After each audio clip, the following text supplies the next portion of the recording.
In a shockingly honest video, a speaker by the name of Asadullah Ali admits the level of doubt and apostasy among young Muslims is at a record level and has increased over the years. This is your friendly ex-Muslim. Let's get into it.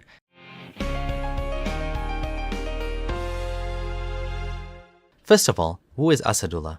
Asadullah is the Islamic name of Kevin, an American who became Muslim many years ago. We have a bit of a history together, so to speak. It's a bit of a long story, but I was introduced to Asadullah by a mutual friend, Eddie. That's the same Eddie of the Deen Show. You see, I was actually a collaborator of Eddie when I was Muslim. I'd done some behind-the-scenes support work for his website and had spoken to him several times before. So when I left Islam, we had a long chat about it and he decided to send me to an expert friend of his. An expert on what, you might ask? An expert on atheism. So Asadullah recommended I watch his boring-ass 6-part video series on understanding atheism, which ironically was more for a Muslim crowd who was having doubts about Islam and trying to keep them in line, not for someone who had already seen that Islam was false and now wanted a reason to believe in it. So of course it didn't help me, but Asadullah decided to keep me around on his friends list. This wasn't exactly a good idea and Asadullah eventually blocked me after having enough of me. None of this really matters though, except it's a fun story and gives you some context to who he is and how I know him. So let's watch his video. Over the course of the last couple of years, I've been attending a number of MSAs and youth organizations. And some of the things that the Muslim youth approach me with have not only been shocking, but at the same time enlightening. So I wish to share some of those stories with you, and then we can go into the substance of this lecture.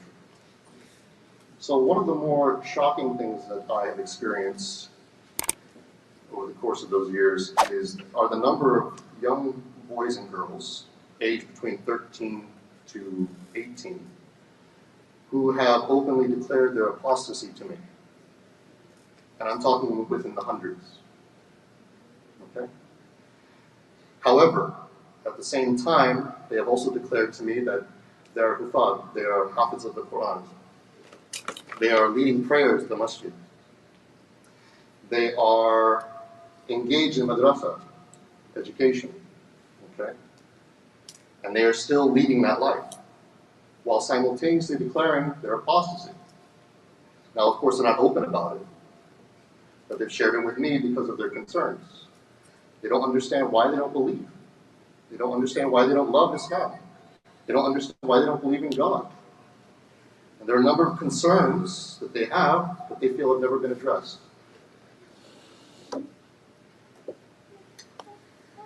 Then among that group are some, believe it or not, who have approached me confused about their sexual identity. Concerned that they're not normal because they're attracted to the same sex, or they think they are. Some have also approached me discussing issues of abuse among family members. Some have also approached me discussing issues of sexual abuse, molestation, harassment by their fellow brothers and sisters in faith. Now you're probably wondering how I was able to come across all of these stories and why those individuals had confided in me. Well, it has a lot to do with my own past and my ability to connect with these kids, as I was not Muslim before. I reverted to Islam, alhamdulillah. And I'm able to open up to these kids, and I give them a safe space to discuss these issues. But the number of children, teens, and young adults who I've engaged with in the United States, who declare themselves to be Muslim openly but are not so, or are confused and do not understand what it means to be Muslim, is dramatic and alarming, to say the least. And the first question that comes to mind as to why or how so many of these concerns are brought up, so many of these doubts, the the number one question that comes in my mind is, why are they talking to me? Why aren't they talking to their parents? Why aren't they talking to the imams? The sheikh, the scholars? Why are they talking to me? I'm nobody. And then I ask them this question, because I say this, I say, I'm nobody. Okay? I have some knowledge, but I'm compared to these people, I'm nothing. Why are you talking to me? And the same answer, I get the same answer from every single one of them. They're scared to tell their parents. They're scared to tell the imam. They're scared to tell the sheikh. They're scared to tell their scholars. They're scared to be shamed. They're scared no one will understand them. And they feel as though even when they give clues, the first reaction is either anger or isolation. And this is almost across the board. Of course, everyone has differing experiences. Not everyone is the same. But generally speaking, this is the same answers that I've received. So to summarize, there are hundreds of young men and women who have openly admitted to Asadullah that they are apostates. This includes Muslims who have memorized the Quran, are still leading prayers and involved in madrasa, aka Islamic education. Just imagine that. The imam leading your prayer at your mosque, he might be an apostate. Who knows who else is an apostate? The number of people who are openly Muslim but are not is, and I quote, dramatic and large. Then there are also Muslims who are LGBT, who he says think they are attracted to the same sex. It's pretty funny. Did you ever wonder, am I really attracted to the opposite sex? Maybe I'm not. Give me a break. In regards to the apostasy and the scale of it, Asadullah is not alone here. Sheikh Saeed Rage, Dr. Abu Amina Bilal Phillips, Yasir Qadi, and others have openly acknowledged this. They've used words like tsunami is coming. So this is not a one-off. This is a pattern now.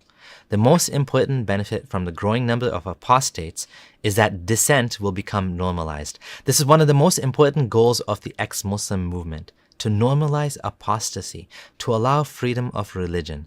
Islam stands alone in that many Muslims still preach that the punishment for apostasy is death in an Islamic state. Clowns like Ali Dawa squawk, we're proud of that! And he's not alone. It's very much agreed by Muslims that this applies to this day, if the correct conditions are there, aka Islamic State, alongside jihad and slavery. Lastly, Asadullah got quite angry at my tweet about him deleting his video. I mistakenly assumed he took it down because he regretted posting it because of the content. He wrote a long, scathing post on Facebook accusing me of stalking his page, which is actually quite funny. The reason I heard about this video is because I have people who regularly watch such content and ask me to respond to it. I mean, he should know that. He's in the same situation. People send him my videos all the time. He doesn't stalk my page. This is exactly what happened. A friend of mine who still watches Asadullah saw the video and notified me that it was worth discussing. Asadullah accused me of capitalizing on trauma because the video was actually about mending relationships between children and the elders, and apparently I didn't care about that. I am going to say I will give credit to Asadullah here. He's going to get a whole lot bigger. Unless more people openly speak about apostasy in the community, the gap is going to get worse. Asadullah did a good thing here being honest about it, and I hope more people do the same. What I care about is not whether people leave Islam or not, although I do think it's probably a good thing if they do, because Islam is fault and it's a mental slavery to someone else's false ideas. But really, the point is we can help people to live the life they want. Living a double life comes at a price. It sucks the life out of you. So this is reassuring. This means that our work is not done, but we're doing something right. We have to continue fighting as change is happening. Sea level change is coming. Maybe not within our lives, but it's happening. We are fighting for people's rights to live their life the way they want to. There's nothing more important than freeing people from these shackles, because piece by piece, society will improve. We need to help people to leave behind the God that Muhammad invented for his own personal benefit. Thanks for watching. If you like this content, consider joining me on Patreon to help me to make more such videos. This is Abdullah Samir signing out.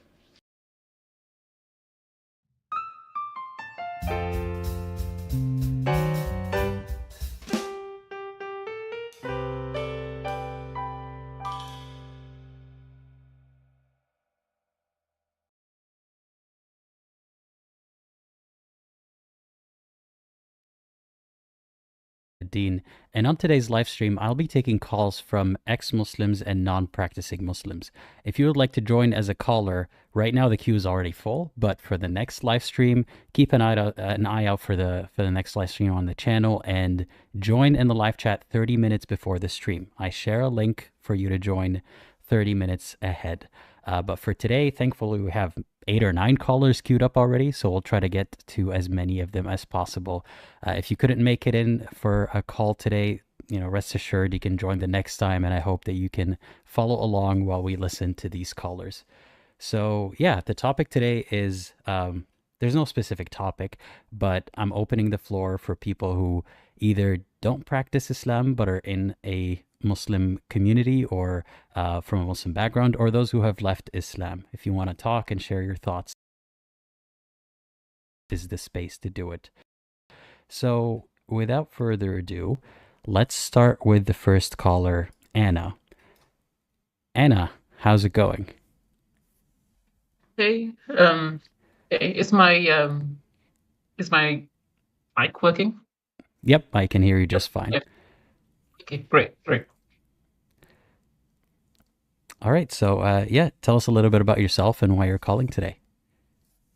Okay, so well, I think I'm an ex-Muslim. I prefer the term barely a Muslim or almost a Muslim because I think ex-Muslim is quite a heavy term. Being in our communities, kind of scary. But I think ever since I was a kid, I've questioned Islam. I've always questioned the fact that non-Muslims are going to hell, which is kind of extreme, just for not believing. I've always asked my family members and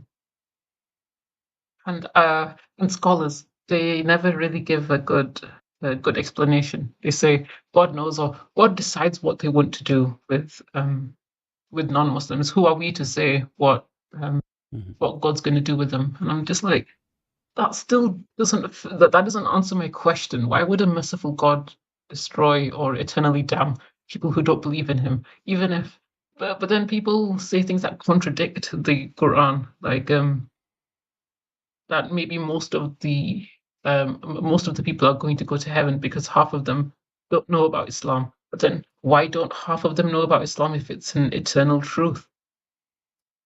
Mm-hmm. So you've been asking these questions since a young age, you say? Yeah, since I was like 11 or 12. And at 20, I think I left Islam. I called myself an ex-Muslim, but I think that was for emotional reasons.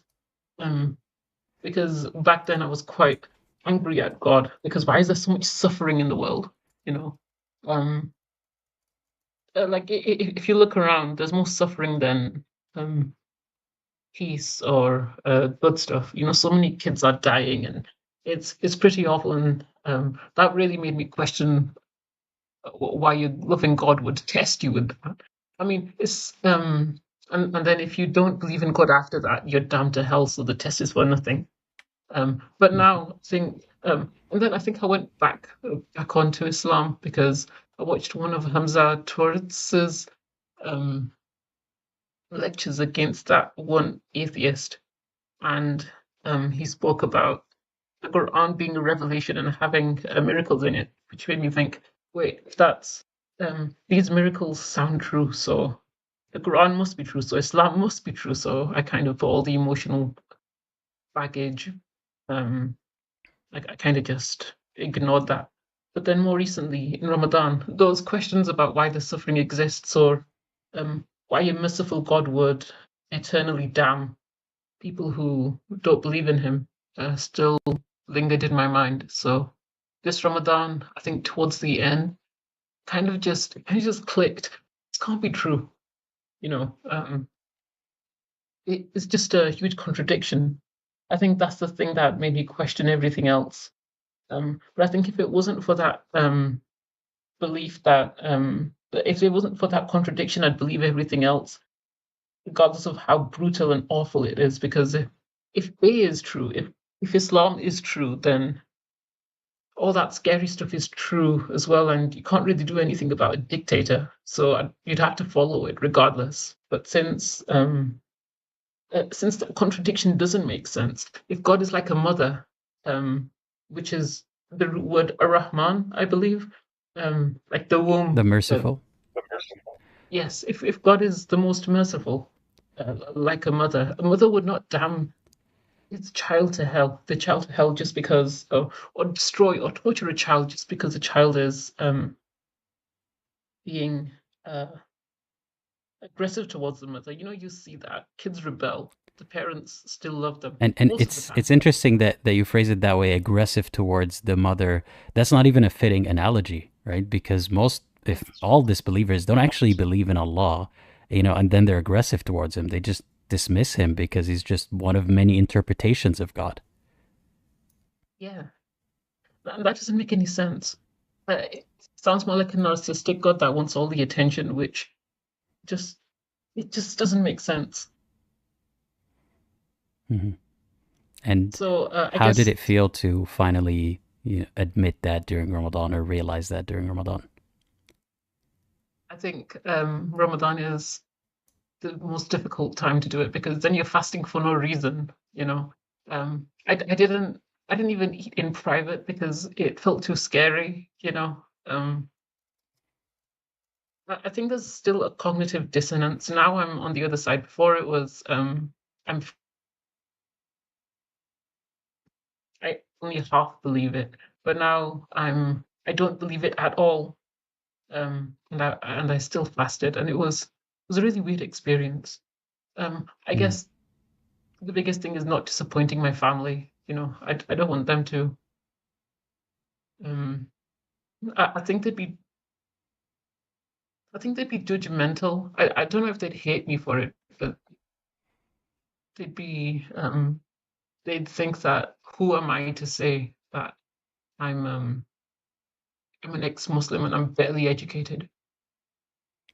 So that's something that you mentioned to me earlier Yes. before you joined. This fear that you're not worthy of disbelieving in Islam, or you don't know enough to qualify as someone who can say, I don't believe in Islam. And I think that's very unfair because, as you know, if someone were to say, I believe in Islam, it seems like an interesting religion, they're celebrated. They're, mashallah, subhanallah, one new person joined Islam. But when it comes to people not believing in Islam, forget about being a critic, just not believing in Islam, you have to qualify that with so much research and studying, and you have to answer the question, do you think you're smarter than all the people who believe in Islam? Which is not necessarily a measure of, believing is not a measure of intelligence. So smart people can believe in very superstitious and very unprovable things, and sometimes even very silly things. Smart people join cults all the time. So it's not really an indication of anything. So don't let that deter you, that question of, am I smarter than every Muslim to ever exist? Yeah. Yeah, I guess that's true. I see that. But are the people around me going to believe it? I've got some close friends who are Muslim, and um, I think if I told them, I think they're kind of immature and they haven't really seen the real world. So if they found out I was non-Muslim, I think they'd be devastated. They'd be scared, you know, and I don't blame them for it. Um, Sorry, I think I keep jumping from topic to topic, but I'll try to keep on what you're saying. No, I hear where you're coming from, that you're worried about what people around you are going to think and how they're going to feel. And that's understandable. But it's important to remember or think about how you feel and what you think of yourself. It's one thing to acknowledge their feelings about it, but it's another to let it affect how you feel about yourself. So because that might be the reaction, do you think that affects how you view yourself? Um,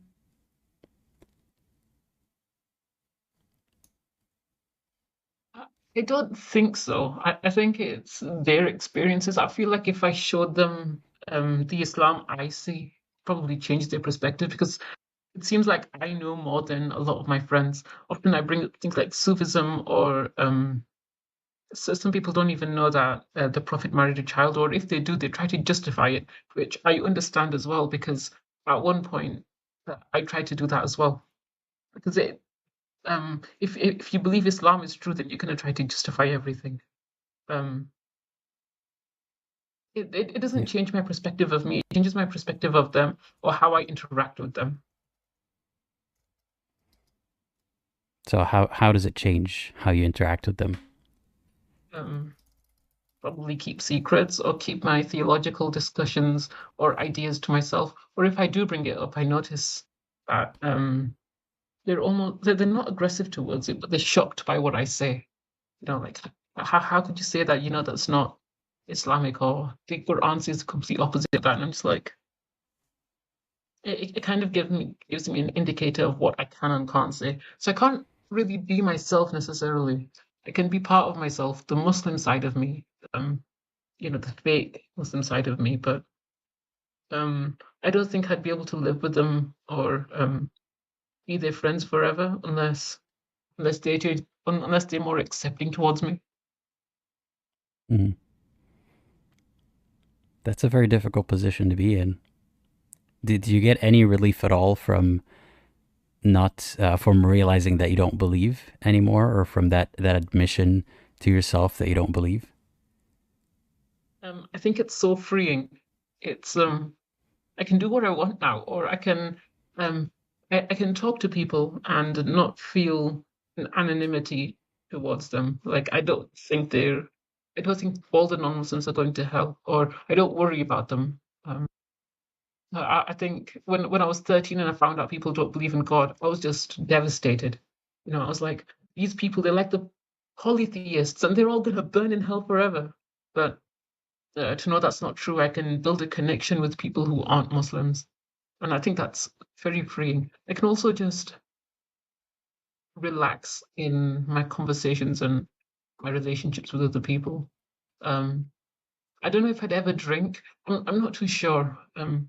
But it opens up that avenue. I don't think it would be the best to do certain things because of family and culture, because that plays a part in my life too. And I think that should be considered. But the religion is no longer the restriction. Hmm. I mean, it's some people they like to do everything that their religion disallowed them from doing as soon as they leave, but that's not healthy or productive. You need to find Yeah, what you really wanted to do, what won't hurt you, that religion was holding you back from, that kind of thing. Then you're more than welcome to start doing. But yeah, it's important to remind ourselves that we don't have to just do everything that we weren't allowed to do just to prove a point, for example. yeah. It's like the prohibition of alcohol. I mean, I can see why I can see why it would be haram because it can have quite an impact on many people, even if it has even if one person becomes an alcoholic and they impact their family negatively, that Hmm. I think that can influence society. But then I think even the Quran says that sometimes it's that there's some good in alcohol, but there's mostly bad, so don't drink it. But I think the fact that it completely prohibits something that could be balanced, that makes people more tempted to do the thing. The more restrictions there are on something, the more people are likely to do the thing. I don't have any research for that, but I've heard that people say that.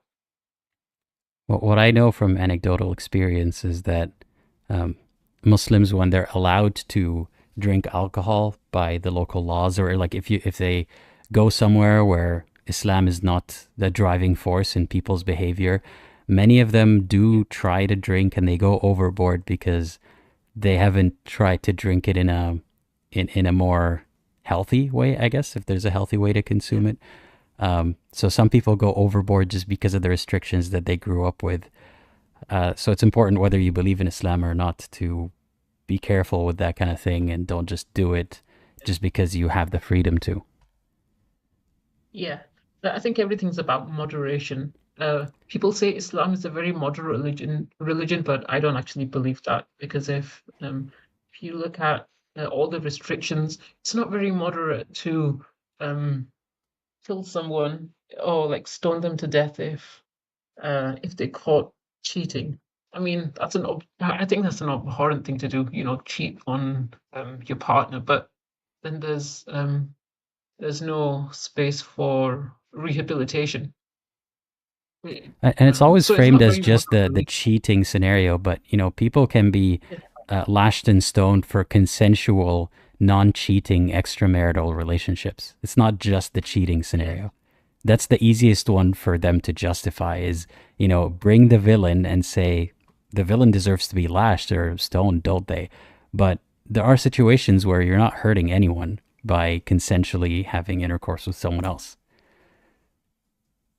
Um, Regarding that, I think I'm changing my views on it slowly, but the points I have regarding that is what if someone has a child outside of marriage and it would impact the child and it would impact the mother and the mother's family and because they're not bound together, which I think marriage can itself has many problems. Um, uh, do you think that could cause an issue within society with children being born out of wedlock? Uh, it can, of course, but it's hard to quantify. It's a one unidimensional way of looking at it by thinking that if we stone or lash or punish the people who have extramarital sex, that's gonna solve the child out of wedlock problem. But then it might cause way many more problems, and the amount of dysfunctional families that are together because Yeah. it's taboo to separate because of Islam, that's also another kind of harm. So it's difficult to just isolate it to one aspect and say, if we did this, it'll fix society, when it's hurting society in other ways as well.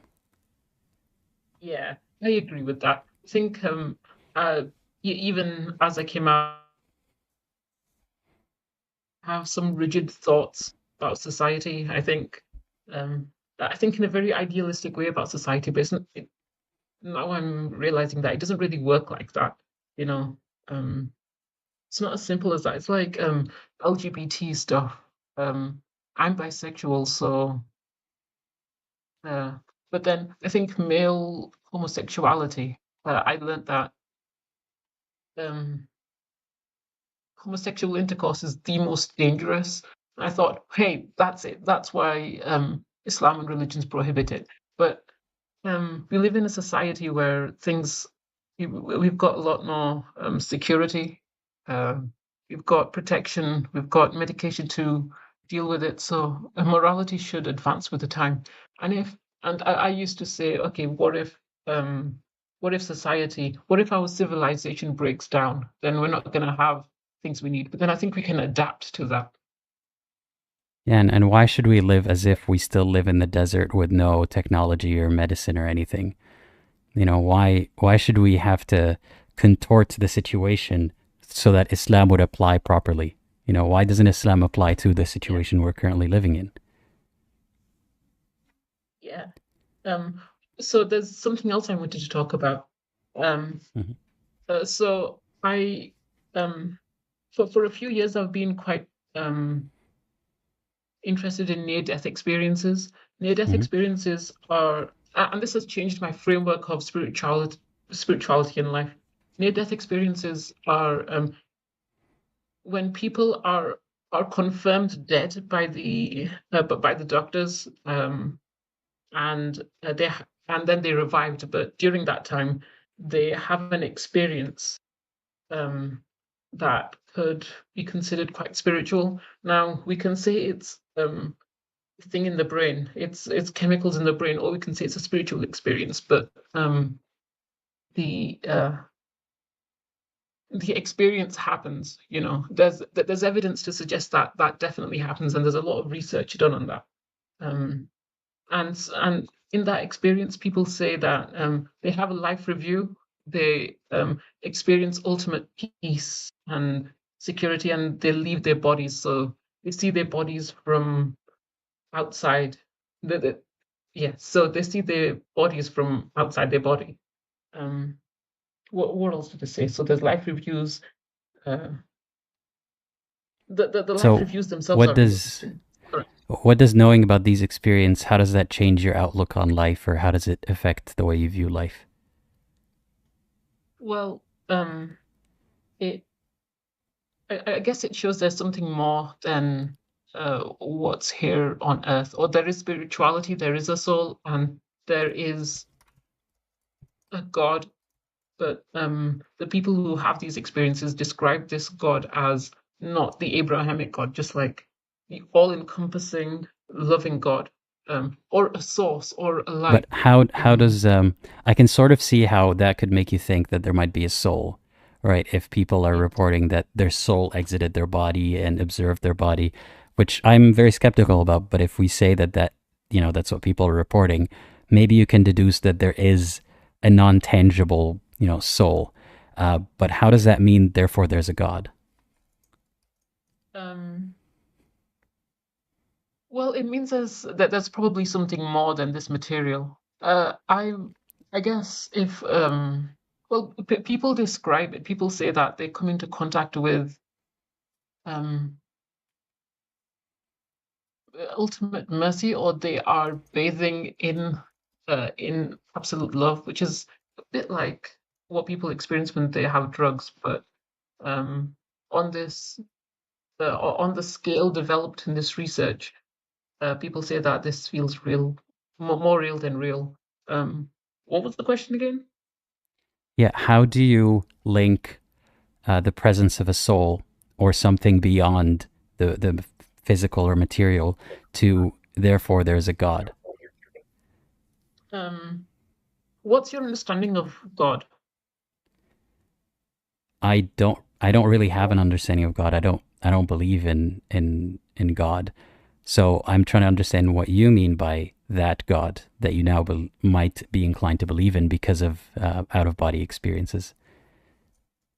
I guess just the source of all things, the thing that started it all. Um, and I think the theology or the near-death experience framework is really complicated in that regard. With so people kind of aware that the source that they're looking at, the thing they're looking at, is the creator. They just know because of how the soul works. Um, hmm, I how don't does it think I don't know if connect? I understand that. So you're saying people Mm. just know it's God because some people have out of body experiences?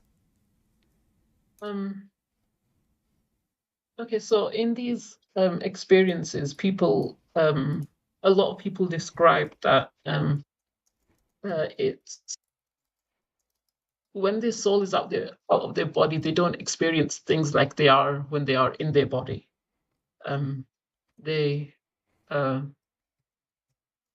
they experience things as if they're real, that they're more real than real, and they can sense things without the other person saying that the other soul or the environment um, without them speaking it. So it's like a transmission of information. People often use the word that the information is downloaded into their brain, and I think that's because So um, let's sorry to interrupt. I just want to try to help you get to the link here. So you're saying that some people might have some sort of clairvoyance or communication. How do you know that that is God? hmm, hmm, hmm. Because it sounds to me that just the presence of the unseen realm or or something indicating that there's something beyond the unseen is automatically wired in our brains to think therefore God. But there's no link between Yeah. that and the idea of a central sort of God. Okay.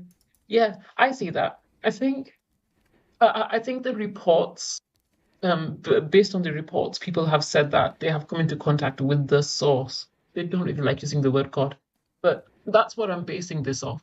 I'm basing it off what other people have said because I've never experienced that.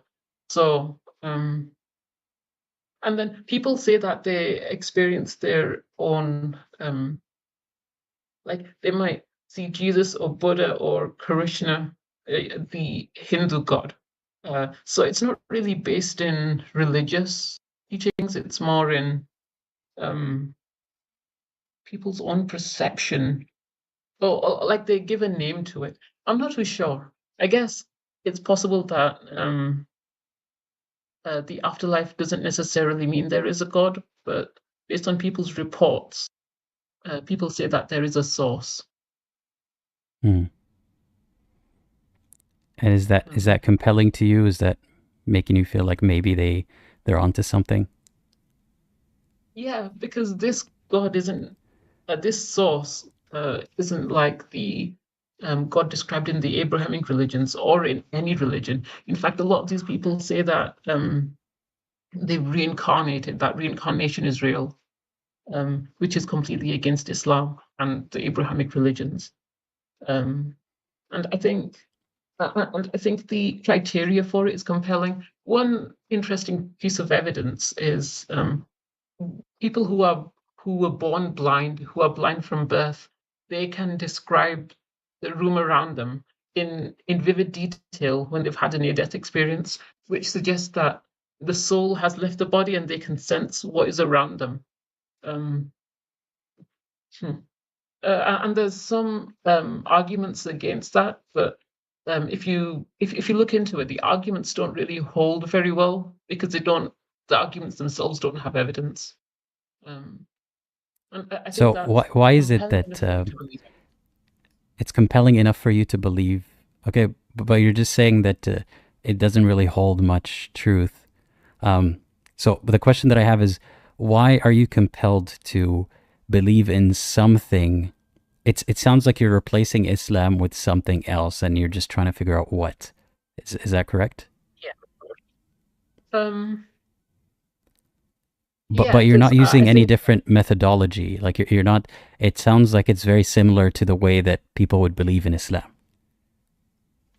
um, I'd say that the research done on this, there's about 15% of people who experience near-death experiences. It seems more tangible and more less contradictory than Islam or all the religions.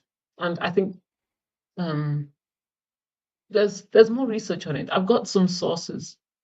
So it would Raymond Moody is the person who first conceptualized it, and these experiences have been found throughout history. The only reason they're more apparent now is because we have a lot more medical advancements that can help people, um, that can revive people. There's also Bruce Grayson, who's created a Grayson scale. Also, this is like this isn't this research is actually on journals, so it's not some random website. Um, So it's a verified research. does the belief in these things, does it bring you peace or does it improve your life in some way? Yes, greatly, greatly. I think I want this to be true. So there's enough evidence that there's enough to say that it could be true, and I really want it to be true. This is like the emotional part of it because um, uh, because it shows that this life is for nothing, or the suffering is for nothing. No, the suffering is not for nothing. People say that they come to this life to experience the suffering for an experience, which is very different from a test. So it's and then that makes me feel more secure in the suffering that I experienced. And people who've experienced severe suffering, and there's evidence for this, like in newspapers, and it's verifiable. And they've had near-death experiences, and they say that the suffering that they've experienced uh, is kind of harsh. The human hates it, but the soul does it to expand the soul. Mhm. It doesn't make much sense, but it's comforting enough for me. It's more comforting than the idea that this life is a test and God doesn't. Hmm. Well, what if it's neither? I mean, if there is such a thing as a soul, or stuff that are beyond what is seen, how does that fill purpose or meaning in any way, or how does that mean anything different than the test narrative? Um, because I know, okay,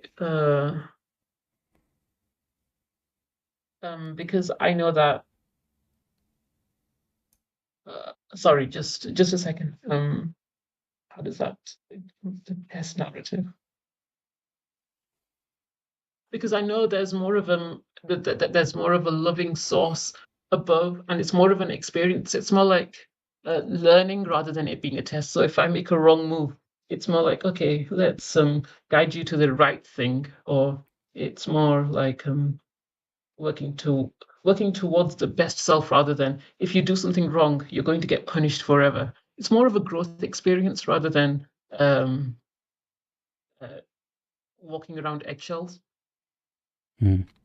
Well, I don't want to take away from your piece, and I don't want to try to disprove your theory about life, but I just want to remind you that it doesn't have to either be torture and hellfire and testing or something else. Like there's that in between, which is we don't know why we're here. We're just animals, and we're trying to figure it out.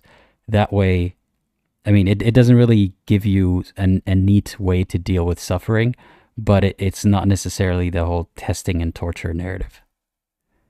Yeah. Okay. Yeah. Um, that's good. That's what I wanted to share with you. Because it's the biggest thing in my life, and I've transitioned from Islam to uh, this idea. But there's a lot of research on it, so if anyone's interested, they could probably look up Raymond Moody and Bruce Grayson. Uh, okay. Yeah. No, I appreciate you sharing. I know that there are many people watching right now who are curious about that topic. I am curious in the sense that I would like to see if there's any evidence to it, but it hasn't. I don't have a need for it necessarily, so I haven't really delved Okay. into it personally. That But I makes sense. appreciate you sharing it anyway. Okay. Thank you. I'm glad I got to talk to you. You're awesome. Thank you so much, and thanks again for calling. And I hope you have a great rest of your day. You too. Bye. Bye bye. All right. Thanks again to the caller for joining. My cat has been walking all over the keyboard and mouse and me. I don't know if you guys noticed him jumping on my shoulder. So if anything weird happened on the stream, that's him. That's his fault. He's right here. You want to say hi to everyone? He says hi. He has no choice. Hi. Okay. So taking the next caller. For those asking how to participate, for the next live stream, just join 30 minutes in advance, and I share the link to join in the live chat because we have a lot of people who want to join. So we've already got a bunch of people lined up today.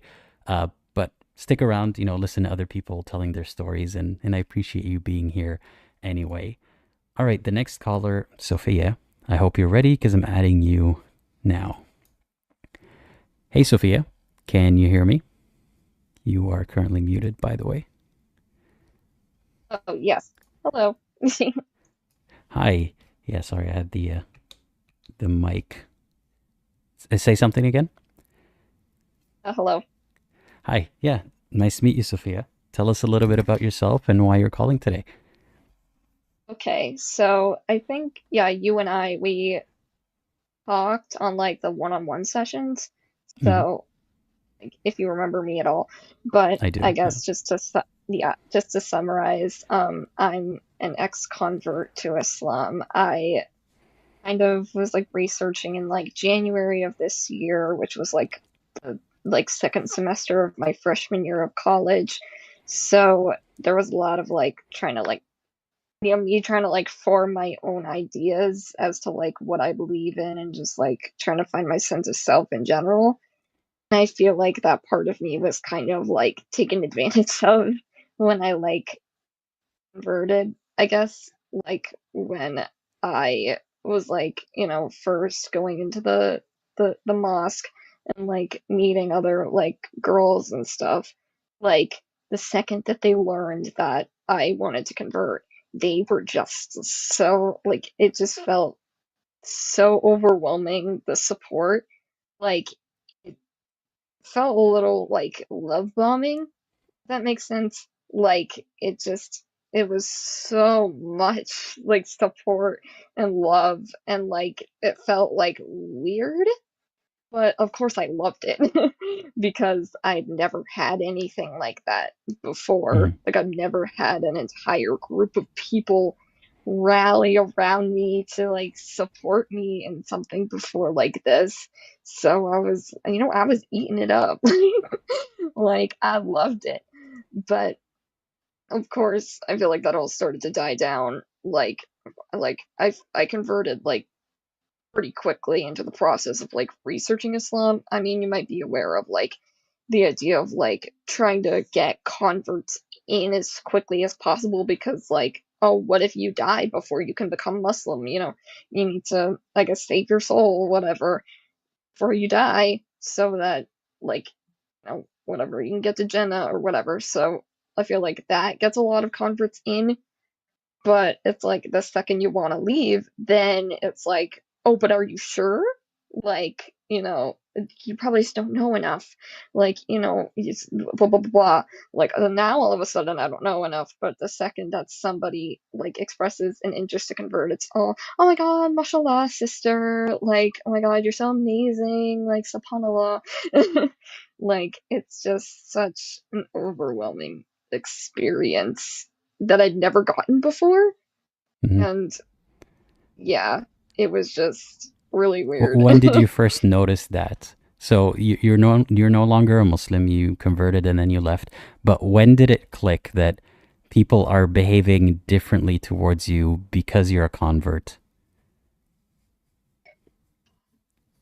I feel like I had this little voice in my head that was like telling me, like, are you sure that they're being nice to you just out of the goodness of their hearts and not just so they can get brownie points with God?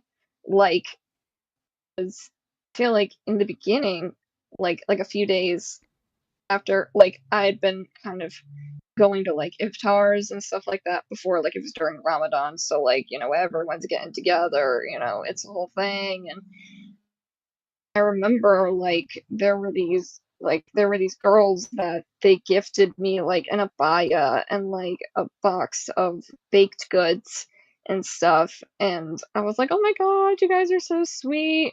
And like they continued to get me like more gifts after that, and I was like, is this normal? Like, is this a normal occurrence? Like, I don't know. Like, it felt nice, but I was still like a little suspicious from the beginning. Mhm. And did that suspicion play a role in you leaving Islam at all? I definitely feel like it did. Um, I don't know. Like, I remember like thinking, oh my god, like, these girls are some of the nicest people I've ever met because they're giving me gifts and they're, doing all these things and they're acting so kindly towards me. But like that, but of course, that voice in the back of my head was like, they doing this just to, yeah, like I said before, get brownie points with God, to like, get some sort of reward at the end, some sort of moral dessert, and not because like, they're a good person.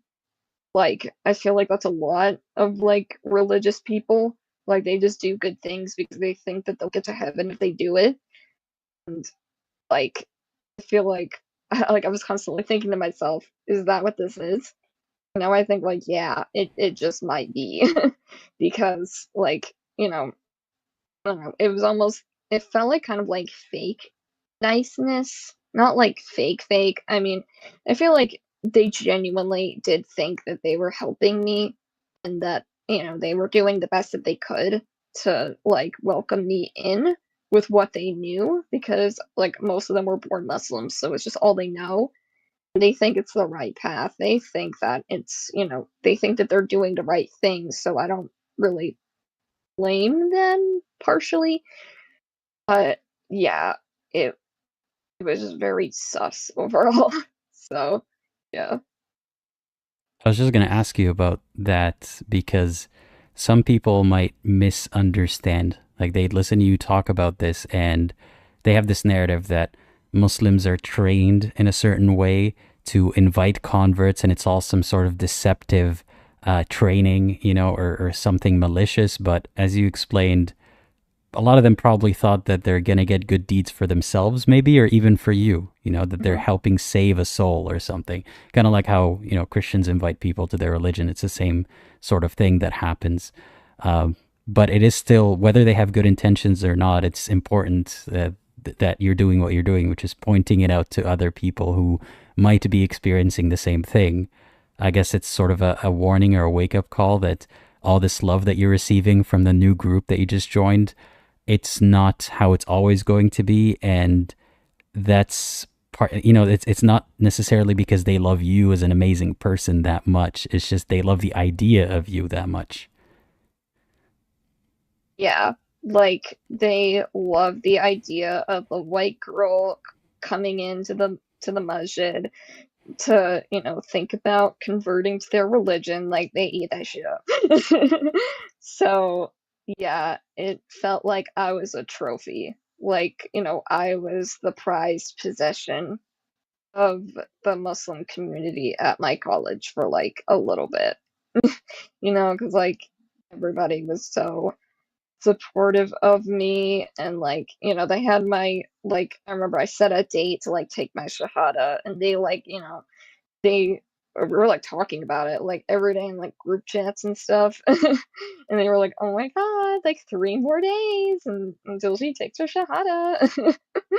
And it was, I don't know, like I felt like I was excited, but I also kind of felt like I wasn't. Like I also was kind of thinking like, do I really want to like make this sort of like lifelong commitment? Like, do I really believe in this? And then part of me was saying yes, but then the larger part of me was saying no. And I was like, if you're wrong, you're gonna go to hell, but that's like in every religion. You're going to hell in every religion. So, what, like, so why are you fearing this one specifically? I feel like it was the whole like, oh, Islam is the truth. And I remember like seeing this girl, this like convert girl on Instagram who was doing like a series during Ramadan where she was talking about all the scientific miracles of Islam. And I was like, oh, but what about those? Nah, man, nah, it's not real. Like, you can say that all you want, but you're not gonna change facts. I'm curious to know, how did your interactions with all the people who surrounded you with love, how did they change when you left Islam? So, I do have one specific interaction. So basically, I haven't told like 99% of my Muslim friends yet. They're just gonna have to find out when they find out. But I did talk to one of my Muslim friends because like we were just talking like, oh yeah, how's your summer going? Like blah blah blah blah blah. And then she just goes like, how's the Islamic journey going? And I was like, oh, so about that. And then I went into this like I basically just kind of laid it out for her. Like, in summary, I just don't believe anymore. And again, like, I'm not trying to attack you for believing. I'm not trying to say, oh, what you believe is wrong. Like, I'm just saying this is not what I believe in anymore. And I've kind of lost faith. And, that's just how it is. And I don't think I'm ever gonna, like, come back to Islam. But, like, she sounded like she was like supportive of me, but there was always this underlying tone of like, oh, if you ever wanna, say your shahada again, you can. Doors always open. Like, kind of subtly trying to get me to like reconvert, and that kind of made me feel icky. Well, I suppose, what could she say differently? Or what could she do differently? Would you expect her to not mention anything about the Shahada? Would you prefer that? Yeah, I would have, like, I mean, in a perfect world, maybe she would have said, that's fine. I respect your decision. Like, we can still be friends. Blah, blah, blah. Like, you know, not necessarily trying to re-invite me to join the religion, like just respecting my decision. Like I said, I remember I said like I'm not coming back. Like I'm like this is a decision that I've made on my own, and I don't think that I will ever really be Muslim again at any point in my life. And I Mhm. think I did point out like a couple of things that like made me doubt. I mean, of course, I didn't, try to attack her or anything like, oh, you believe X, Y, and Z or like whatever. But I did kind of bring up some things that made me like have doubts. Those two main things being like Islam's view on homosexuality and Islam's view on music. Or like it's complicated, but like a lot of people believe that music is haram and you shouldn't listen to it. And like that was really hard for me to deal with because I love music. I love listening to music. Like, I listen to Spotify every day. It's always been a part of my life, and I think that life without it would just be worse. And I'd be I've been putting myself through pain by not listening to it for literally no reason. So, yeah, I was like, I can't reconcile with the fact that a lot of people think that, music is forbidden in Islam. Like, oh, no wonder, this high control religion forbids music, which often encourages free thinking and, you know, thinking Well, for I yourself. want to ask you something. Um, so Yeah. some people might think this, especially believers might hear this and think, that is so silly. How would you leave religion because of wanting to listen to music and so on? So my question would be, if you actually believed in Allah, like you somehow were absolutely convinced, or you really, really believed, and you thought Allah said, don't listen to music, even though you like music, would you do it then?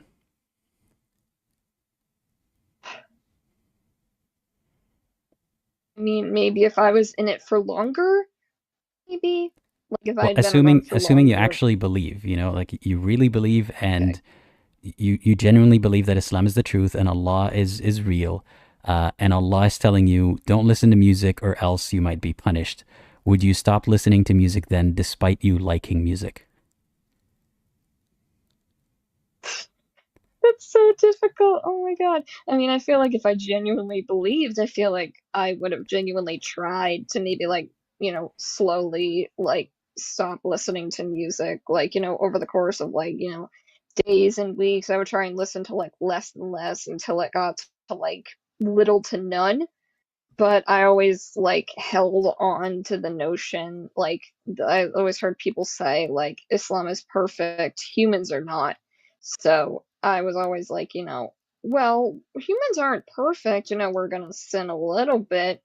And I was like kind of like the Islam I was following was like the notion that Islam's a religion of peace and Allah is all forgiving and all loving and all that.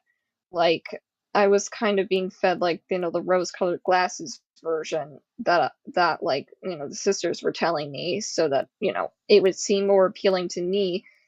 But like whenever we would read the Quran in like group settings, we'd always like all the chapters were all about punishment and like hell, and that scared the ever-loving crap out of me. And I feel like that was kind of like the final straw. I was like, okay, like once I'm out of this, like, I no longer have to worry about this. Like, yeah, again, like that was like the main thing for me. Why would an all-loving God have a hell in the first place? Or just send people that don't worship him to hell? Yeah, you'd be surprised, or maybe you wouldn't be, the amount of people that I've spoken to recently, especially during the one-on-one sessions, who told me that they they either converted or barely converted or wanted to convert just because of the fear of hell. Like they didn't actually believe in Islam. They were just worried, what if it's true? And I've been thinking about it for a while. In what other scenario does someone provide evidence or proof or compelling arguments and also couple them with threats? Like, imagine going to a judge to try to make your case, you know, say it's a land dispute, and you show them the deed to the land, and you also have guns with you, and you say, if you don't rule in my favor, I'm going to shoot everyone here. You might be right legally, you know, you might own the land truly, but why would you use threats to make your point? Unless you need the threats. So that always struck me as weird. Why is Allah, like you mentioned in almost every verse, mention of torture and hell and fear? Why can't he make a point without using fear tactics? Yeah. Yeah, it always seemed ironic to me that, like, before every chapter of the Quran, it's always Bismillah ar-Rahman ar-Rahim, which is literally in the name of God, the most compassionate, the most merciful. Okay, but he's going to talk about hell and how if you don't worship him, you're going to hell, and how, you know, if your family doesn't believe, they're all going to go to hell, and how, you know, you need to believe you're going to go to hell, hell, hell, fire, fire, fire. Like, Hmm. But that seems to work a lot more effectively on people who grew up believing in it or have a lot more, you know, at stake, or maybe learned it in a more vulnerable place in their life. But I suppose if someone converts to Islam, it's easier for them to shed that fear because you don't have as big of an attachment to Islam to begin with. Or what was it it that way was for easy. you, or do you still have some latent fear, you know, of what if hell is real or what if Islam is true? I feel like it was easier for me to deconstruct my beliefs just because, like, my whole life, I haven't really been incredibly religious. Like, I was raised Catholic, but even then, we weren't, like, too religious. Like, I did, like, First Communion, and I went to CCD classes, and we went to church, like, you know, Easter, Christmas Eve, but that was it. Like, you know, we weren't super duper religious. And I always kind of had that seed of doubt in my mind, like, you know, I don't know if this is real or not. So I kind of like declared myself like atheist agnostic when I was maybe in middle school. Like, you know, that was really when I was like, you know, I don't believe in this anymore. So it's like for like most of my life, I wasn't really like so hardcore like believing in a god. So I feel like it was easier for me to leave because, you know, like, you know, I had that foundation of not believing before, or just questioning, and, you know, I trusted my gut. I trusted my intuition at the end of the day when I said, you know, this isn't right. And I regret not leaving sooner, even though I'm glad I got out of it sooner than, you know, maybe a few more months down the line. Like, when you look at it, when you look at the big picture, I was only Muslim for like a month. Really not a long time. So, like, it was such an ebb and flow. Like, it was a really weird time in my life. So, what lessons have you learned from that entire experience that you can apply going forward in your life? Uh, I've learned to not trust people as easily. Like, I feel like that was hard because throughout like middle school and high school, I didn't really have a close group of friends I could lean on. And like, you know, maybe I had like a few friends here and there, but none of them considered me like their best friends. Like, they wouldn't invite me to do things with them, and I always kind of felt excluded. So the one time that I finally got, you know, this big group of friends rallying around me to support me, I was like, yes, you know, I finally found my people. Like, you know, we're gonna be friends for life or whatever. But like, I feel like now I just need to realize that, like, people, of course, people aren't always what they seem, but of course, not to, you know, always assume the worst, but, you know, just take everything with a grain of salt. And also, like, there's no stress to figure out, like, to have some sort of, like, set truth figured out in terms of, like, your religious beliefs. Like, I'm still trying to figure out my beliefs. Like, I'm not gonna say that I don't necessarily believe in anything, but I don't want to pretend like I have all the answers. And I don't want to pretend like, you know, some fucking men from like the 7th century had it all figured out. Like, I don't want to, pretend like I can have all the answers, because this world is too big for us humans to have all the answers. And, like, yeah, like, I have plenty of time to, like, figure things out, and I'm not gonna figure out the meaning of the world or what's out there until I die, and I'm completely fine with that. Like, yeah, like, it's just, it is what it is, and yeah.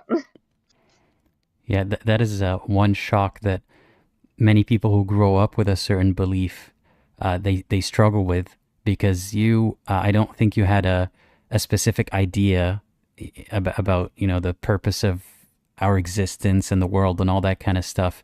You started adopting it when you joined Islam, but it was only for a short time. But if someone grew up with it and lived with it their entire life and they don't have it anymore, it can look like such a bleak world, with no purpose and no meaning and all that kind of stuff. But it sounds like you're coping with it pretty well. So what words of advice would you have for someone who's struggling to accept that meaning that they thought was real is not real? I think, like, just, it's gonna be okay. Take a deep breath. You don't need to have everything figured out, because we're all human at the end of the day. We are all, like, it's safe to say that none of us have this figured out. And, like, trying to live a life based off of what, like, a God, like, wants you to do is just, I don't know, like, it's very restrictive and it's not healthy. Like, I realized just how much I was, like, restricting myself when I was, like, in Islam. Even just, like, little things, like, that seem, like, superficial. Like, I was, like, not eating bacon anymore, which doesn't seem like that big of a deal. Like, tastes so good. If pork haram, then why bacon good? That's what I say. But yeah, it was just those little things that I was like, why though? And, like, yeah, the justification for pork being haram made no sense to me. Like, oh, pigs are filthy. Okay, I have chickens in my backyard. They take dust baths. Like, what's the difference? Like, all animals, like, are dirty in one way or another. Like, you acting like they don't go through some sort of cleaning process? Like, I don't know. Like, it just, yeah. And also the whole attitude towards, like, women having periods and that being dirty and impure. Like, oh, I can't touch the Quran while I'm on my period. Like, what does that mean? Like, why though? Am I gonna infect it? Yeah, Like, it's not is it like you're using contagious? bloody hands like to get it all over the Quran. Yeah, it's it's Yeah. this idea of impurity. It's simple. It's similar to how if you fart, right? Like you're not in a state of wudu, you're not in that state of purity where you're allowed to pray. Then I don't think it's haram to touch the Quran, but you're encouraged to go do wudu before you touch the Quran. But if you're on your period for similar metaphysical filth reasons, you can't touch it at all. Clearly, like, it's clearly a religion made by men for men, because a lot of it just seems to revolve around women and controlling them for the sake of men. Oh, you have to cover the women so that they don't tempt the men. Why don't, men just, like, not be creeps? Like, isn't that easy enough? I know that the Quran says, like, lower your gaze for men, but that's, like, it for, like, their modesty standards. Whereas for women, it's like, you have to, like, cover your whole body so you don't tempt men. Like, since when did my existence become just for men? Like, oh, they say, like, oh, women have rights in Islam, but, like, every single verse that, like, talks about women, it's always, like, in relation to a man. Like, it's always contingent on, like, the rights that a man has. And I'm like, why? Like, can we just not talk about men for a second? We're talking about me. I always notice that, like, when they talk about women in the Quran, it's always like, and the women, like those women, like it's like they talk to men like they talk to them directly. It's like, you do this, when the women, they should do that. Like, as if I'm not even in the room. Like, And it's I'm like right your here. women, to tell your women this, tell your women that. Yeah. Yeah. Like, talk to me. I'm a person. I Mhm. have feelings. Well, there are some people who are curious, so I guess I'm going to ask you, did you get any proposals? Because some people seem to glorify the idea of a white Muslim convert woman. Ooh, tea. Um, well, I did not, but the closest thing that I got to it was, so I think there was a Muslim man on Instagram from like another college in my state who messaged me on Instagram. He was like, "Oh yeah, I heard that you converted," and like I was wondering, like, if you had any questions, blah blah blah. And it seemed like friendly at first, like we were just kind of having a discourse about like my experience with converting, and then him like giving me advice and stuff, and it seemed fine at first. Then he just like kept like sending me stuff, and I was like, okay, dude, you're a little obsessed with me. But like I feel like the one day, that the one message that made me just block him was he sent me one of those reels that's like, send this to somebody that has beautiful eyes. I'm like, no, that no platonic conversation starts that way. So I just blocked him. And yeah, I was like, is he looking for a wife? Oh my god, he might be looking for a wife. Oh no. Oh Yeah, no. I feel like that's a rite of passage for a lot of converts, white converts specifically. Yeah, but I'm glad you survived all of that and you made it out the other side unscathed, hopefully. So yeah, I'm happy for you. Thank you. Yeah, so you said that you wanted to also maybe warn people who are considering converting. What exactly would you say to them?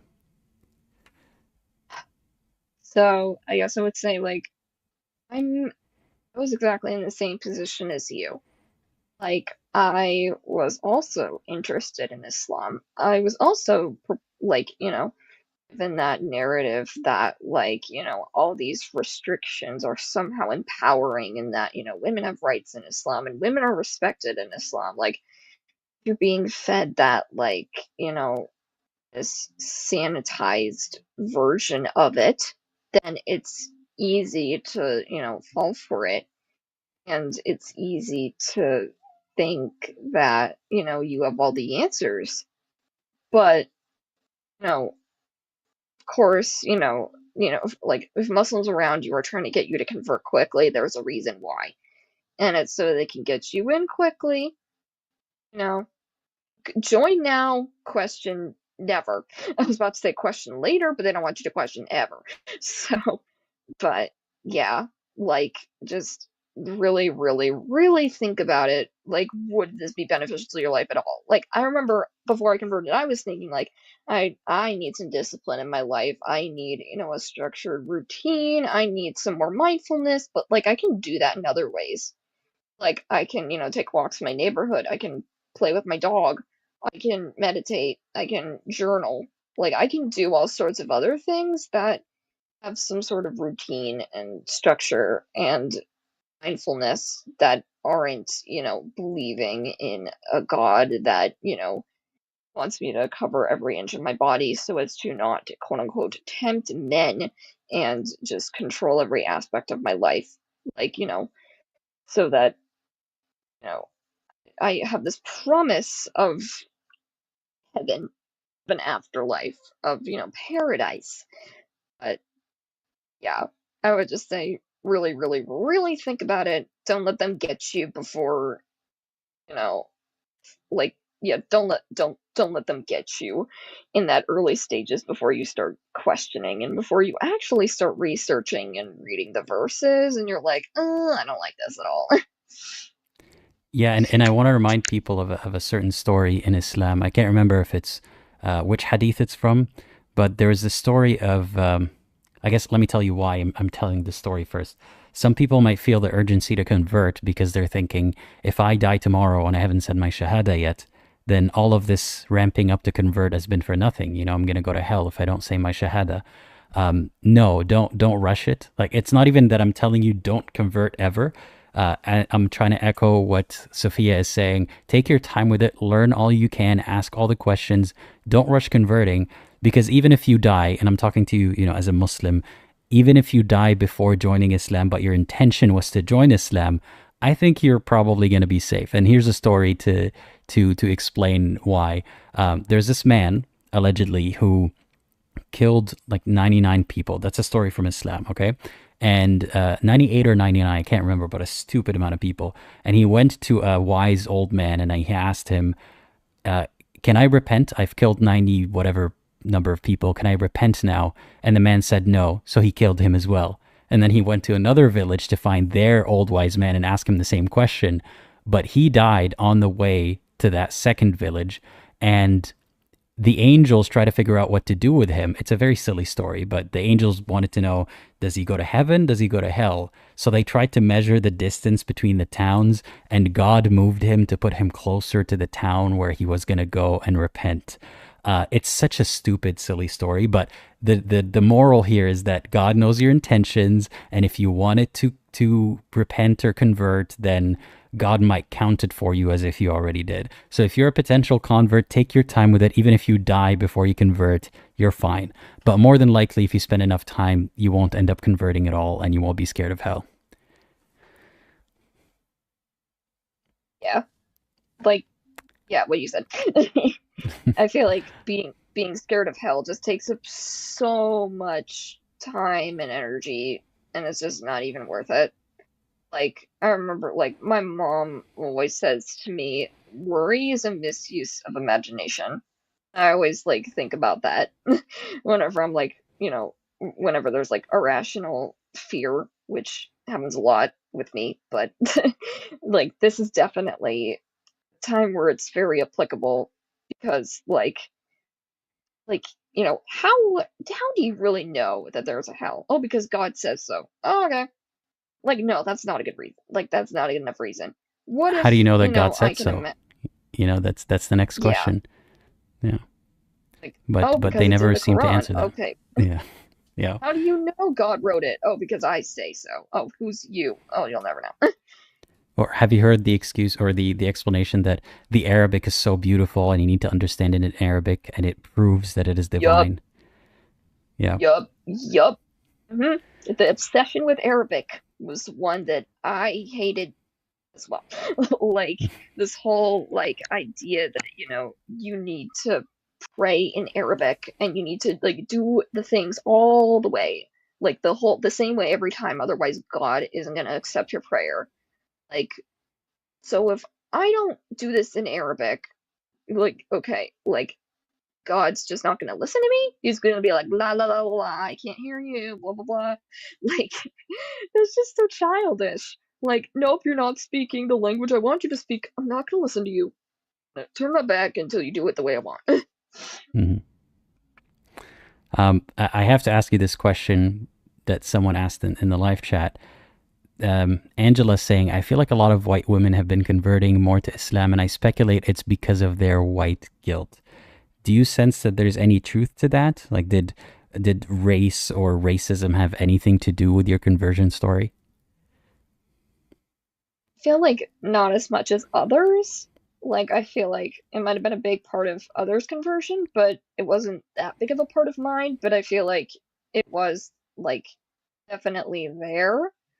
Like, I feel like there is this sort of guilt of, like, I don't know, just not, I guess, doing enough to, like, I guess, combat bigotry and whatever. Like, I recognize the privilege that I have as a white woman in this world, and I try my best to educate myself and to learn more so that, I can, unlearn all my unconscious biases. But yeah, I definitely feel like it was kind of there. Like, I don't know. Like, it, I don't know. Like, again, I definitely feel like it wasn't as big of a part hmm that, it played as, like, others.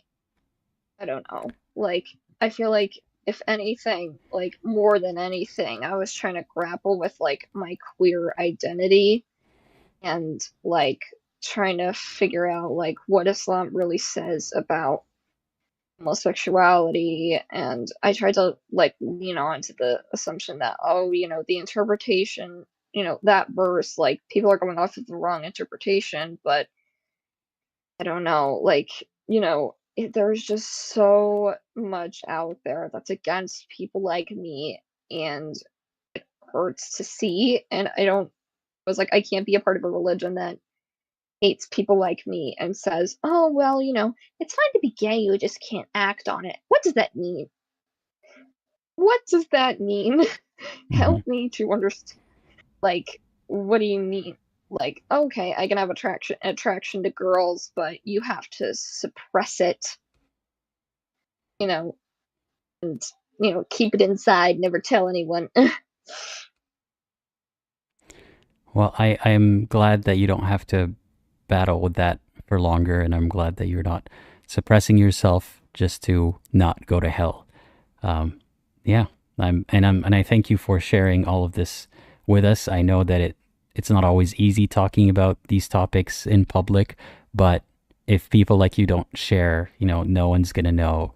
And I'm sure that your voice today has reached someone who needed to hear it. So thank you again for that. Of course, happy to be here. Yeah. Is there anything else that you want to add before we wrap up? No, that's it. I think I want to give time to other callers, so I'll shut up now. No, you did great. I appreciate you calling in today, and yeah, it was nice catching up with you again. And yeah, take care, and I hope you have a great rest of your day. All right, thank you. Bye-bye. Bye-bye. All right, thanks again to the caller for joining. I just want to point out Xenon, thank you so much for the super chat. I would highlight it if I could, but I'm struggling to. There we go. Thanks again. They say, hey, Aladdin, I love your videos. Keep them up. I appreciate it so much. Thank you. All right, we have another caller. I don't know how to pronounce this, so I'm just going to add you. Hey, how's it going? Can you hear me? You are muted. Hello. How's it going with me? Good. How are you? All right. Awesome. I'm doing great. What about you? I'm doing fine. Thank you. You look lovely today. I look what? Sorry? Lovely today. Lovely. Thank you. Thank you. I needed to hear it. Okay. Yeah. All right. Awesome. Yeah. So tell us a little bit about yourself and what you want to talk about today.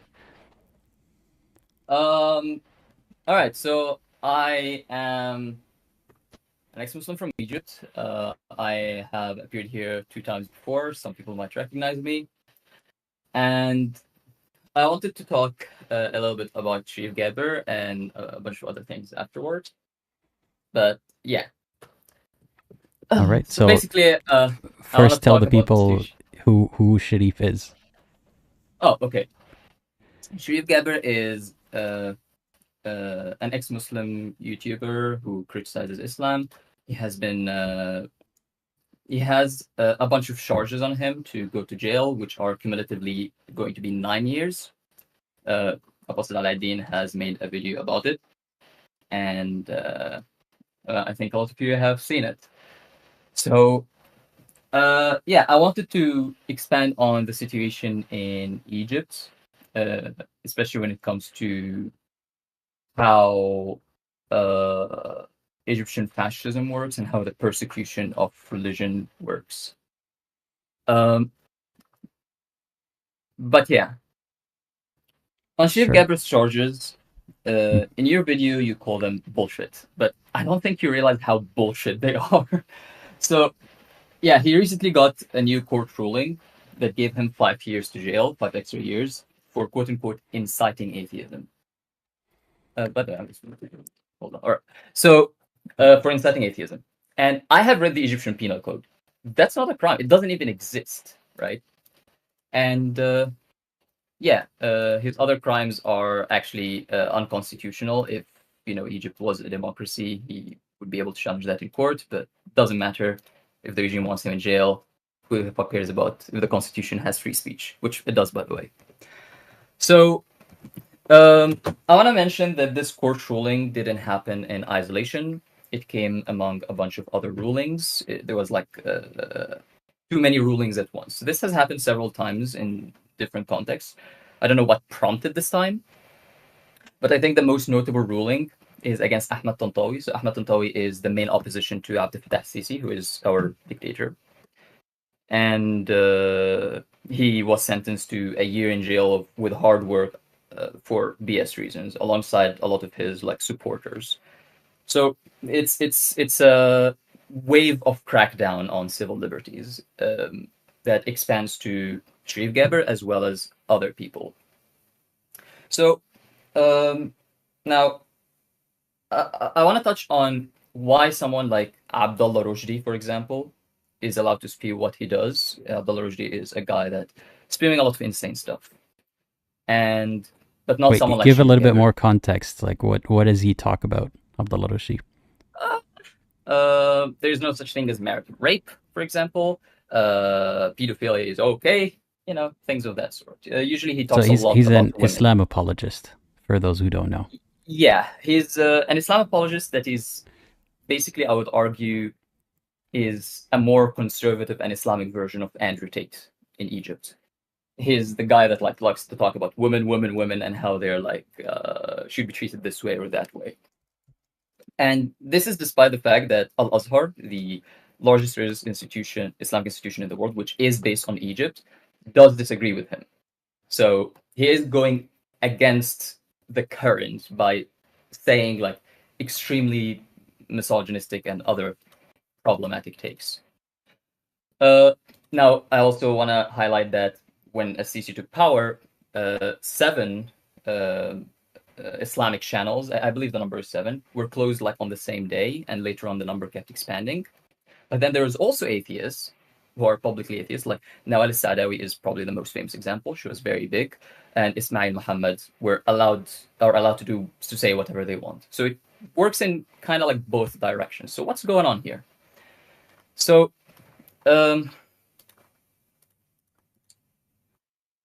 this is something that affects a lot of people in Egypt, a lot of individual people. It's not just politics or people who speak out or whatever. But to get there, I'll have to explain a political concept, and I don't want to be too heavy on the politics. I know that this is not a political channel, but I think I'll have to explain this. So there's a concept in politics known as fascism. The word fascism comes from the word fascio, which means in Latin bundle of sticks.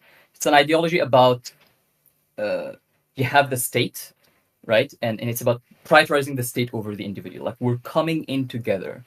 Fascism is characterized by something known as an out-group and an in-group.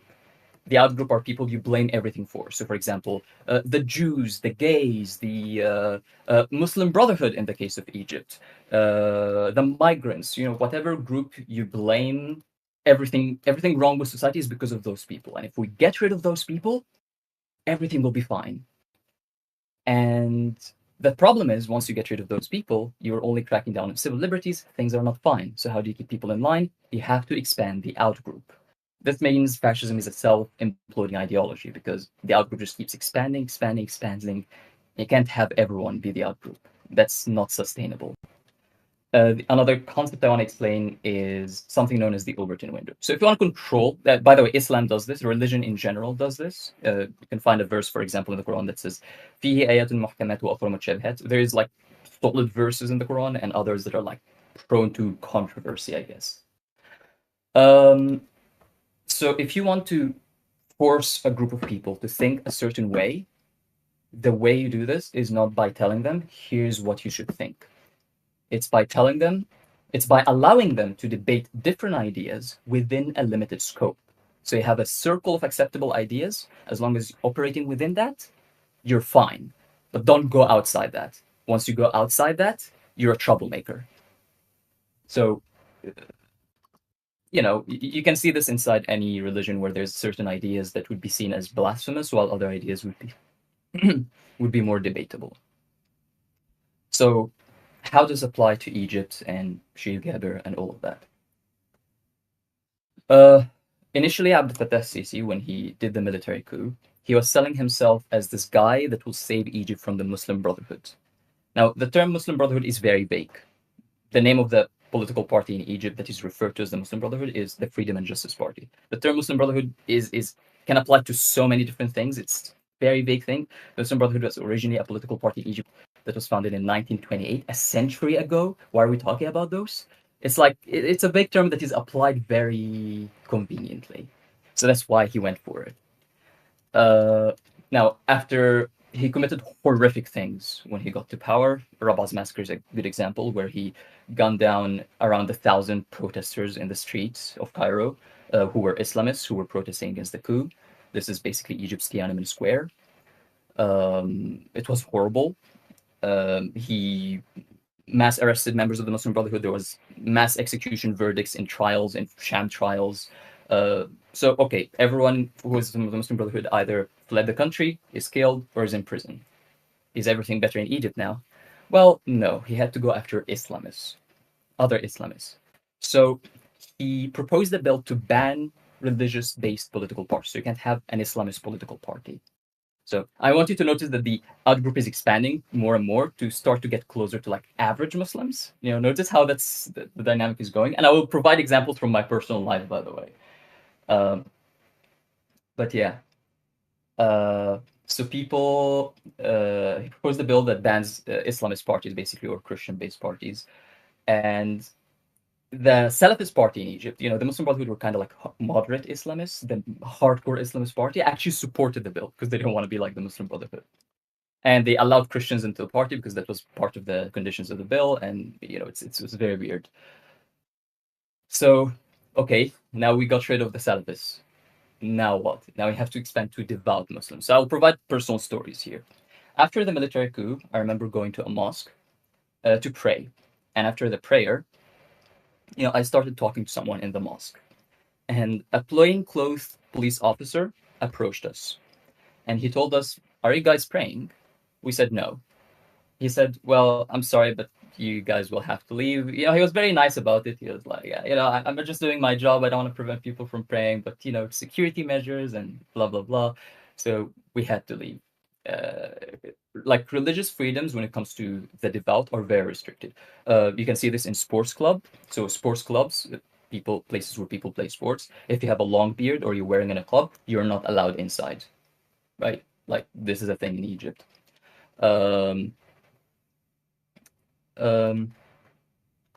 I remember also I was once at an airport. A police officer stopped me, asked me a few questions.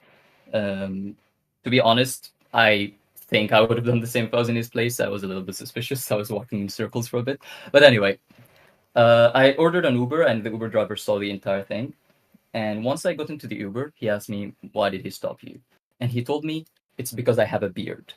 Now, here's something funny about Egypt. If you have a beard, it's very often that you will be asked, "مطول دقنك ليه?" Why are you growing your beard?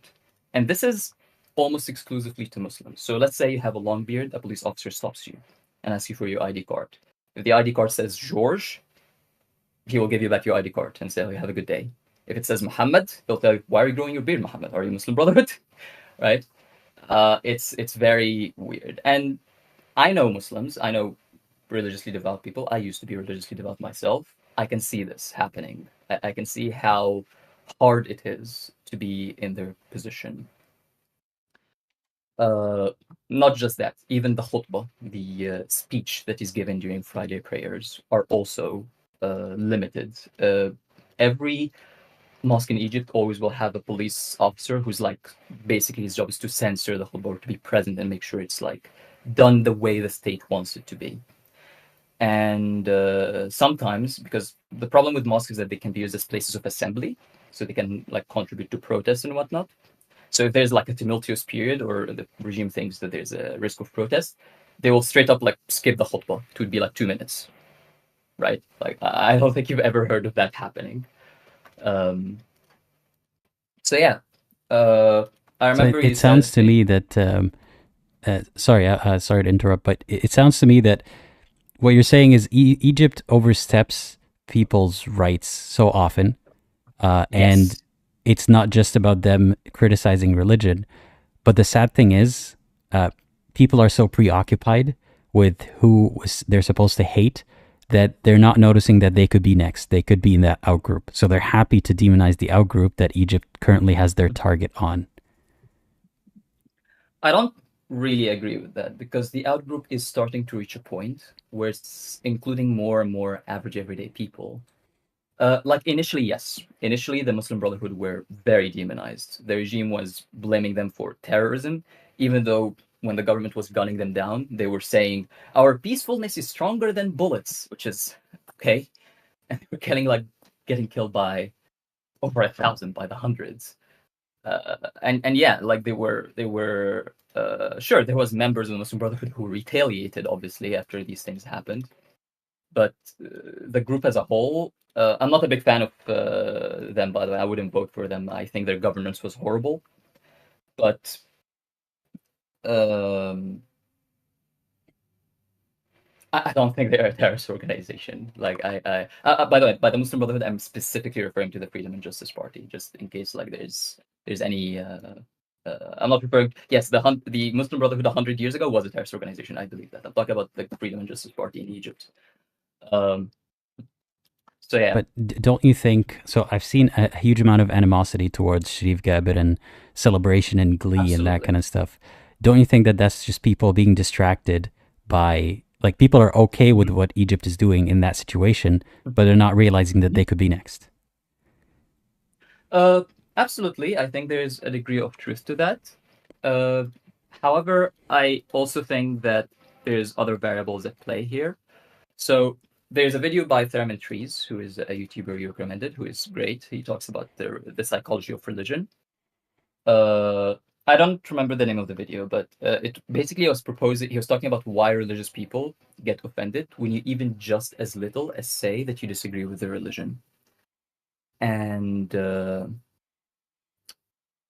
basically, he explains that religion is seen by religious people as an extension of their ego, an extension of their identity. It's part of how they belong in society.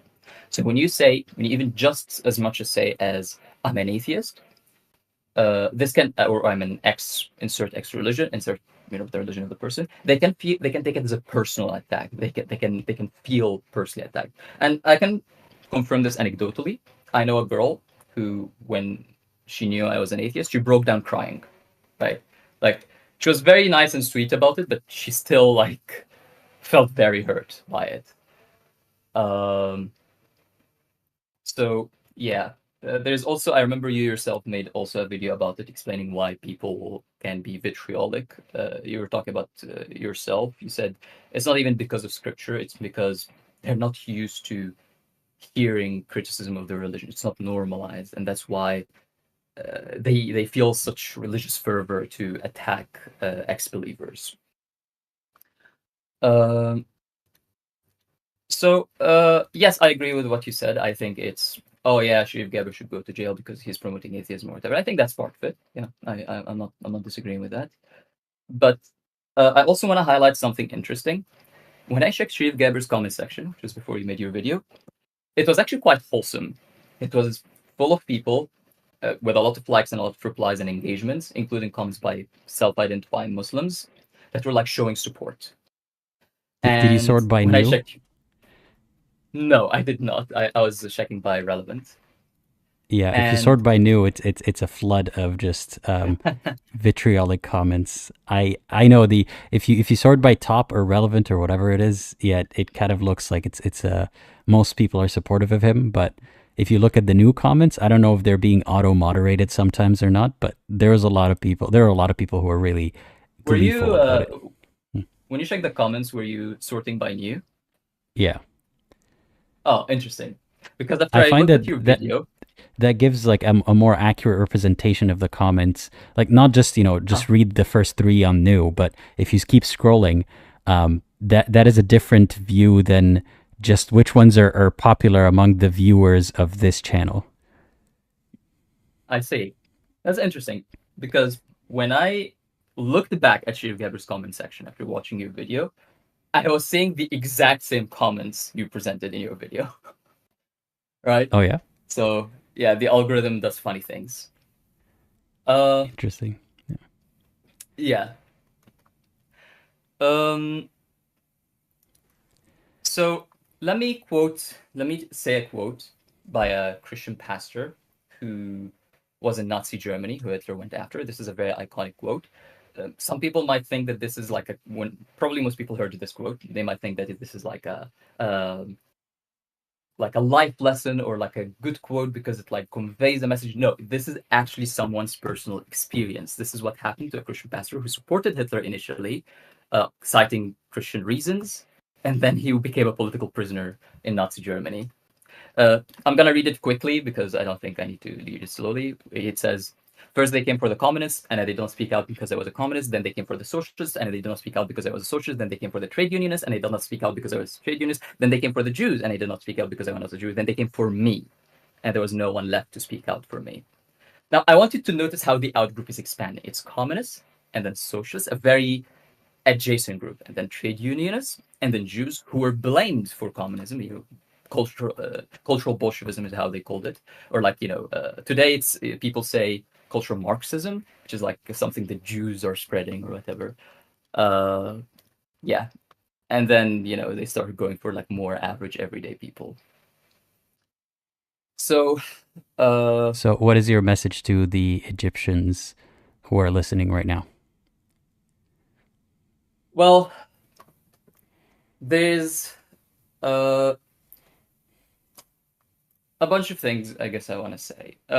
So I initially was planning to talk more about the future and the hope, and that there is actually a very good chance that things might change in the relatively near future, because we can learn from the color revolutions in Europe, which happened a few years before the Arab Spring, or the Arab Spring itself, and like the factors and the variables that lead to it. However, this is like I don't want to speak too much about like what would impact the chances of this happening or not happening. It would be too political for this channel's focus. But I wanted to give people hope, but I decided that I don't want to speak too much about it. I feel like it wouldn't be very relevant. But yes, things in Egypt, like Egypt is a good country in many ways. It is a safe country. It is, relative to Africa, quite economically developed. It is, sorry, I spaced out there. But yes, the civil liberties are not doing very hot or very well. I agree with that. And our economy, even though it might seem good, what the regime is doing to it is just draining it. You can especially notice this if you're Egyptian. You can notice this with the dollar crisis, the foreign currency reserves. It's miserable, and what the regime is doing is not sustainable.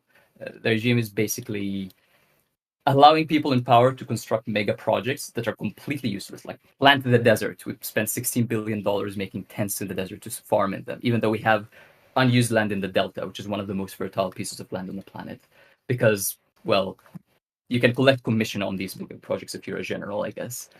It's quite sad, but I guess I wanted to highlight something to more general viewers, and I wanted to ask you a question. So I think, to me at least, it's clear that Egypt is a secular dictatorship. The regime's own the way the regime sold itself is about anti-Islamism. We had secular pan-Arab nationalism in the Middle East, which was the dominant political ideology. This was during Nasser, Hafez, Saddam, Gaddafi, these dictators. There was also the Shah in Iran. Things weren't doing very hot for human rights when we had these secular dictators. So I guess the question I wanted to ask you is, how do you define secularism? Because I've seen you use it in a way that I don't think would describe these. Secularism to me is the separation of church and state. Sorry, I got it. Oh, separation of church and state. So yeah, wouldn't you say that's the case already in Egypt, for example? I don't know enough about the constitution of Egypt to tell you if it's actually that way on paper or not. Mm-hmm. But I know that religion can be leveraged and Like in this case, Absolutely. for example, even though yeah, you're saying that the regime is anti-Islamist and they would use the same kind of tyranny to persecute people they presume to be Islamists, they are still using religion to persecute someone who's spreading atheism, as you put it, even though it might be unconstitutional to punish them that way. It's But I not even don't in the think penal that, code. yeah, or it's not even, it doesn't have to be officially, Yeah. something that is an intersection between Sharia and their constitution. But the fact that Yeah. there is some overlap, that it's not divorced from the religion and the effects of the religion. So I don't exactly consider it to be actual separation of church and state. Plus, I and do agree with you you. got to keep in mind also, like on a lower level, the way that if you have a dispute with your, if you're a woman having a dispute with your husband and you go to a policeman, like there's still the influence of religion on how selectively they will apply the laws. You know what I Yeah. mean? So it's, even if theoretically Egypt is a secular state, I don't think in practice it is a secular state. I mean, we are officially an Islamic state. The second article of the constitution says Egypt is an Islamic state. And yes, religion is obviously heavily weaponized. You can find, for example, Abdel Fattah Sisi, whenever he gives a speech, you will find two individuals sitting at the front seat who are not a members of the government, who are not part of the military, but Are you still there? he will dress differently to everyone else. The Grand Imam of Al-Azhar, Ahmed al-Tayyib, and the Pope of the Coptic Orthodox Church of Alexandria, Baba Tadros Thani. And basically their job is to be yes men, right? So whenever Sisi says something and he wants like religious approval, it's like he points them to them, is this good? And basically their job is to say, yeah, very, very Christian or very Muslim or whatever. So yeah, in that sense, I would agree that Egypt might not be a secular state. However, I think we follow that logic. I would also argue the United States is not a secular state because you have the largest Zionist lobby in the United States is Christians United for Israel, which is based on churches. Churches have tax exemption statutes. Like Yeah, I don't think the U.S. is Churches based on completely public trust. secular either. I mean, Yeah, there's evidence yeah. of documentation going back to I think it was the Iraq War, where there were people using religious language, like Christian religious language, in their briefings. It's not completely separated. To some extent, it's better than Egypt, but it's not completely a separation of church and state either. Absolutely. Yeah, I remember George Bush's speech, the Crusader speech. I conferred with God, and God told me. Yeah, that's we're invading Afghanistan because God said so. I guess he told George Bush personally. But yeah, I think if we take a purest definition of secularism, there would be virtually no secular country on the planet. There would be a few, but yeah, I think it's a spectrum, and that's why I call Egypt a secular country. Even though the constitution does say Egypt is an Islamic state, I don't think that the degree of secularism versus Islamism or even Christianity, Christian theocracy, is just too large that I wouldn't describe it as theocratic. But we can disagree on the semantics. I guess doesn't really matter. Mhm. All right. So I guess this is what I wanted to say about Egypt specifically. I wanted to touch on a bit on something you talked about several times, which is the Dawah scene in the United Kingdom and what the British government should do. Now, the Dawah scene in the United Kingdom is insane. Like, let's agree on that. Like, I'm not sure if there's more Muslims in the United States or not, but for every like Dawah or apologist person in the United States that you can find problematic, you're probably going to find 20 from the United Kingdom. Like it's insane how far radical it is. And I think it's worth, if we're going to talk about like what the government should and shouldn't do, I think we need to talk about the root causes for a bit. Saudi Arabia, according to an article in Arab News, so I'm going to read this sentence. Over the past decade, Saudi Arabia, who would have guessed, has been the largest source of donations from Islamic states and royal families to British universities, much of which is devoted to the study of Islam, the Middle East, and Arabic literature. Now, I can continue, they break this down further, but I'm not going to save time.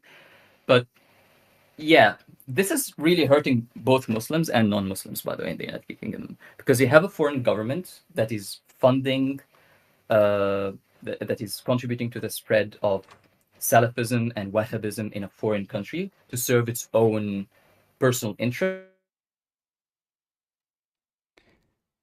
You cut out again. Yep.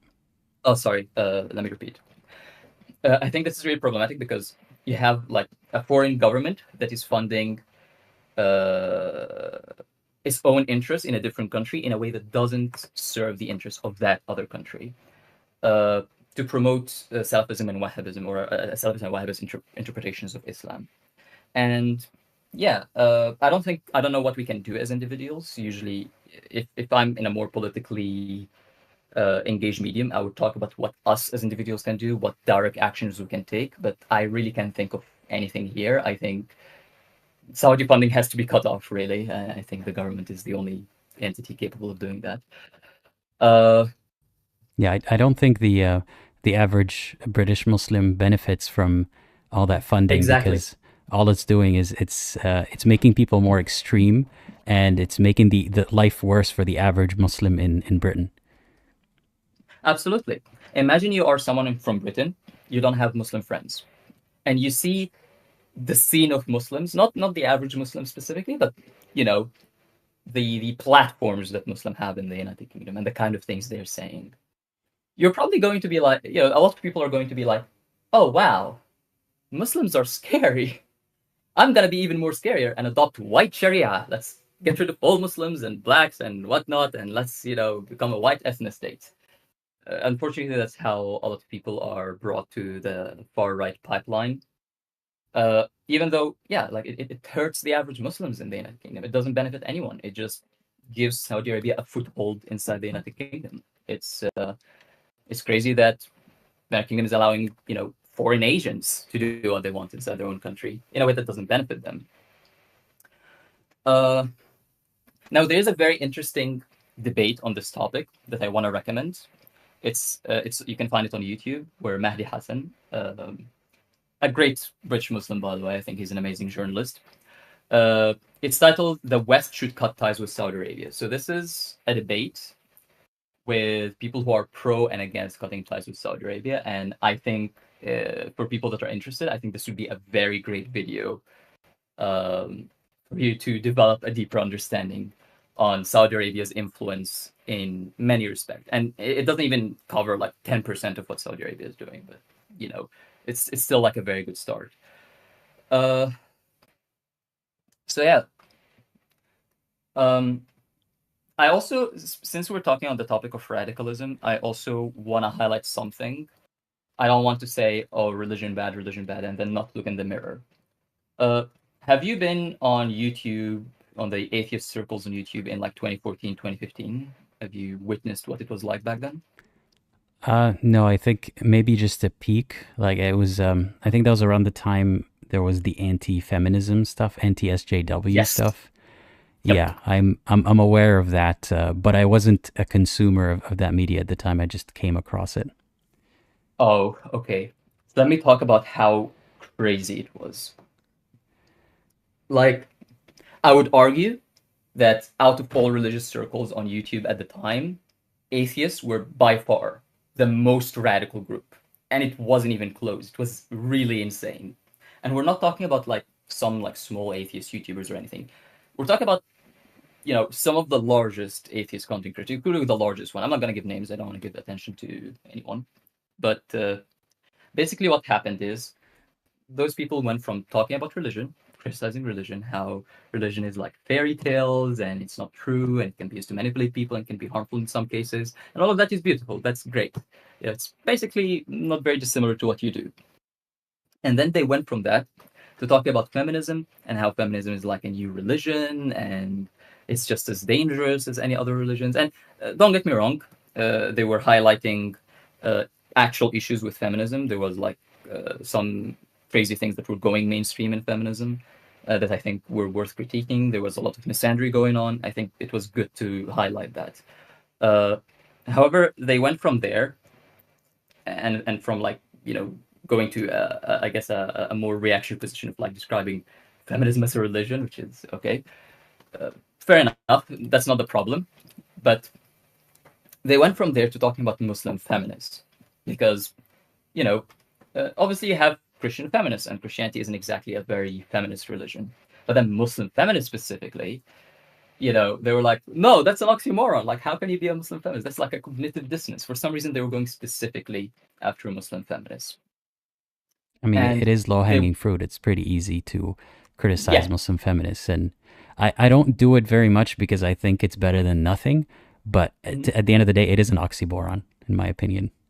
I agree. And I think it's an oxymoron to be Christian feminist as well. But that doesn't matter. We need to, like, we can't just say, oh, this person believes this way, therefore they should think that way. I think that's a closed-minded way to look at things. I think we should look at the individual and how they think and how they reach their conclusion. Yeah, and I think it's important to also weigh what is the purpose of this criticism, or what is it going to achieve. And that's not to say that you shouldn't criticize certain things because some people's feelings might get hurt. That's obviously not the way that I operate. I try not to hurt people's feelings, but if it's necessary, it's necessary. But it's important to know who your audience are and what you're trying to achieve with that criticism. So those people who are criticizing Muslim feminists at the time, it sounds just like it was low-hanging fruit and it was easy, and it wasn't really helping Muslims or feminists or women. It was just for people who want to shit on both, on Muslims and on feminists, to enjoy that content. Wait, it will get better. Don't worry.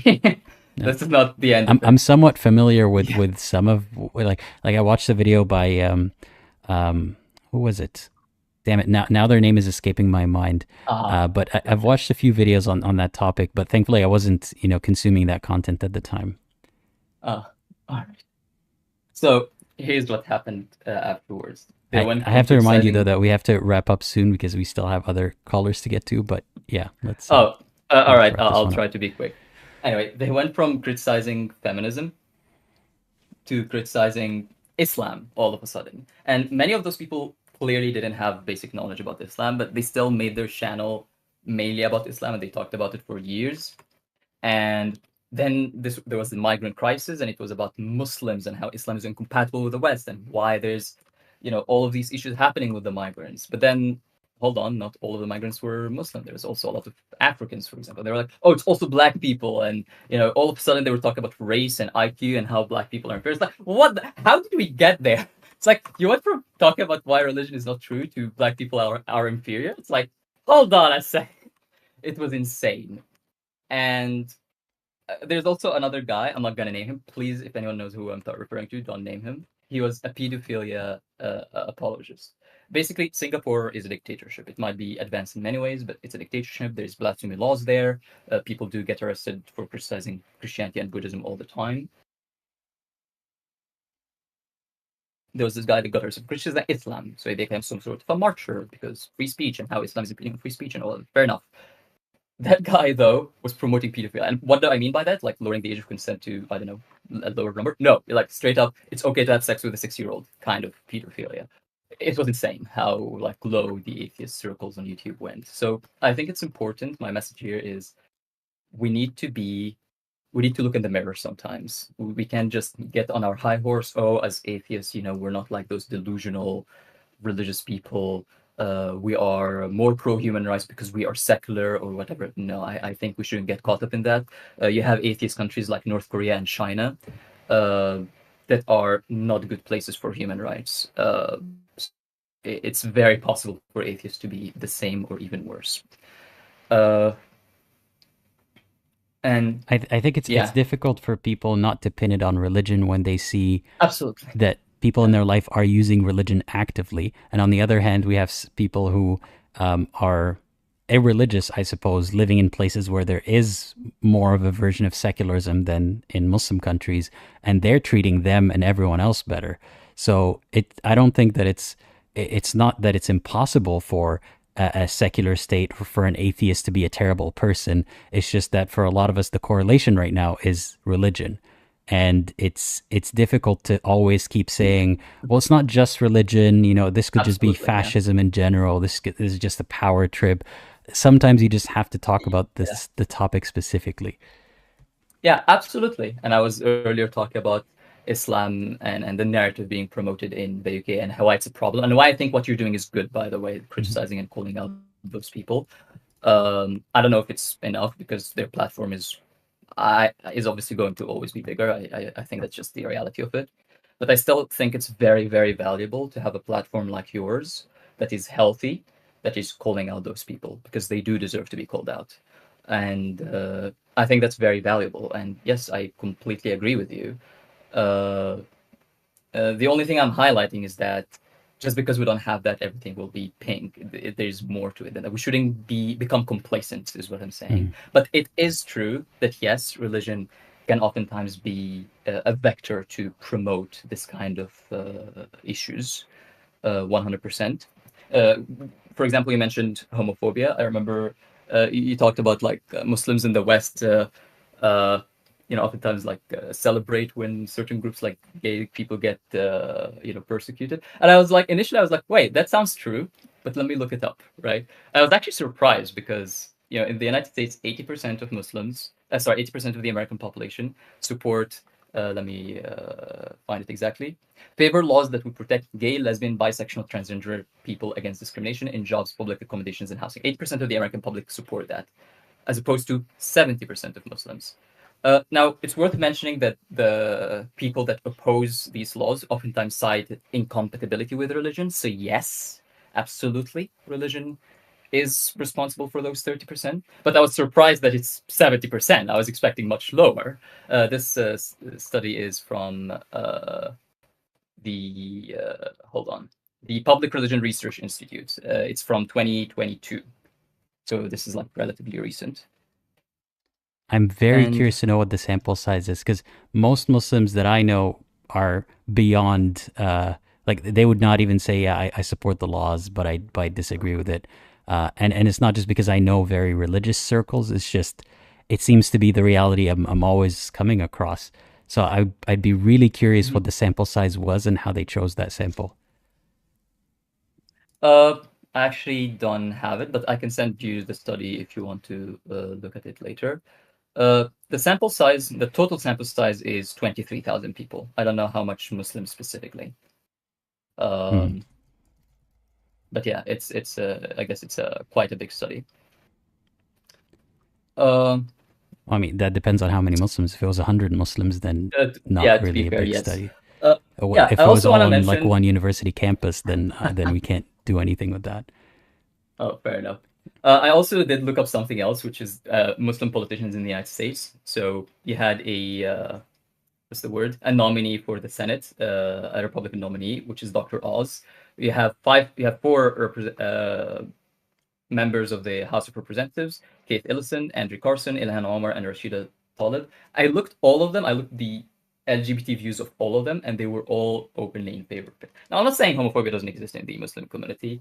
I just think that the idea that's something that I don't think carries any weight, a Muslim politician's public stance, because a lot of their supporters are the same kind of people who are pro-LGBT and pro-immigration and very anti-racism. So they can't just come out and say, "Yeah, I'm against LGBT marriage." That's just not an option if they want to get elected. I don't think it carries any weight what their public position on it is. I think it's actually very possible for a Muslim politician to run on an anti-LGBT platform, because many people already do. And yeah, but those people, then they have to appeal to a Christian base or a right-wing base, but they're not appealing to that. They're appealing to the left wing, and they are not going to be okay. They're going to lose their supporters. Yeah, so I don't think it carries much weight. Individuals, yes. Yeah. These specific individuals, I agree. Yeah. Yeah. So yeah, that's an interesting point. I haven't thought of that. I think that's a good point to raise. Yasir Qadhi was talking. I remember Yasir Qadhi was talking about an instance of a politician, a Muslim politician in the U.S., and he didn't want to name names, of course, who it supports these things in public because they have to, but then they talk to him about it in private. And he was talking about how, yeah, you have to do what you have to do to get elected, but that doesn't, like, you don't have to be openly anti-LGBT. So funny enough, I'm sure you've heard of the accusations of taqiyya. This kind of applies, right? Like this kind of applies. Yasir Qadi is telling people, as long as we're not in the majority, you got to do PR for Islam. Like he's just saying it. So, you know that I don't like this kind of alarmist rhetoric. I don't want to tell people that Muslims are plotting against you. But Yasir Qadi says it out loud that when it comes to certain politicians in the US who are Muslim, they conceal their actual views on these things.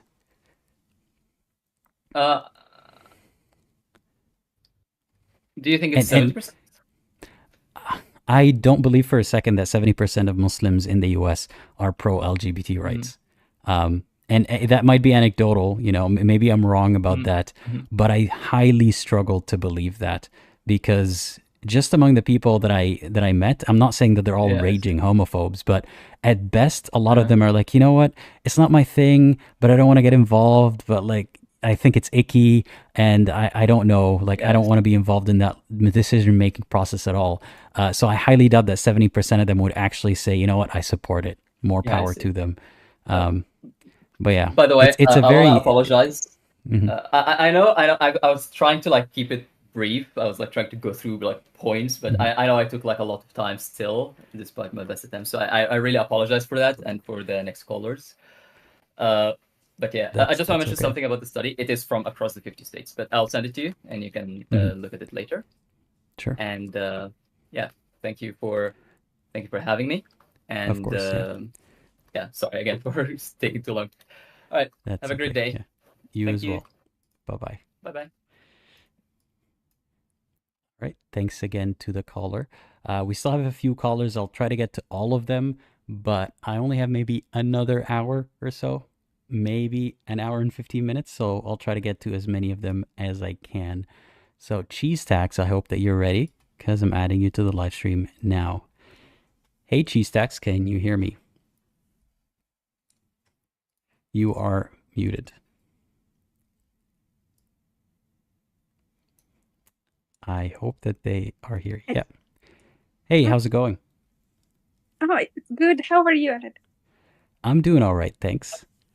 So tell me a bit about yourself. I was listening to the live chat, actually. I wasn't aware that I...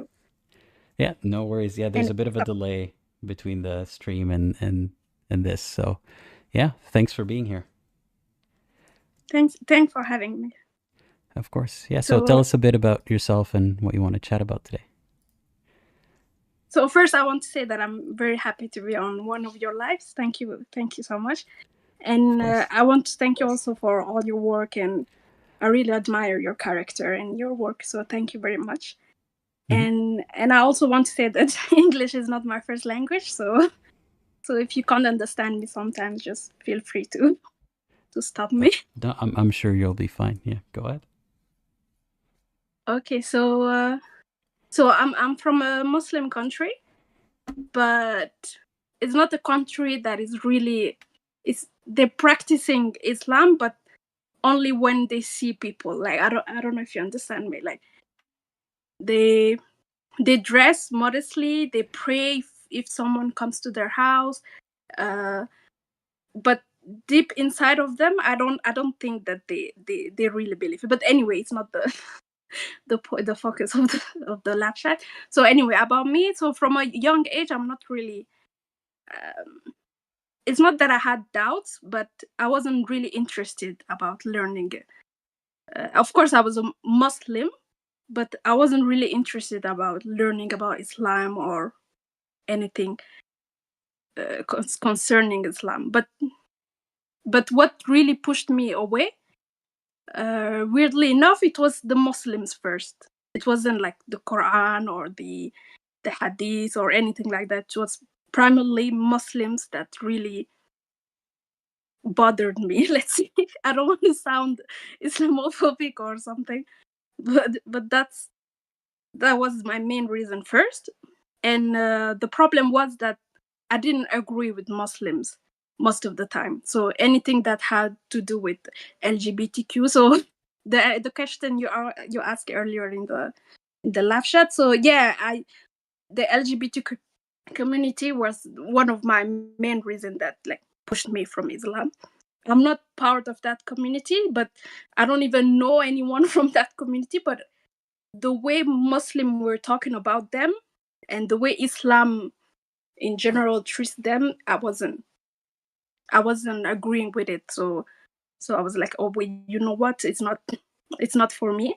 And I used to hear like the most horrendous stuff from Muslims. They were saying stuff like, you need to gather all the LGBTQ and burn them alive, or stuff like that. And they were saying the same thing about the Jews or the polytheists and stuff.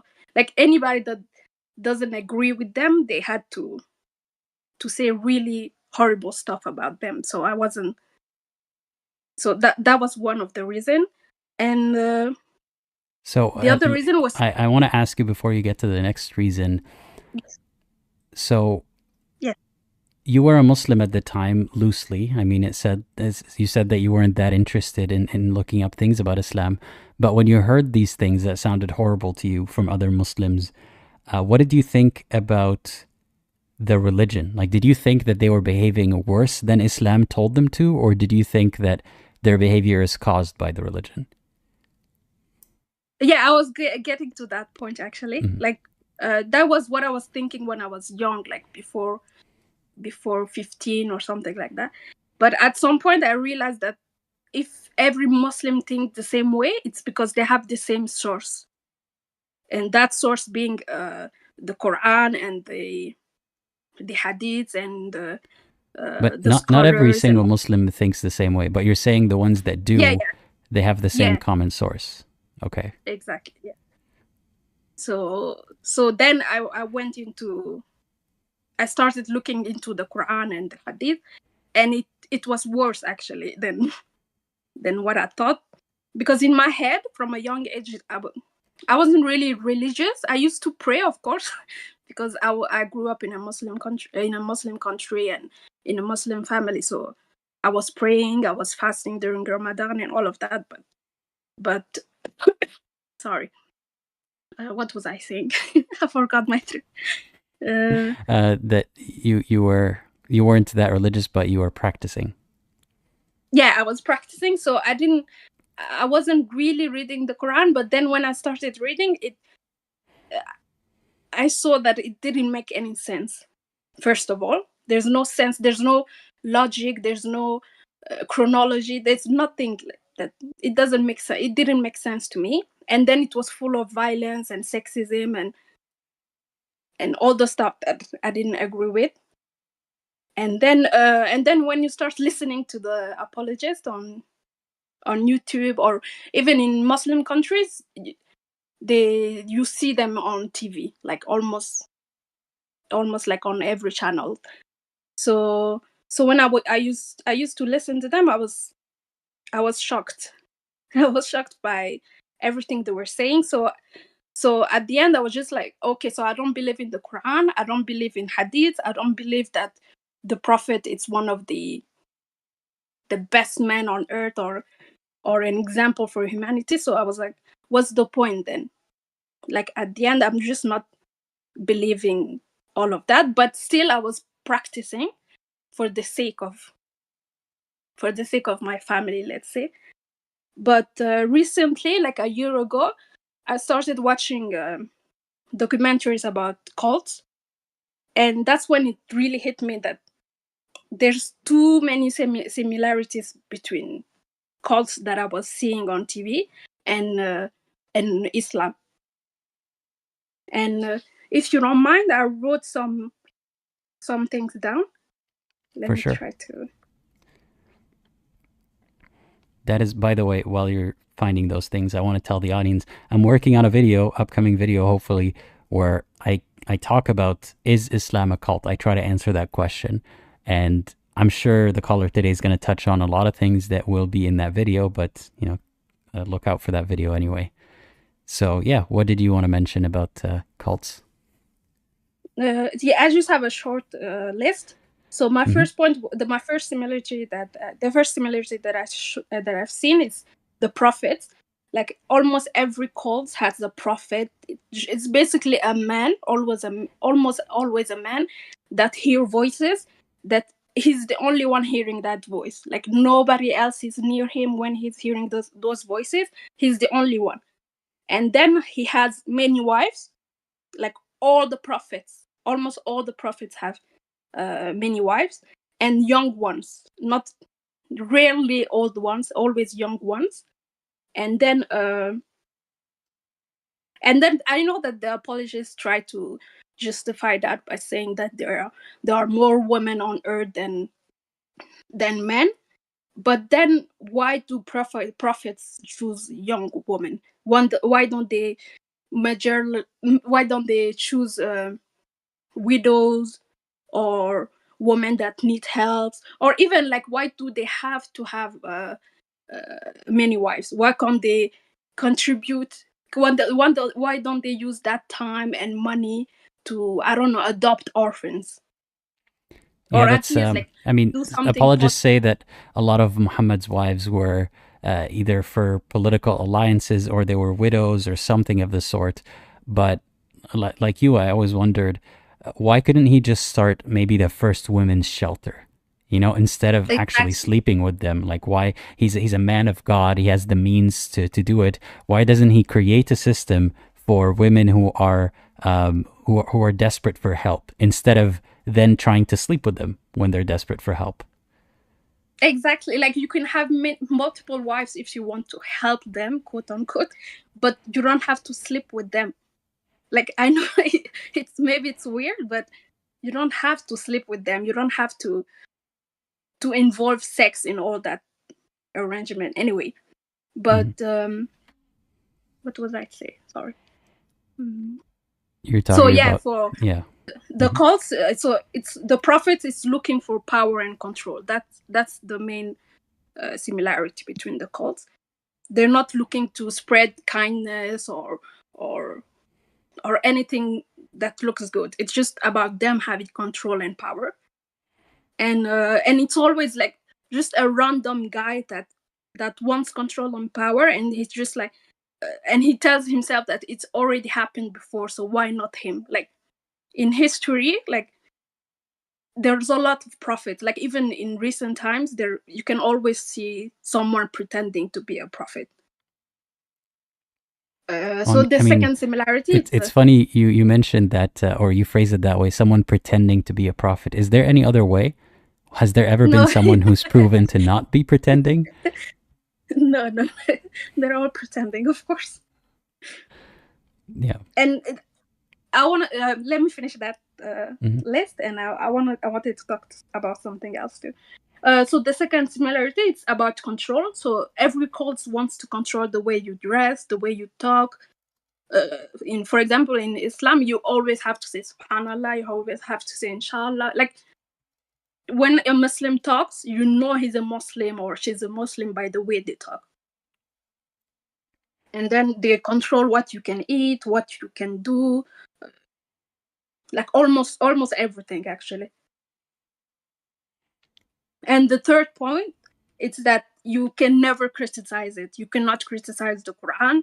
You cannot criticize the Prophet. You cannot criticize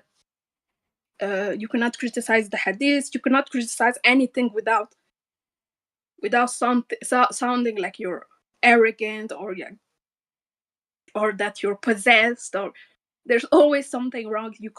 It's impossible to criticize it, and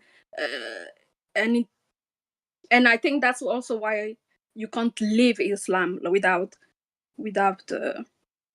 putting yourself in danger.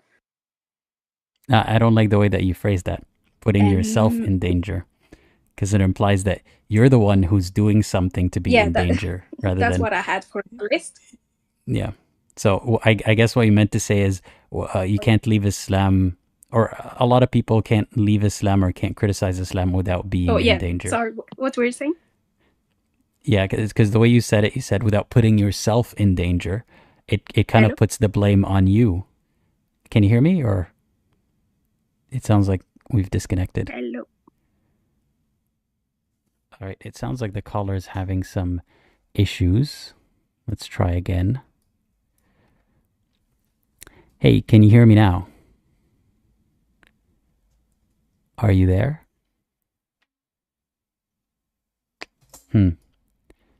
Hello? Yeah, I can hear you. Can you hear me?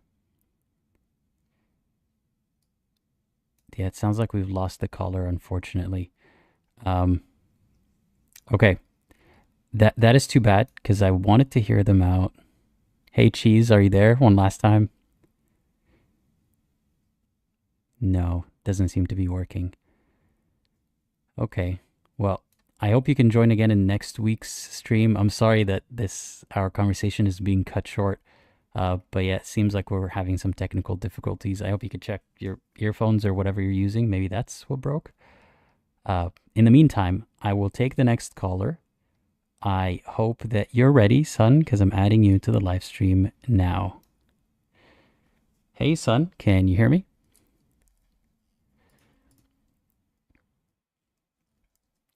You are muted. I would love to have a studio set up where someone deals with, taking in the callers behind the scenes and unmutes their mics and everything. Hey, son, can you hear me? Yes, I can hear you. Yeah, how's it going? Oh, we are live. I'm Yes, sorry, we are this is live. Yeah, sorry, I should okay. have made that clear.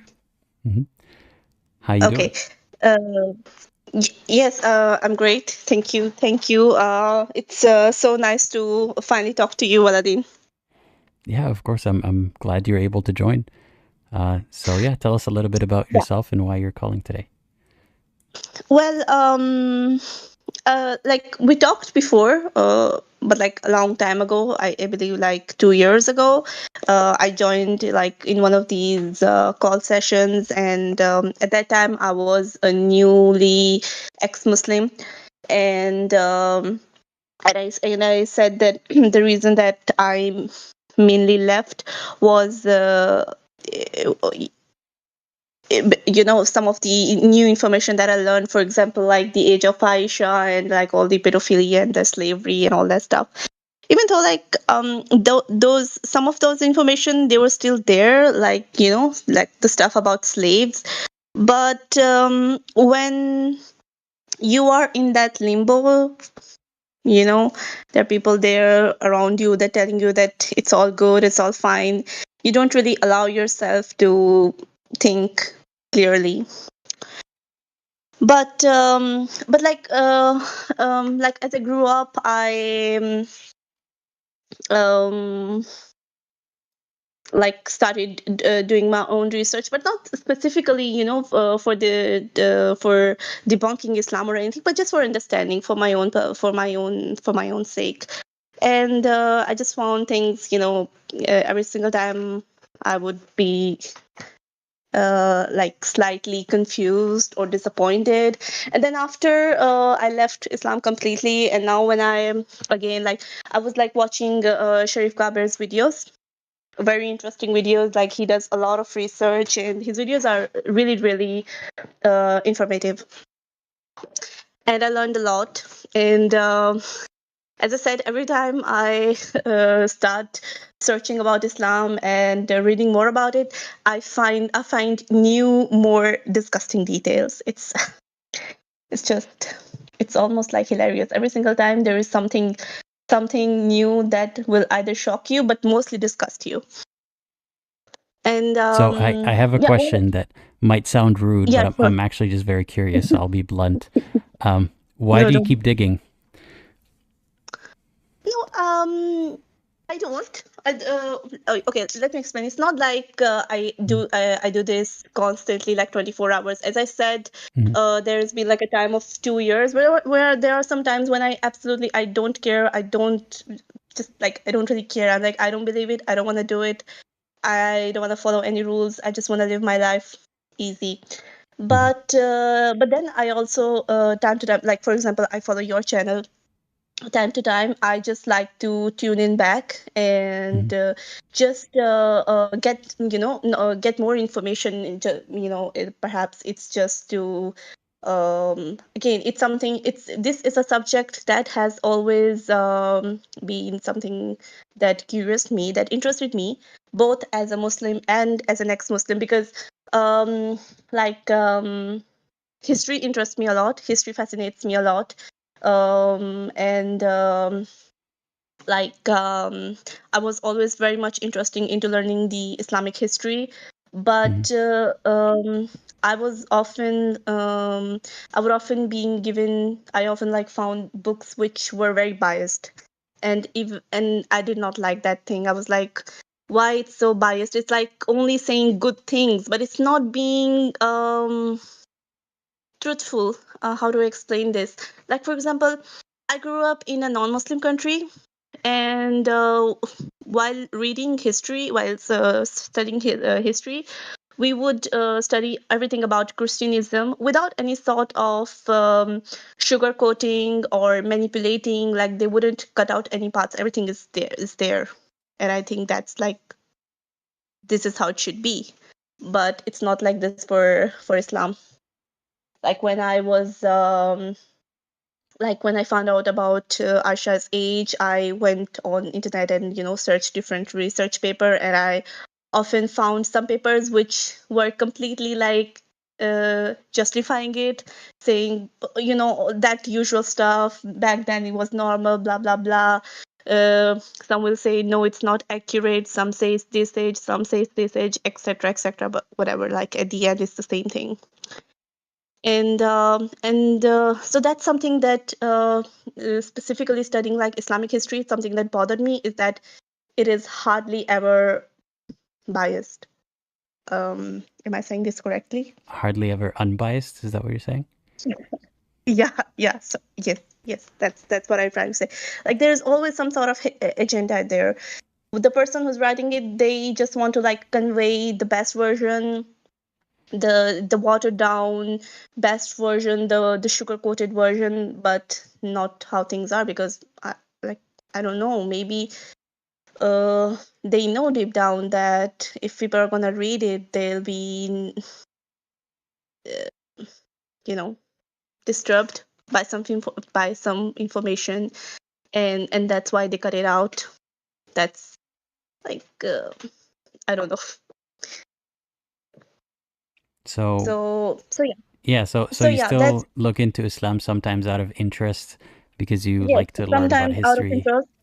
Mhm. Yes. From time to time, I just get back into it. As I said, like from your videos, I found out about Sharif Kaber, and I looked on in his YouTube video, and I started watching. Like, I watched like a couple of his videos, and like I found them really interesting. And there's again, like he like really gets into the nit bits of everything. Like, the last video that I was watching was about the history of Quran, like how it came into existence. And while I was watching it, every time I would like stop and get back and like read about it, read the sources, and like at the end, it all makes sense. Like, if you really think about it, a book that was written 1400 years ago, it has been unchanged. Nothing has changed from that time until now. Like, how much do you want to lie to yourself? A critical person would say it is nearly impossible. Surely something has been changed. And in fact, this is how it is. But like I the think Muslim that scholars people always focus too much on whether something has changed or not. That it's playing a game that Islam has forced us to play, but it doesn't really matter whether or not a book was preserved in the bigger picture. I mean, it might still be interesting to find out that it wasn't, but it's important to remind ourselves that even if it was, it doesn't mean anything. Like about Yes, at this point, the divinity yeah. of Now that I think Islam. of it, yes. Now that I think of it, you're right. It doesn't matter at the end. Like, it doesn't matter if it was changed or not. But the version that we have right now is like I'm quite sure that even the original verses weren't like that great, considering where they were coming from. not from God, but from Prophet like Muhammad himself. And like a lot of it was copied, and later on things that were manipulated, etc., etc. Mm, By the way, I want to but make a still, recommendation for a YouTube channel that you might of want to course, watch if you're looking for some more academic material on the history of Islam and Christianity. There's a channel yeah. called Exploring the Quran and the Bible. Look it up. I think it's interesting. I haven't watched every single video. I can't vouch for, how accurate it is. I just watched a couple of videos and it seems interesting. So do your research, but that might be an interesting place to start. It's called Exploring the Quran and the Bible. Okay, I have noted that down. I'll surely look into it. Mhm. Right now, I did like dig up a couple of books, which I'll surely read. And yeah, I look into this channel as well because at the end, these like reading these things from more like academic papers and like non-religious sources, it's it definitely gives you more clarity. And I think now, like I always had my issues with Islam. Back then, I remember as a very young person, I had a lot of issues with the foremarriage thing in Islam. It just bothered me so much. As like I used to think it's so unfair. Like uh, if if a man does not like that, that his wife would be with another man, it's the same for a woman. I don't want my man to be with another woman. I don't care if some god allows you to do that. It's just wrong. And so I guess that I was never fully convinced by it, but again, when you grow up, when you are surrounded in that environment with people who um, somehow they reward you for praying or for reading Quran, even if you don't understand a word of it, you just have to recite it. Yeah, again, that thing of reciting it, read it like in that sing-song way. Do you like? Are you aware of this thing? Yeah, I used to Because read Quran that way. But yeah, I know that there's a lot of emphasis put on how you read I it and just you get... find it so unnecessary. I always found it so unnecessary because I thought that what's important is that you understand what is written and not how you read it. Anyway, so Yeah, I yeah, think but I that never really watched. there's more to it Mm, than that, because when people sing it in a certain way, it's almost hypnotic and it sounds more appealing mm, than just reading it. it does. So there's that appeal to it too, that maybe the it's designed to be sang that way so that more people are enchanted by it. Yes, yes, you are right. But again, I found these things like from my personal perspective, I found them quite unnecessary. And then obviously, like even let's just suppose as a Muslim woman, I have mastered the art of reading Quran in a very beautiful way. I would still not really get a huge platform to how do you say uh sorry, I'm out of words, to Are you saying that show other as people my talent. someone Are you saying that as someone who reads Quran in a beautiful way, if you're a woman, you're not allowed to do it publicly and gain some sort of notoriety from it like Yeah, men do? yeah, yeah, that's what I meant. Hmm.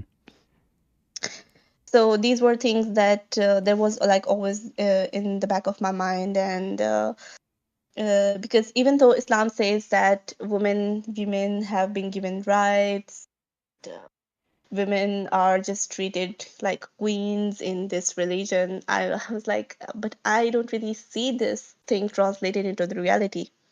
The reality Hmm. is a little bit different. I Yeah, I don't mean, see in Yeah. Often when they say that women are treated like queens, there's always that example given of how there's a hadith about how heaven is under the feet of mothers, which it's promising a reward in the future, in the far future, after you die, which is not tangible. So women aren't treated like queens now; they'll be treated like queens in the future. And also, it's specifically linked to motherhood not being a woman. So there's strings attached to it. Like, let's not get into the heaven thing because that, again, the things that made me uh, angry somehow. It was like the Houris thing. God, it pissed me so much every single time I would hear about it. Like I remember this one time, we were in this sort of like webinar I don't know what you call that, but like a gathering with sheikhs speaking about the Quran, and he would like talk about the Houris, and he was trying to explain that thing in the most non-sexual way possible, but it's almost impossible because the concept itself, it's very sexual. A man is going to get just remind me how many Houris, like 75 or 76, I don't know how many they were. I think that's a weak narration, by the way. Some people say 72, but regardless, you're going to get a lot of heavenly sex maidens. Yeah, that's a classic. That's a classic with the Quran, that numbers are never accurate. Some will say this number, some will say that that's from number. the hadith, but yeah, whatever the number is, that the men are promised that. Yeah, they're promised these like almost non-human creatures, virgin with skin like this. That's like, but like at the end, if you're gonna think, but like for what? What is gonna do with all of them? Yeah, I mean, obviously for intercourse. But it's I don't know. I don't know, Aladdin. I just found this thing so disgusting. Like how I don't know how these things are so widely acceptable by people. Don't they think about these things? And again, getting back to the main point that just bothers me so much. Again, the pedophilia part. People who when I first discovered about it, I was so angry, and I thought that all these scholars, all these knowledgeable people, they surely know about this. And there are people who try to who defend it very openly. How they can be okay with it or right with it? Because trust me, there are a lot of people who are completely fine with it. They don't even try to defend it. They say that's how it was and it's normal, it's acceptable to marry children's females. I think that too, not boys. it's just that people cannot go against, or believers cannot go against the word of God. And if they believe that Muhammad actually did it, or God said it's okay, they don't seem to have a choice. They think, if I think otherwise, I might, I might be tortured, or I might do something that people who deserve to be tortured would do. So I feel for them, but it's unsettling to among them and to see how differently they think compared to you.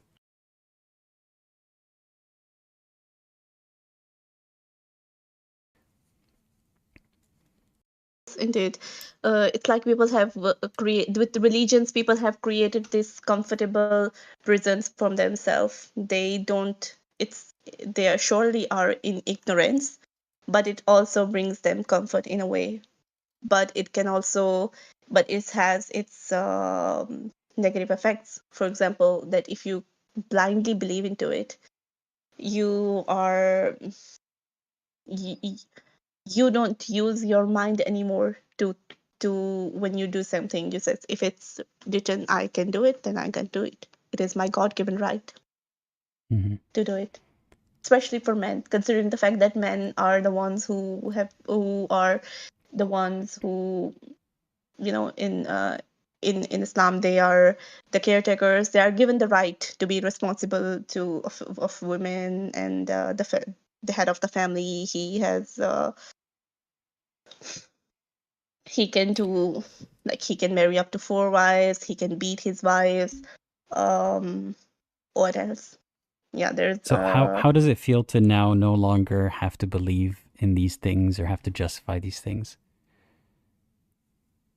It feels great. Definitely, I don't feel conflicted anymore, and I don't feel like a hypocrite anymore. Because back then, I used to feel like a hypocrite. I was like, because another thing, yeah, this question that you put in the chat about the LGBTQ community. Since I like grew up in a non-Muslim country, I grew up believing that it's absolutely like no one should be condemned for their sexuality or their gender. It was just a normal thing for me to believe, and obviously it was it's yeah, again something And that goes completely against Islam. so even as a Muslim, So you didn't agree with it, with Islam's view of the LGBT. no, Is I that what did you're not saying? agree, but I really tried to um make sense of my religious beliefs. I tried to make them work, but it did not, Yeah, and I'm happy about that's. that.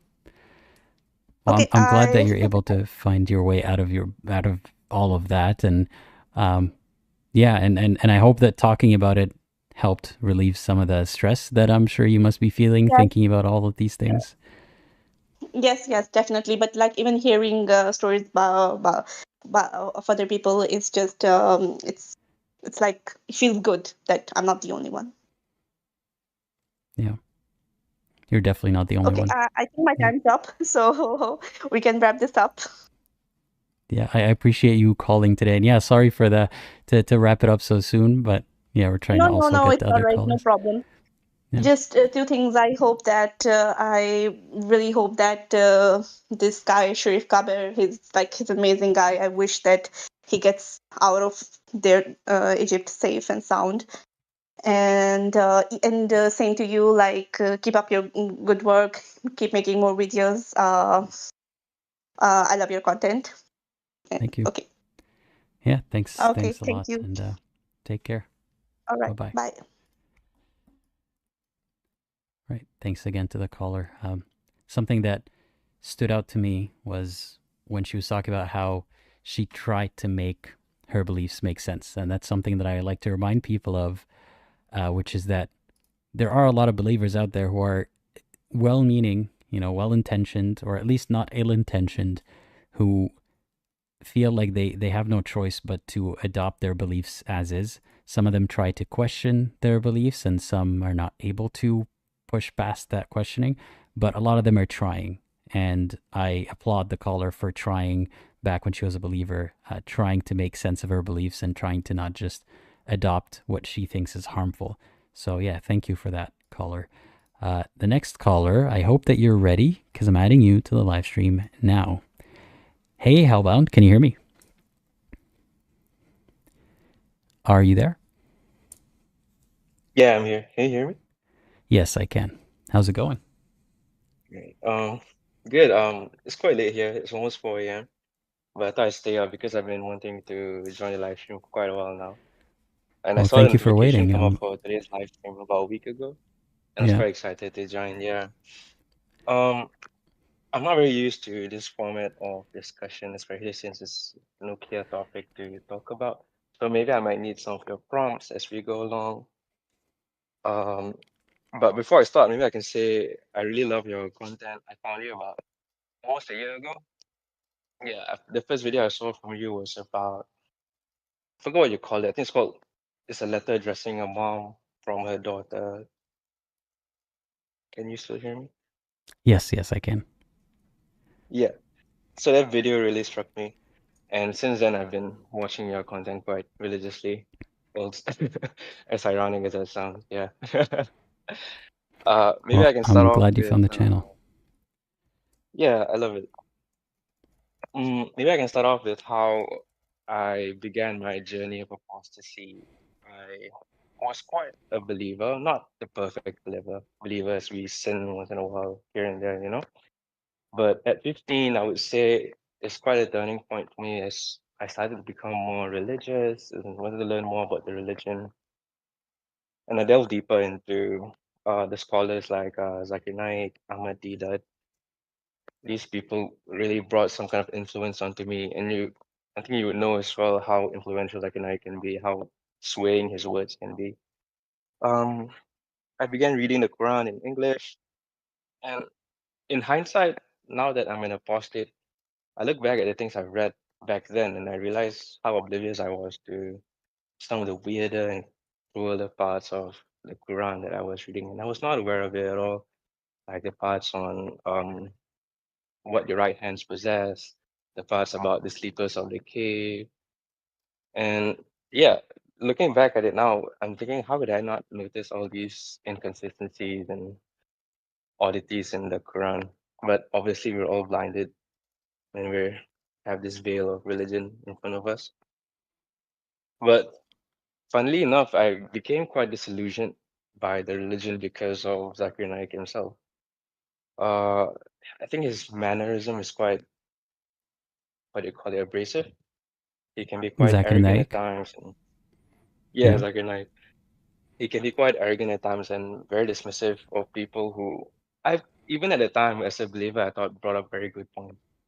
I remember he had a discussion with an atheist about evolution, and the atheist brought up really good points, which was very difficult to rebut, about evolution being seen in real time in viruses and how that's proof that evolution can happen naturally. But he was extremely dismissive of his points. And even his reasoning for the way he justified that hell exists and the punishment for apostates, these things triggered some questions in my head that was difficult to forget.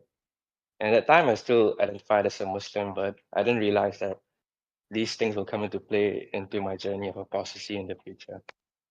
And at that time, especially, I think I became a Quranist. I think a lot of Muslims who find it difficult to believe the more difficult parts of the religion fall into Quranism because it's just most things of the Quran are just vague and ambiguous enough for you to put your own interpretation onto it.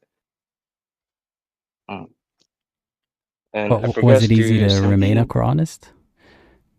no.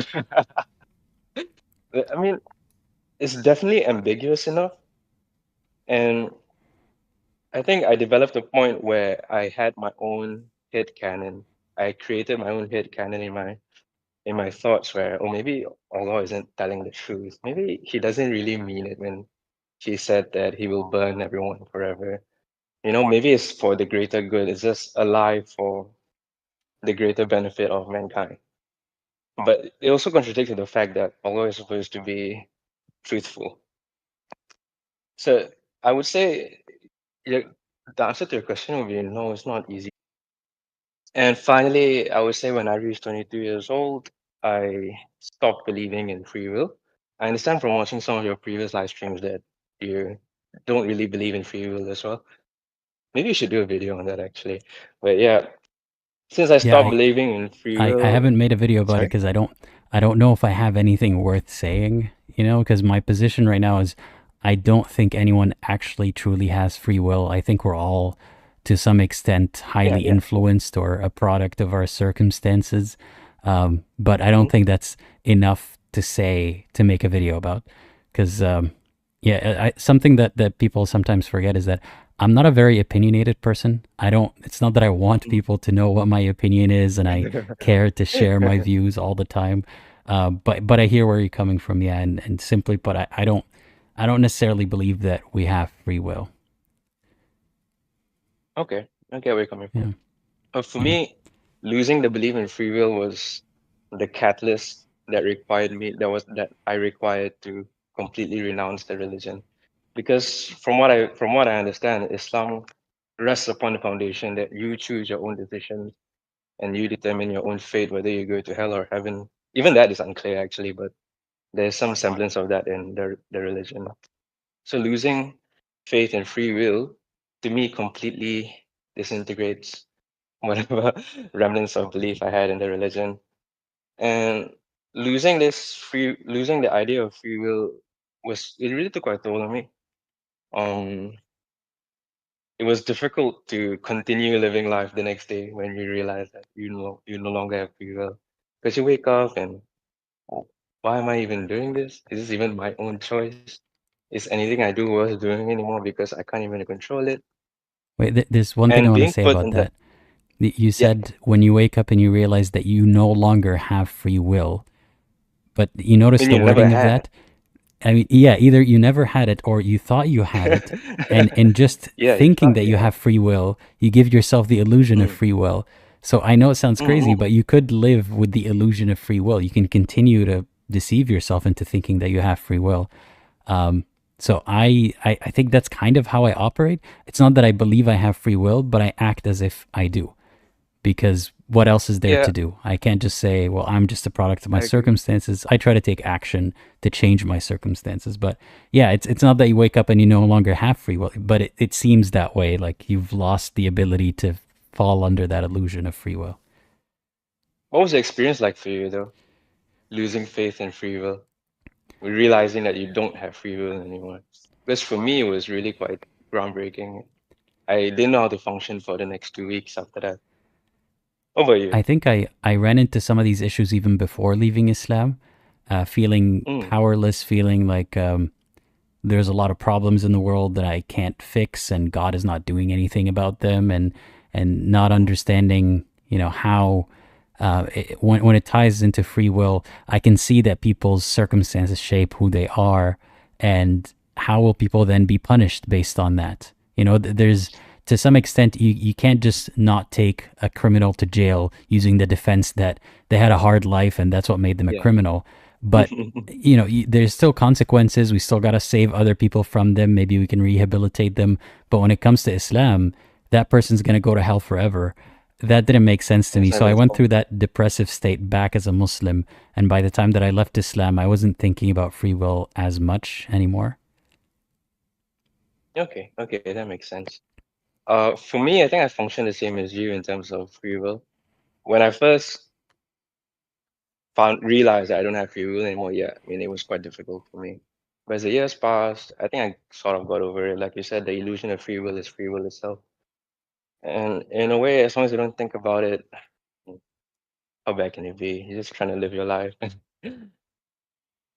You Well, think you what have power does over it, that's all that matters.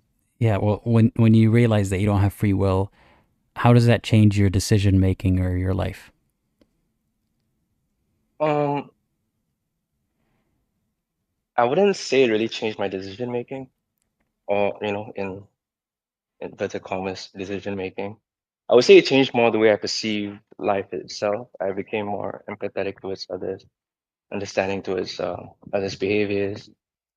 Sometimes people upset me, and I could rightly be upset as well towards them. But think back, they don't even have that position to upset me. So how could I? I try to be more understanding in that sense.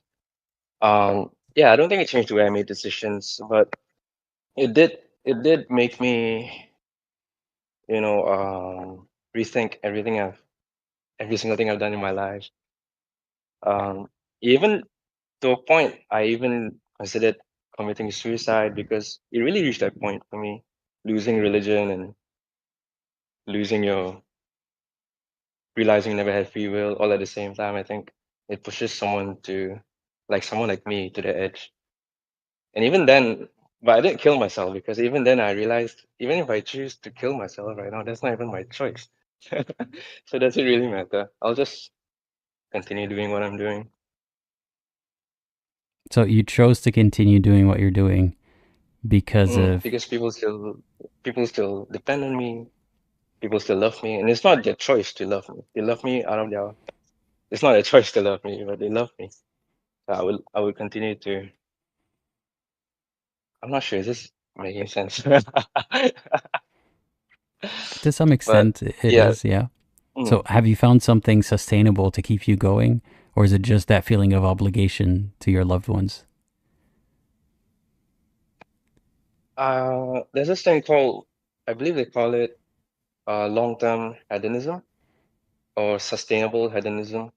I think hedonism typically people connote it with ideas of ego, pride, and short-term pleasures. But the alternative version of hedonism is called long-term hedonism, where you try to live your life in search of pleasure, but not not the types of pleasure that would destroy you in the long term. An example could be maintaining relationships I have with my friends for a long-term future, maybe exercising more often so I can have a more comfortable future. I think that So are you helps a just lot saying with seeking happiness? Is that what you're saying? seeking happiness. Because, you know, losing religion, you lose that quote unquote objective meaning in life, objective purpose that you had in life as a Muslim, where you live only to serve God, you live for the afterlife. But now I have no more afterlife. I never had afterlife. So now I have to live for what I have now, in the present and in the future. Yeah, And that's although something that life may not be, I want to highlight to people, that sometimes theists confuse what you're describing as depression because of not believing, period. Like they think that without God, without yeah, religion, you'd be depressed. But I think it's more, from what you're describing, losing the it. absence of what you expected to be there. So you grew up with ideas about Yeah. purpose and life and God, and when they're taken away, then you have a difficult time coping with it. But it's not Mm. because someone who grew up with, not believing in God would have felt the same way. Probably not. But yeah, it's a difficult transition. Yeah, I agree. And I think that's the main message I want to bring across in my short time here. Losing your religion is not a very easy process to go through because as being born a Muslim, you're not raised to be able to be equipped with living life without God. Growing up, everything that was inculcated within you in your childhood was about God. You do this for God, you do that for God. You suffer for God, you suffer for good deeds. And losing that central aspect of your purpose and meaning in life can really take a toll on you. But there are other alternatives to what you have right now as Muslims, let's say. Um, yeah, as of now, I'm just trying to live life to be as comfortable as possible because I'm stuck here anyway, and people love me despite them just being biological machines. I am a biological machine myself, and yeah, I think different people will leave the religion with different ideas of what is their new purpose and meaning in life. For me, I found mine through this sustainable alternative hedonism framework, and for others, it might be different. I'm curious what kind of, let's say, framework you follow to replace what you had before in Islam. So the word, the phrase hedonism or long-term hedonism sounds Yeah, I forgot wrong what's, to I think me. sustainable hedonism Or or long-term sustainable hedonism. Sounds hedonism. wrong. Sounds like Um, an oxymoron, right? or no, it's just that the word hedonism, I've always thought of it as a negative thing, or Yeah. that accusation that you left Islam because you're following your desires or you worship your desires, and if you don't worship Allah, you're worshiping something else. And so So I'm going to the reflexively, stereotype.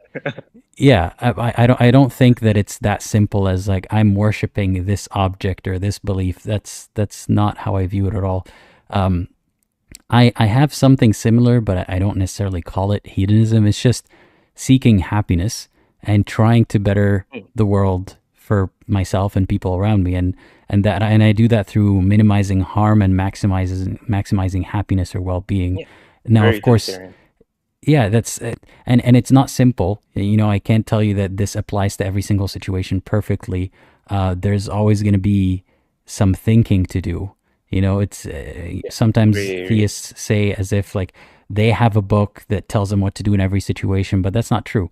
There's a lot of ambiguity in religion as well. So we already employ that instinctively and have been employing it whether we were religious or not. So it's just continuing to do that without the laws that have to do with God. So my purpose right now is to live a happy life and try to aid as many people as I can in living a happy life. That's where I find purpose. Okay, I see. I don't have much else to add on to this live stream unless you have some questions for me. None that come to mind, but I appreciate you talking about this because, like I said, there are many people who can relate to that. And yeah, I'm glad that you're being open about your struggles. Yeah. Thanks for having me, man. Of course. I hope you have a Take good care. night. Yeah. Get some sleep. Yeah. Bye-bye. You too. You too. Bye-bye. Thanks again to the caller. Now I'm setting up for the last caller of today. NT, please get ready because I'm adding you to the live stream soon. I just want to say thank you everyone for watching or listening for this long. If you've been here the whole time, I appreciate it. And yeah, I'm going to add the caller now. Hey, NT, can you hear me? Yo, yeah. How's it going? I'm going good. How about you, man? I'm doing well. Thank you for asking. Excuse my shitty mic. I'm in the process of getting a new one. That's okay. Just, I guess, try not to speak directly into the mic because there's a little bit of distortion there. Is it okay now? Yeah, it's okay now. Right, cool. So, first of all, happy Mental Health Month and Pride Month. Thank you. Yeah, same to you. How's it going? I'm doing all right. A little bit exhausted, to be honest, but other than that, I'm doing fine. How about you? Yeah, it's a long stream. I'm good too. Thank you. So yeah. Yeah. Sort So of, yeah, tell me okay. a bit about yourself and what you want to talk about today. Right, so I'm an ex-Muslim, socially ex-Muslim, from Malaysia. Mm-hmm. You probably had a bunch of us before, right? Malaysians. I've spoken to a bunch here. Yeah. Yeah. So yeah, I'm just another ex-Muslim in Malaysia. Socially speaking, family doesn't know, few friends know. Mm-hmm. But you know, systemically, I am not able to leave the religion because of the laws and the way it's structured. I might face death penalty. And the thing that I want to talk about a bit is kind of sexism in Islam that pertains to men. Right? We don't really talk about misandry that much in Islam. Sure. So Tell us a little bit about that. Mm-hmm. Yeah. So I guess the biggest biggest form of like sexism we face is the idea that men are basically like sexually carnal animals in Islam. Mm-hmm. And this kind of harms everyone, women and men especially. And most laws are based on this idea. Like the idea that, you know, women have to cover up because of men, right? And men can't do certain things to other men because we're just viewed as sexually charged creatures that are basically unable to inhibit ourselves. And this actually a lot of problem comes out of this because of this. A lot of laws in predominantly Islamic countries, they don't accept rape or sexual assault that happens to men where the perpetrator is a woman, because the idea is that men cannot get raped by women. And viewing men as like sexually carnal animals is kind of like perpetuating that stereotype. And it's one of the things where it's like super harmful. And I don't understand why this is, because even in Islam, like I think there were texts that show that how I think Prophet Yusuf, he was kind of harassed by women, like assaulted by women. And there was a whole story about, I don't remember what kind of what tribe, but they were basically raping young boys and they got punished for it or something. But somehow when it comes to making Islamic laws, it somehow like got swept under the rug. People don't really like talk too much about it.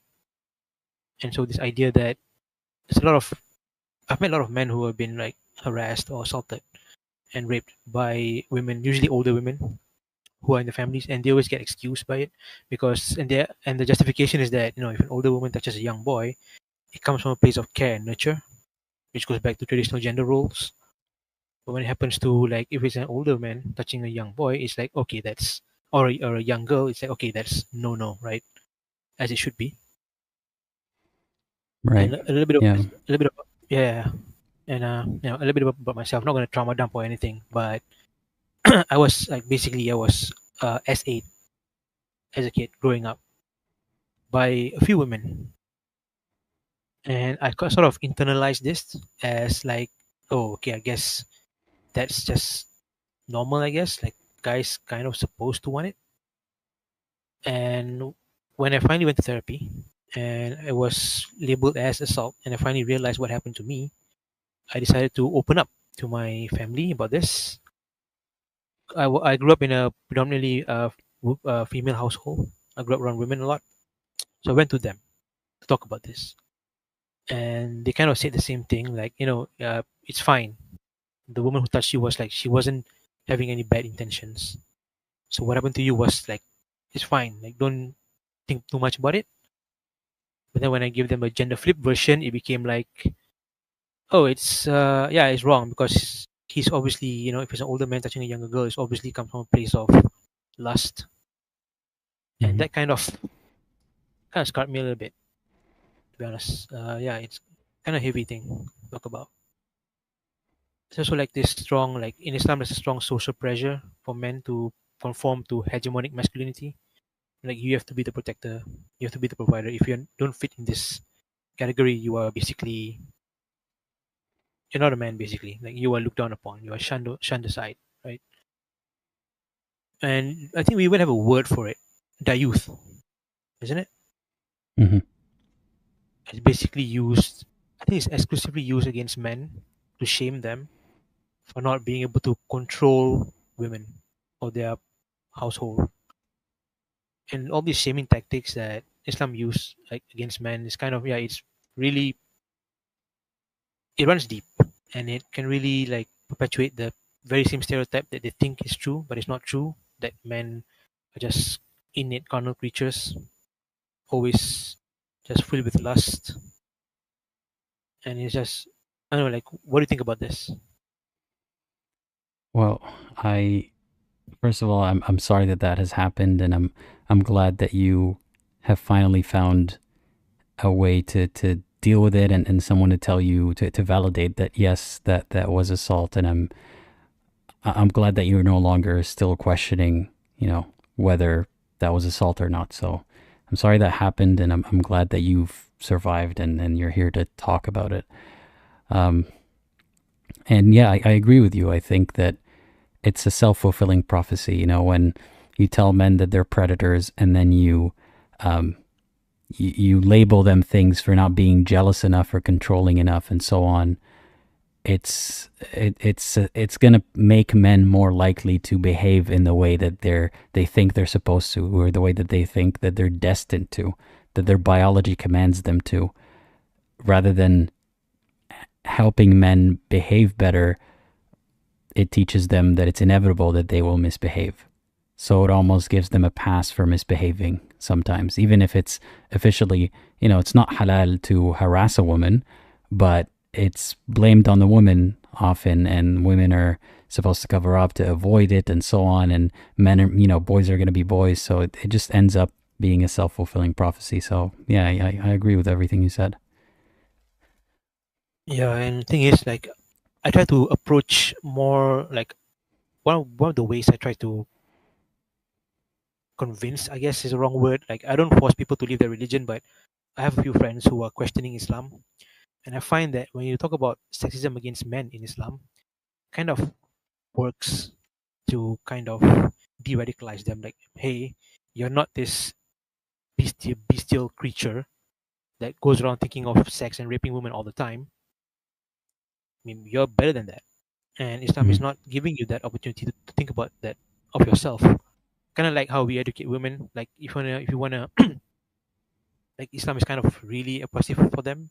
Like, telling them this will kind of like help them, I guess, in a way. So, like, I'm coming at it from this kind of angle. Like, this is why, like, I kind of push against, like, I push about misandry in Islam to men, trying to show Have them you had any it's wrong. success with that?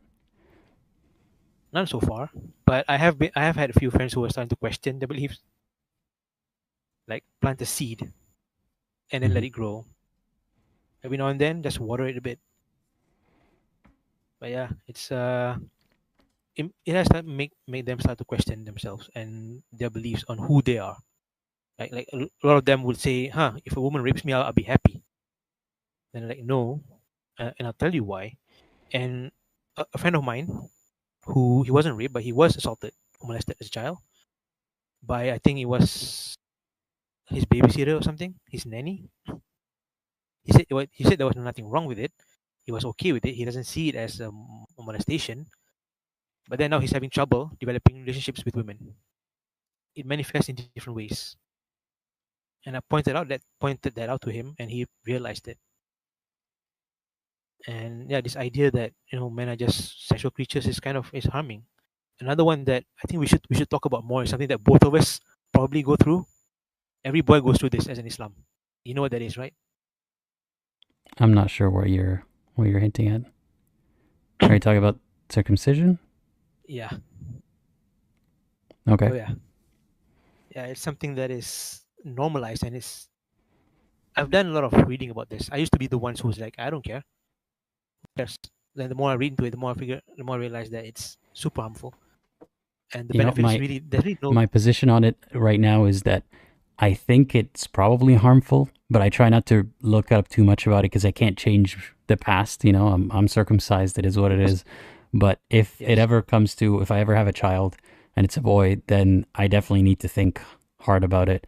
And I don't think I'd be circumcising them, but then I would do my research. But for the time being, I feel like I'm in willful ignorance about it because there's not much that I could do to change it. Yes, and here's the thing. Do you feel bad? Like, if you realize that it was such a harmful decision, do you feel like there was something taken away from you? Like it affected you in a certain way? I think I would, yeah. Yeah, and that fear is a very real fear. Something that I went through too. And something that a lot of pro-circumcised men also kind of say, like, they kind of don't want to talk about it because they don't want to admit that what happened to them was wrong and they're losing out on something. And I'm not gonna lie, I got body dysmorphia from this. Seeing other men like just natural, and I'm like, and then when I read up about how it's actually better to have it than not having a foreskin than not, it's By the way, are you okay talking about this? If you're not comfortable, we can move on. I mean, we're kind of already talking about it already. And Yeah, I get where you're coming from. I think there's no use in crying over spilt milk, like what happened already happened. But it becomes more of a question if you're going to inflict it on someone else. So I think that you don't sound like that you would do that in the future. And yeah, I try not to overthink it because I can't change the past, but I can change the future. yeah, exactly. That's kind of the position that I'm on as well, because I'm against it. I'm anti, but I know that I can't change what I've done. Even though I once considered undergoing foreskin reconstruction surgery, which I figured is not worth it because it's just aesthetic at this point. You won't get back your lost nerves. Mhm. But I am actively against because I don't want that to happen to other people. I don't want, and it's not just the boys, by the way. Like girls this happens to girls as well, Mhm. especially in my country. And it's a I'm going up against the hill, right? Because Muslim majority country, I'm talking about something like this. But the best I can do is just promote more knowledge on this issue to other people so they don't do it to their children. Mhm. That's like the stance that I'm taking about this. Yeah. And yeah. Okay, there's another story relating to the social pressures of men that happened to me recently. It was during Eid. It's so I work on an oil and gas on an oil platform, right? I'm in the oil and gas sector. So I've missed out on basically 3 years worth of Eid and all the birthdays and all the death that I missed. And so like this year was the first year I get to celebrate Eid with my family. I'm already like non-practicing, but at least I get to meet my family. Mhm. Sorry, I'm kind of jumping from different topics right now. So what I did was I usually get a mani and pedi done, and for this time I decided to paint my nails black because I've always wanted to try that out. I had no idea that my family would have such a huge reaction to it, to the point where they kind of said, if you don't remove it, we're going to lock you in the house. You're not going to leave, and you can't see anyone. But you're an So adult, right?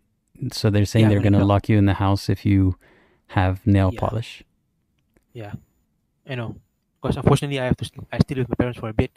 I own a place, just it's still not done with the construction yet. It's still, I think a few months it'll be done. So I'm kind of forced to live with them for the moment. So yeah, they kind of like control me even though I'm an adult. Like, and then it's like you got all the emotional manipulation happened, the blackmailing happened, and it's just I had no idea it'd be this bad.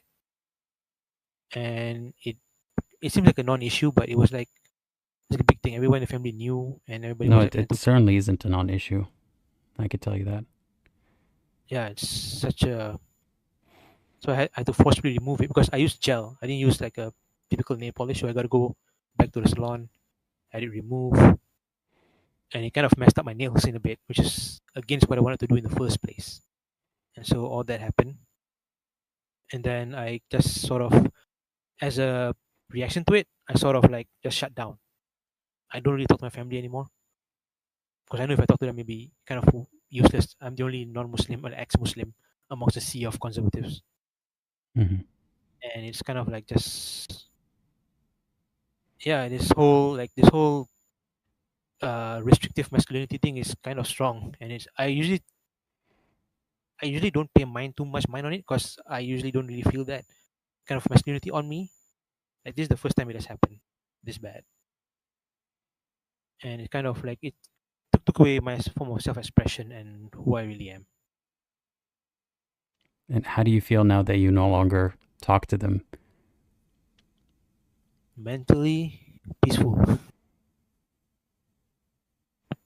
So yeah, it's not the solution, of course, but it's the best I can do for now. And yeah, I don't know. Nuts. What would you do if you were in that situation? I mean, it's difficult without knowing exactly how your parents are, and if there's, or your family in general, and if there's hope in talking to them. So I can't really say, but I just have to remind you that your well-being matters the most. You know, that you can't pretend to be someone you're not just to get along with people. You're never going to have a good relationship with them if, to that extent, you know, they can turn that oppressive in a second towards you. So I applaud you for putting some distance, and I hope that you find your peace with or without them, and that you don't compromise to be accepted. Thanks, man. I guess our time is kind of up, I guess. Yeah, we're getting close to wrapping up. Is there anything else that you wanted to add or mention before you go?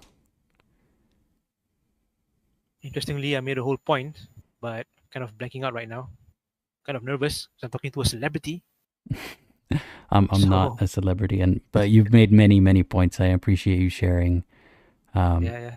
Sharing here, yeah. So yeah, I guess as a conclusion, I guess as a wrap up, I would say, yeah, I mean, we should also talk about misandry in Islam and how it affects men and how we could use it to kind of, convince men to leave that shitty religion and I guess become better people and see themselves as more than just a sexual object. Yeah. Well, I hope whoever needs to hear that hears it.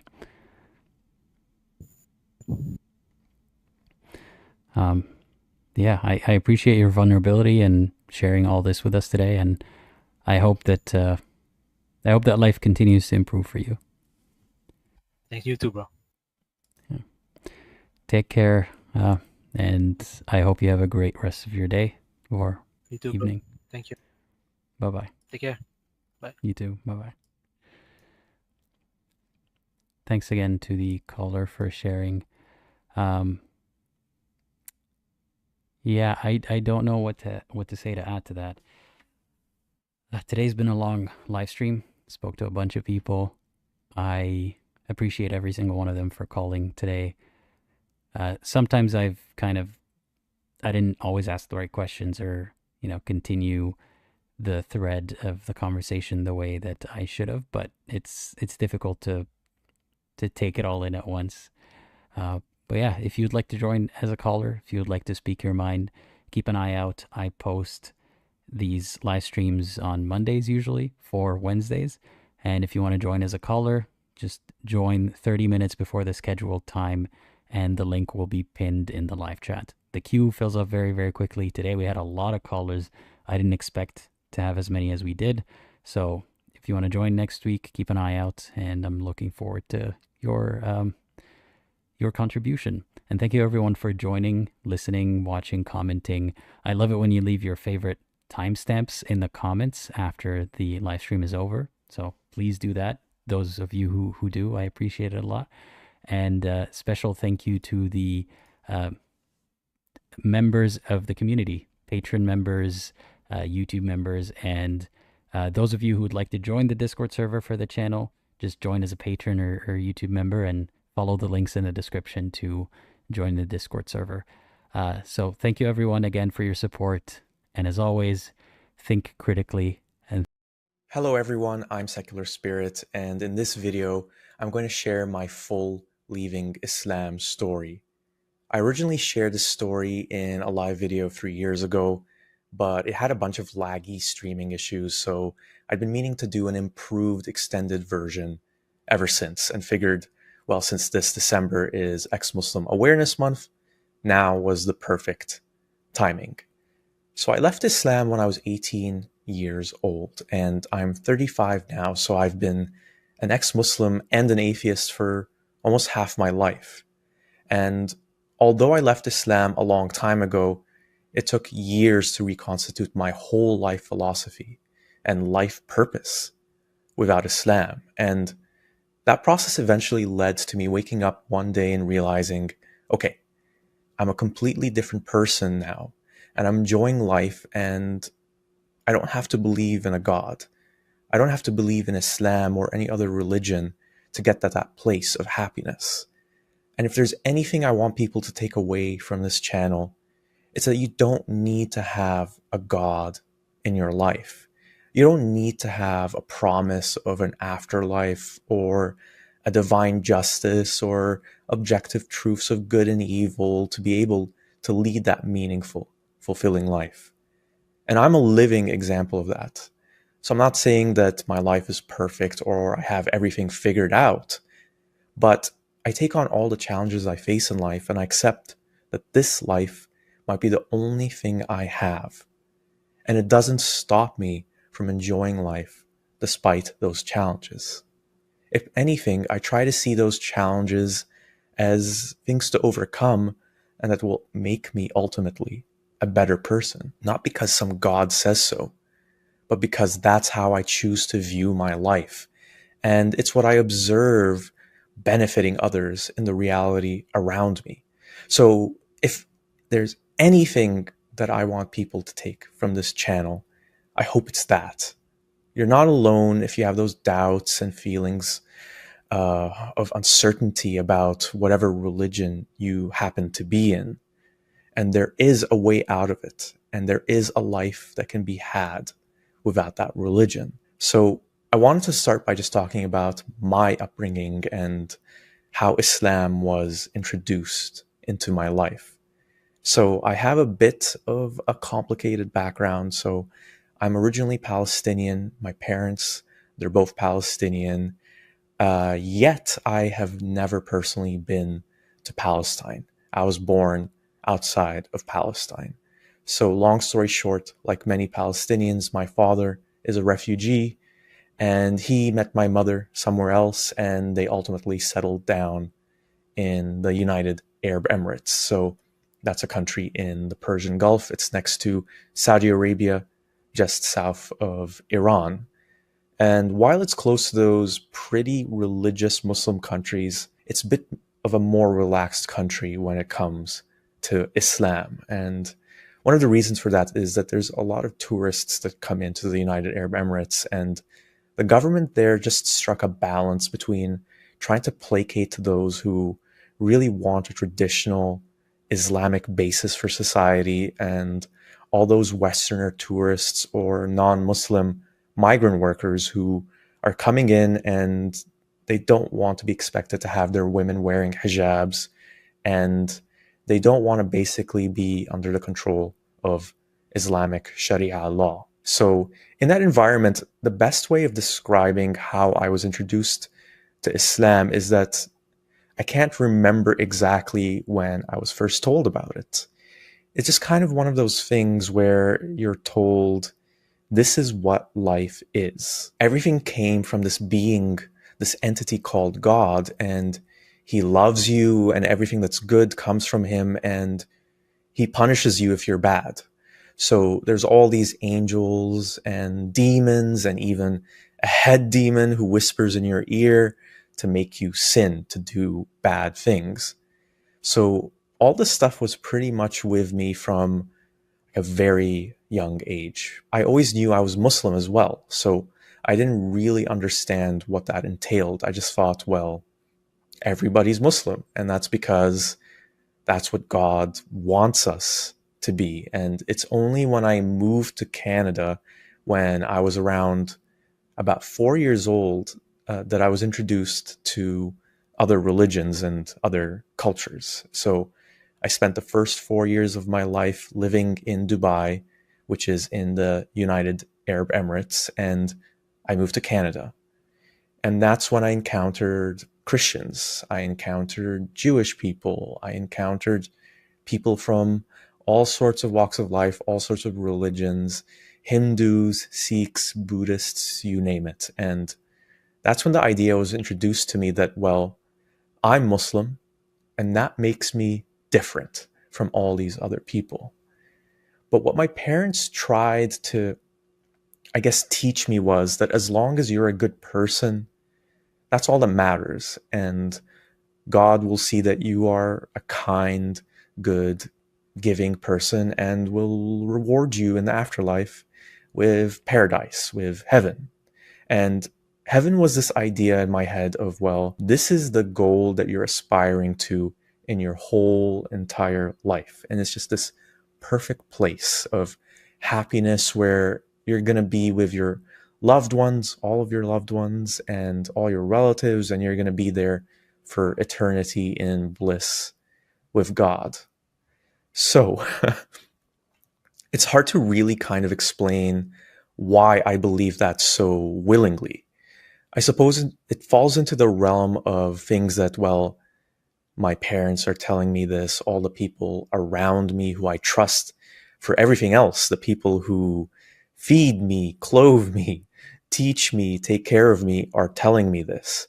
So I guess in my young mind, I didn't see any reason for it not to be true. I did sort of grasp that this is something that you can't experience immediately in the world around you. So it's not something like, oh, there's a store at the end of the street and you can see the store. It's something that transcends this world, but it's there all around us all the same. But for me, the difference was just semantics. It's just, this is the life here, and then you go on to the afterlife. And so all of this stuff was taught to me by my parents without much in the way of drilling it in, forcing it down into me, forcing it down my throat. It was just part of my identity and who I was. I wouldn't say I was particularly religious or did much that was Islamic in those early years when I was living in Canada, when I was around 5, 6, 7 years old. It was mostly just a thing to say, I'm Muslim, I believe in God, and we didn't pray much either. I actually didn't start praying until I moved back to Dubai with my family when I was about 8 or 9 years old. So I spent 5 years living in the West, in Canada, and a year as well in the UK. And when I was in the UK, I went to an Anglican school, and I was, as far as I could tell anyway, the only Muslim kid there. And everyone around me was Christian, and we had to read from the Bible, or I think it was the Bible anyway, every morning. And there was some sort of Christianity class. I remember coloring in these lesson books about Jesus turning the water into wine and the miracle of feeding thousands of people with a handful of bread and fish. So I learned about all those miracles of Jesus. And that's when my parents started telling me a bit more about why there was this difference between us as Muslims and the Christians. So you have these Christians and they believe in the same God that we believe in, but they're different. I didn't really ask why we were different because it seemed kind of obvious to me. While my background's Arab, and I speak Arabic. I'm Palestinian.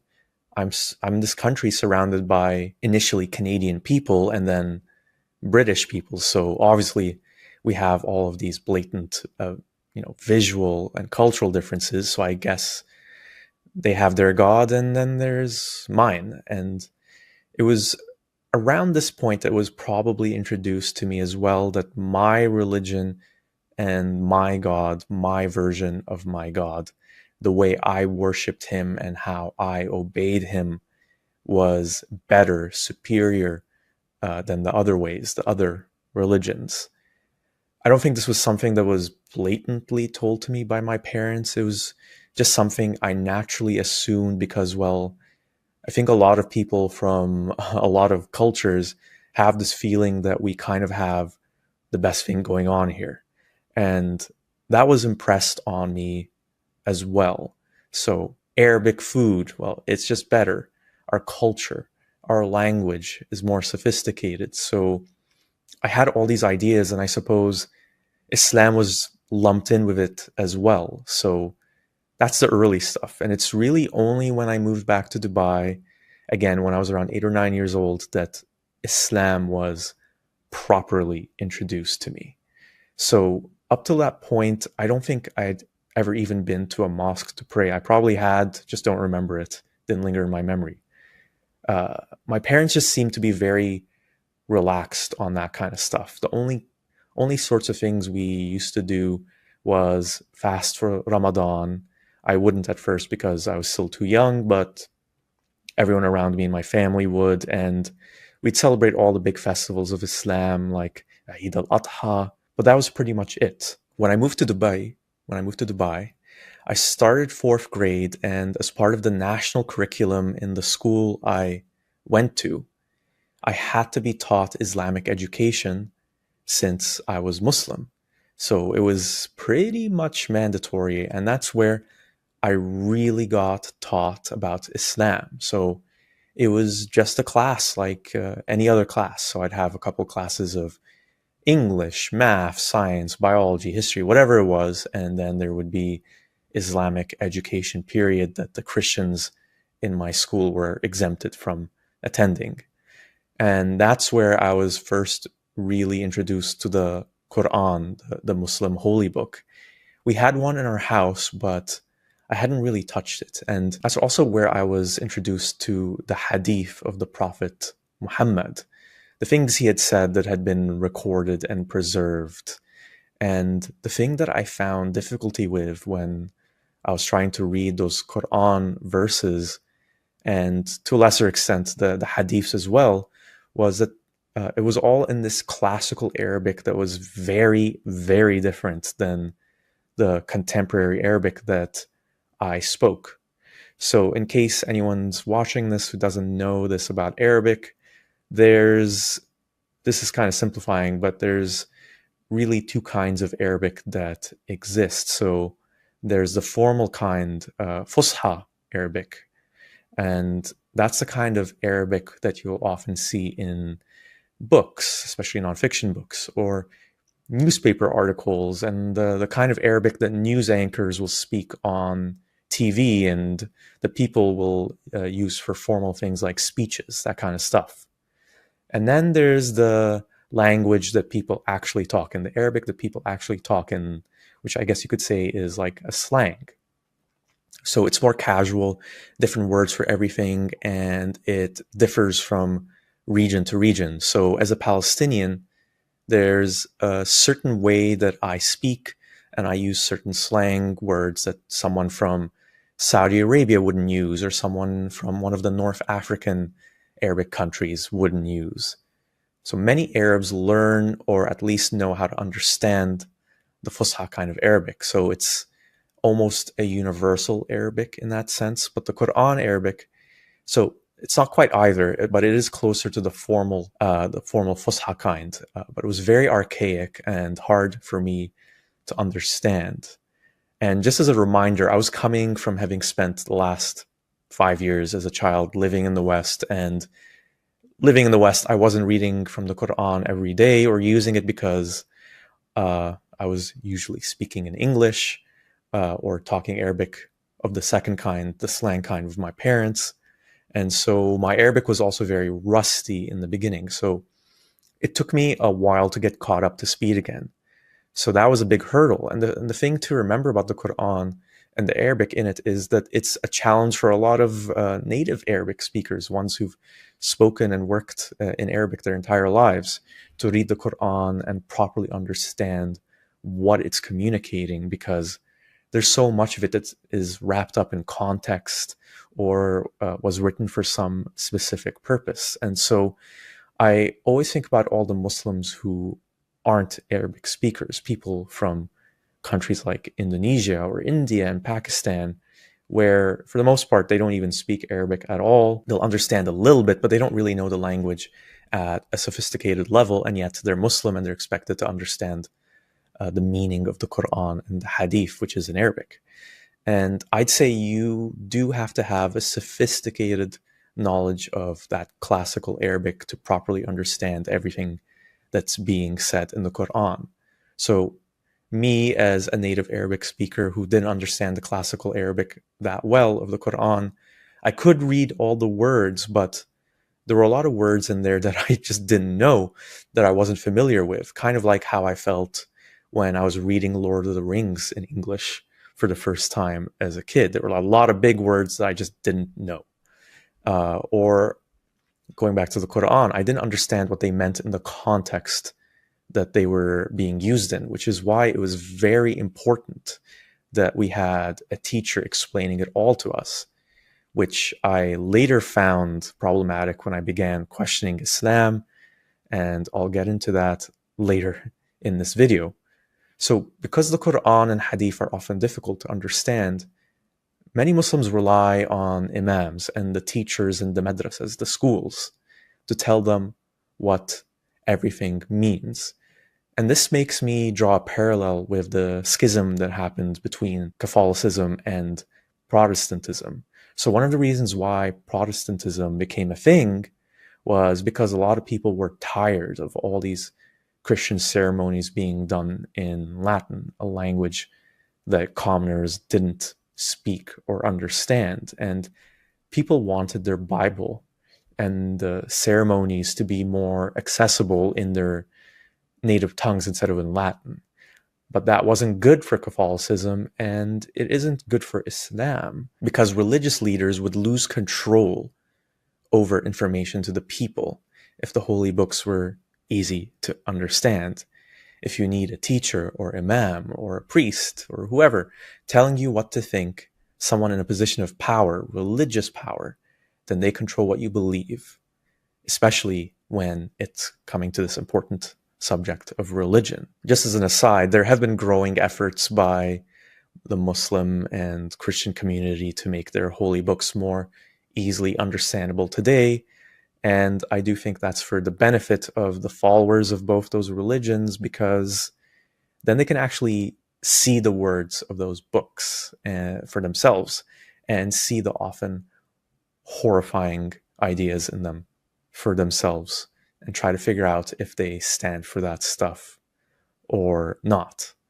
But yeah, so the Quran was in this obscure ancient Arabic, and I was expected to just memorize it. And that's what Islamic education was for me pretty much for the entire time I was in school. Read this, memorize it, regurgitate it, and just do whatever the teacher tells you to do. So remember what the teacher told you this meant, and this meant. And we'd have to also read the Quran. So there's I guess the best way of explaining it is there's a poetic way of reading the Quran that's taught in schools across the world as well. And I was always terrible at that. And so from early on, I didn't do well at Islamic education. So I was a pretty good student in almost everything else.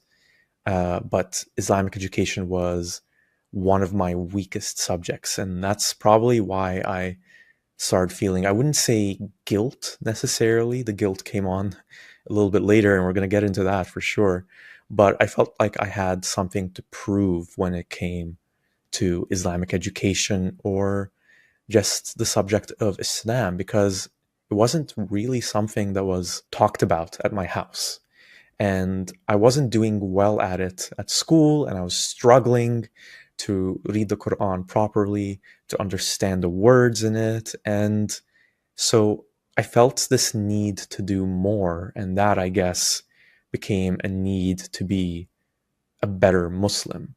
And early on, I'd say 5th grade, maybe 6th grade, I would have been around 9 years old, maybe 10, something like that.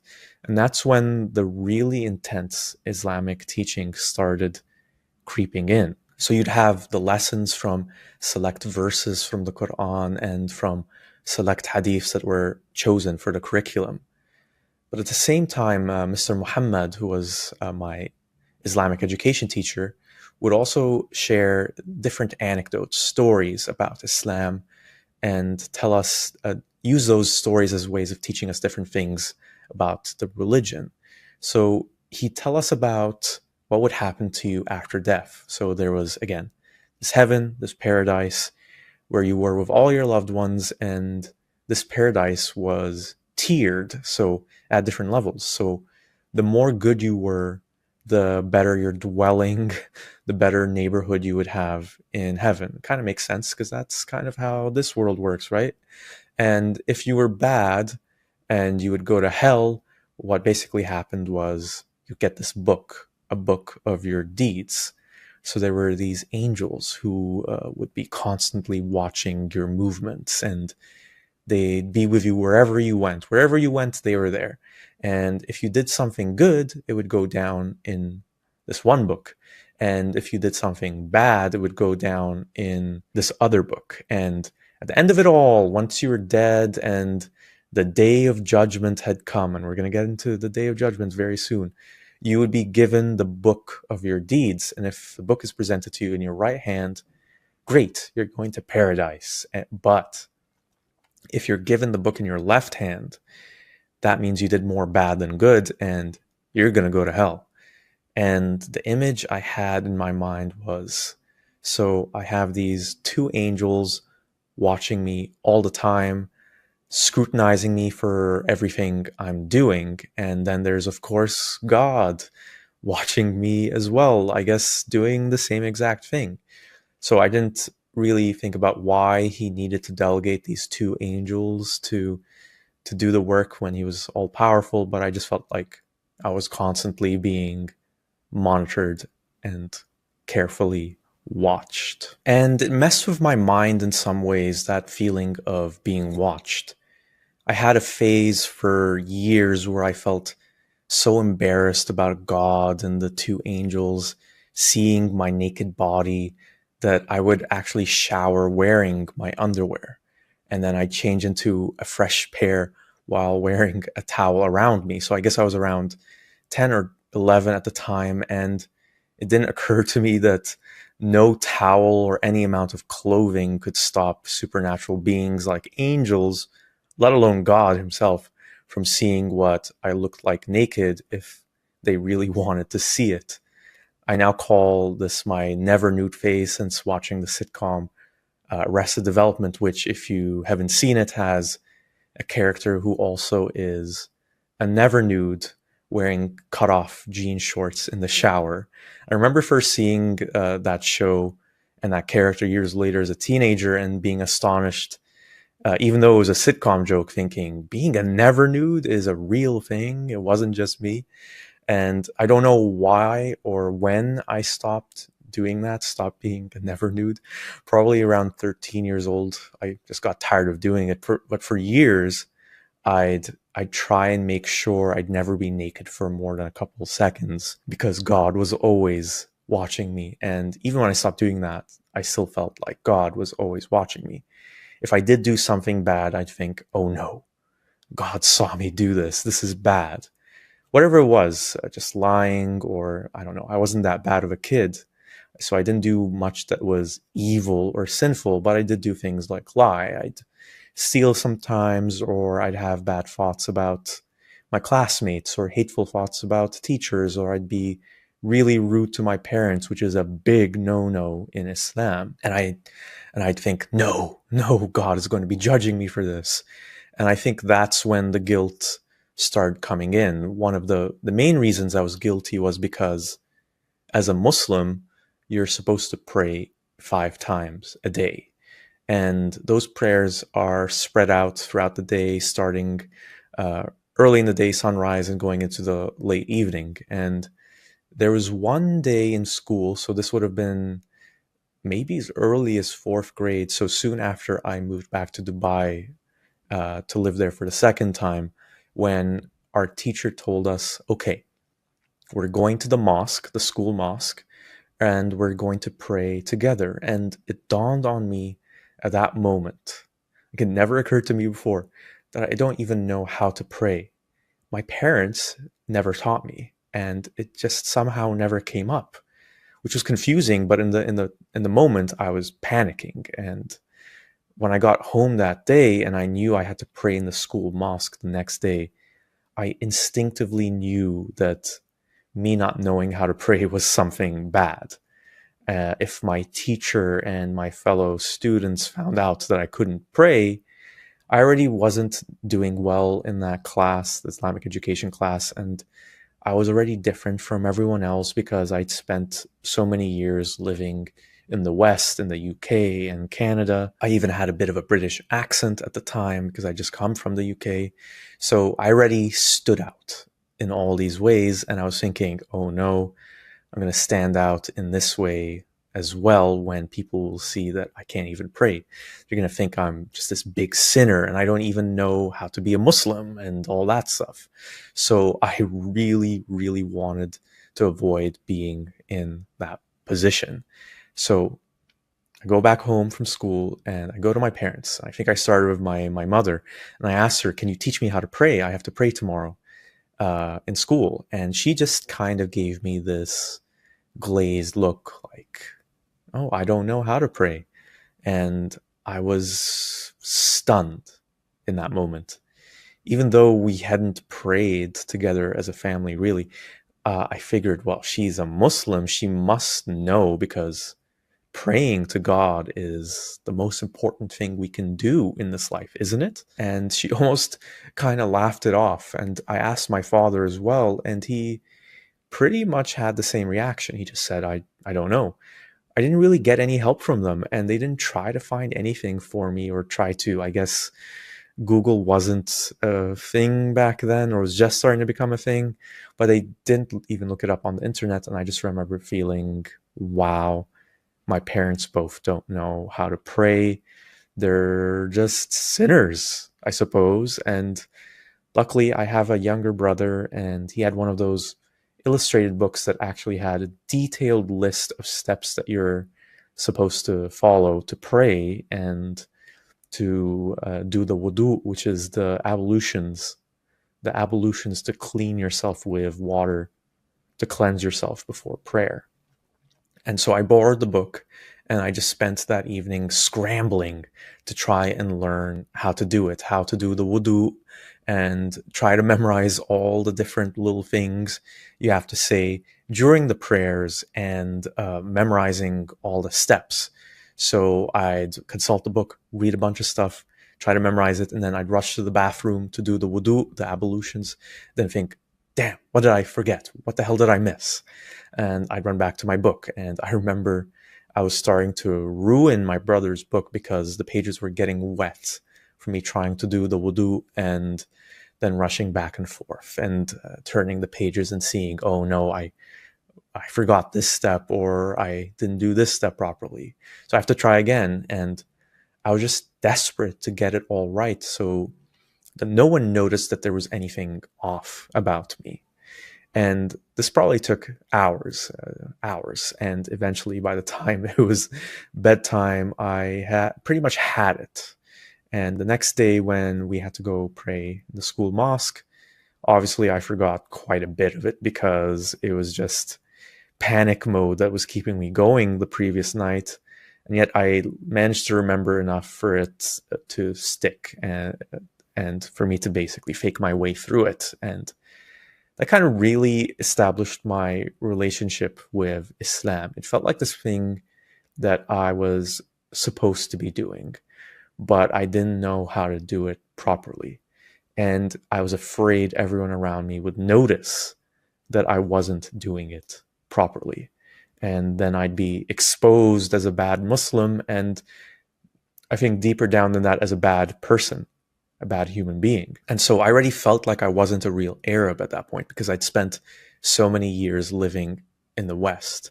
I already felt like this big outsider because I just noticed that I thought differently than others, and I didn't talk like anyone else around me. It's kind of hard to explain, but that's what it felt like. And I just wanted to limit as much as possible the ways that I was an outsider. So after that, I really stepped up my efforts to be a Muslim. So I have to learn how to pray, and I have to pray as much as possible. The 5 prayers a day thing was something I always struggled with, that kind of consistency. I knew I had to do it, but I really didn't successfully manage to do it that often. It was this combination of laziness, and I guess that's what it was, laziness and feeling almost like someone who's addicted to cigarettes, thinking I can always just quit later. So I had this feeling, you could say maybe in the reverse, that I can always just catch up on my prayers later and all will be fine. So it was this bargain I was doing with myself to just spare myself the effort of doing it if I'm looking back in retrospect with honesty. And I think just because my parents weren't praying around me, I didn't feel this more immediate pressure to do it. It was this just internal guilt pressure. So if anything, there were a lot of times where I would pray in secret in my bedroom because I didn't want my parents to comment on me praying or bringing it up, because again, I just had the suspicion that they were sinners, or they wouldn't understand, or they would feel weird about it.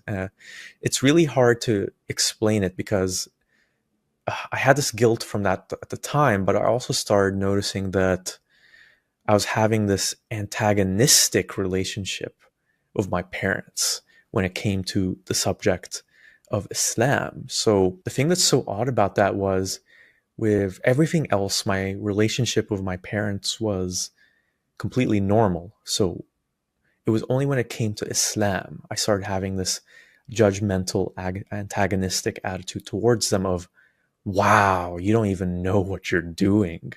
You're sinners. And I noticed that my parents wouldn't fast properly during Ramadan, the holy month of Ramadan.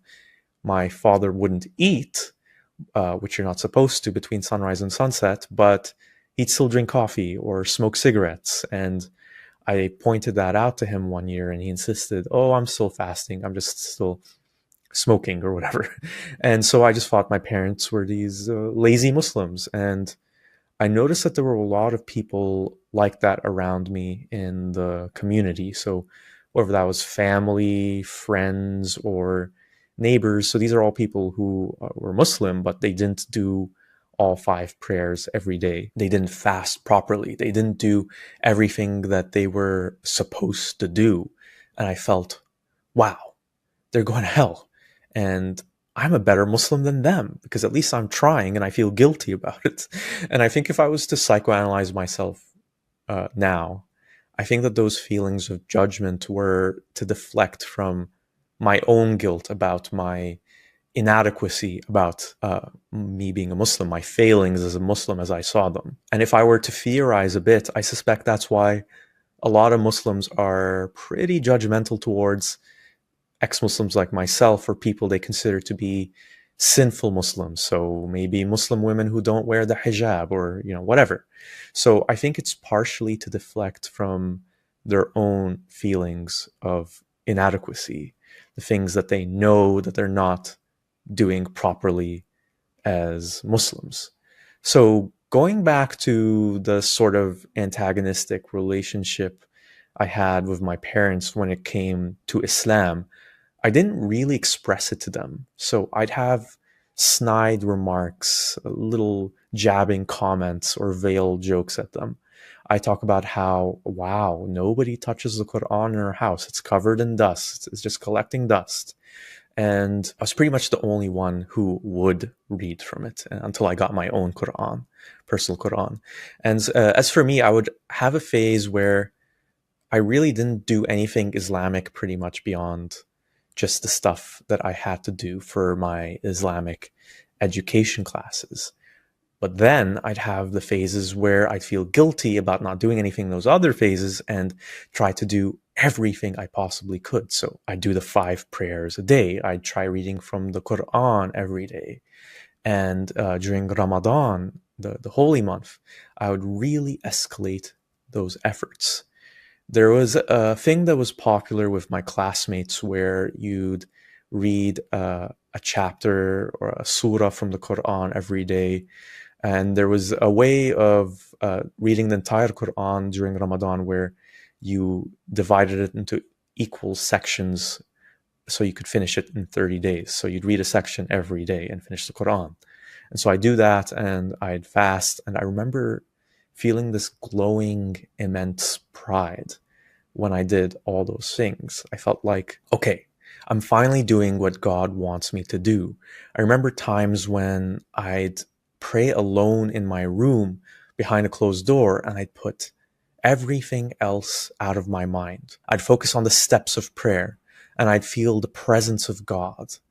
When Christians talk about feeling or experiencing the Holy Spirit, I think those moments were the closest I had to that feeling, because I really would feel like there was something there with me. I would feel like God was with me and watching me and was so happy with me, and I could feel this love within me when I did these good things. And that's what really made it harder when I would relapse. And relapse is the best word to use when I would stop praying and I wouldn't read the Quran as much, and I'd start doing things again like lying and stealing, and I'd just feel terrible. I'd feel awful. And I think one of the reasons why I felt terrible was, beyond the guilt from disappointing God, was this fear of hell. So around this time, I'm still pretty young. I'm still 9 or 10 when I was taught my class about hell.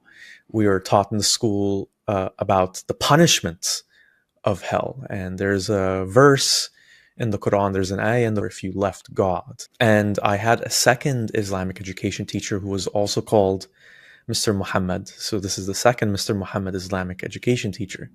So he started teaching me from the 7th grade, and he took it up a notch. So he took it to the next level where he'd constantly be mentioning these things that we should expect in hell. And I think he did it for our benefit. So from his perspective, I suppose.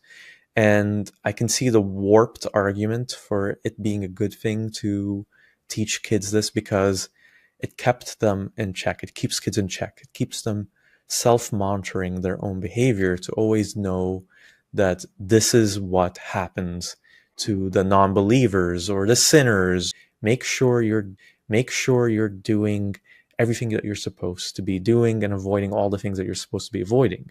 So on this day of judgment, the angel Israfil would blow this trumpet, and when that trumpet sounded, every living human on earth would die and their souls would rise up so they could be judged.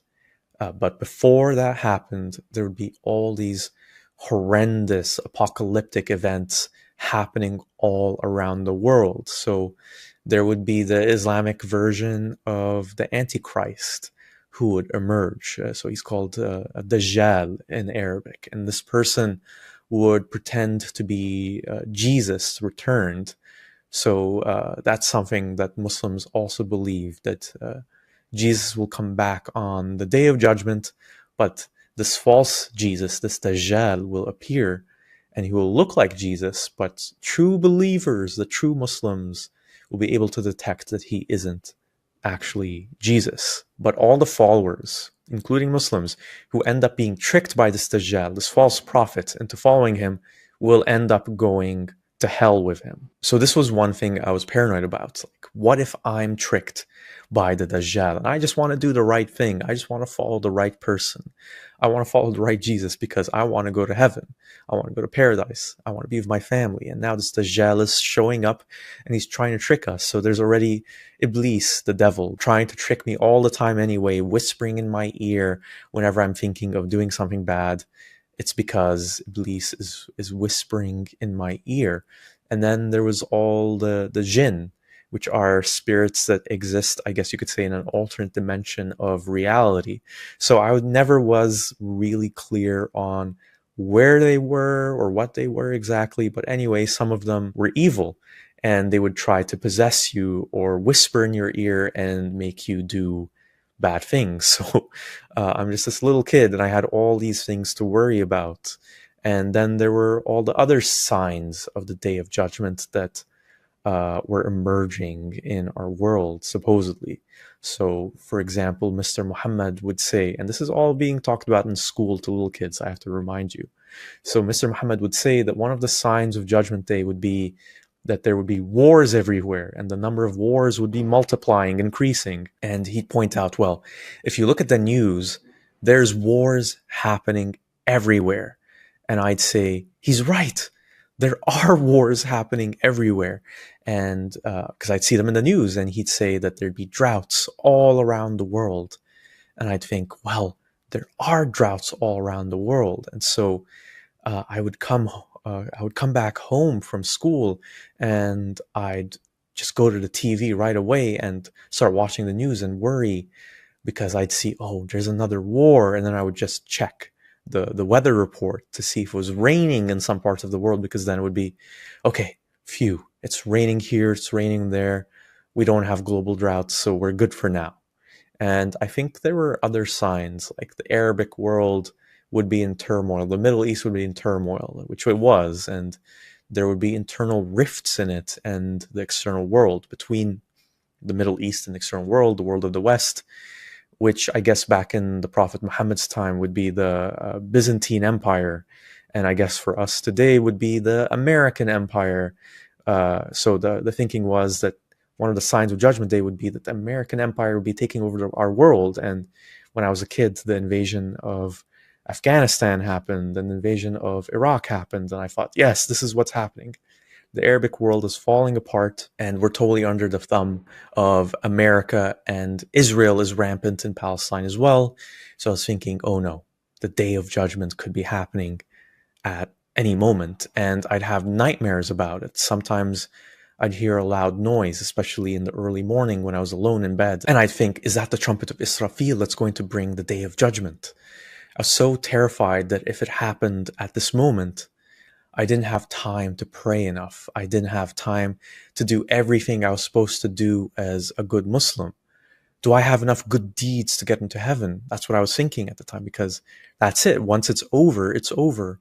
And there were other things that Mr. Muhammad would say about this hell stuff that kind of confused me. He would say, if you're a non-believer, you're going to hell forever.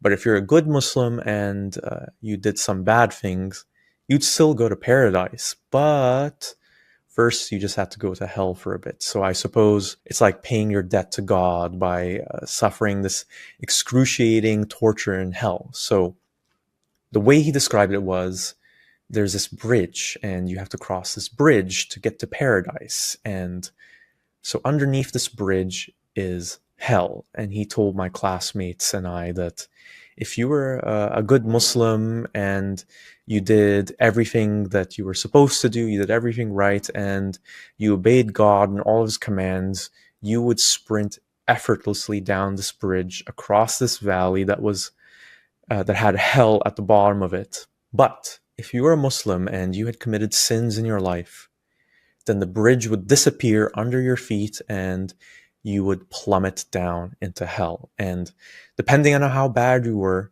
or are, you'd spend as much time as God deemed it necessary for you to spend before you went up to paradise. And I remember being terrified about that as well, because I just visualized this bridge in my mind, and I'd think, just imagine being in that position and hoping and praying the bridge wouldn't disappear beneath me. And I remember really thinking about that feeling, that sinking feeling in your chest when you just suddenly fall. Like maybe a good way of explaining it is like when you're walking downstairs and you think, oh, there's one more step, and there isn't. And so your body just panics when you take that step and it isn't there. And so I had this feeling too that would probably be 100 times worse when you just fall through and then you're in hell.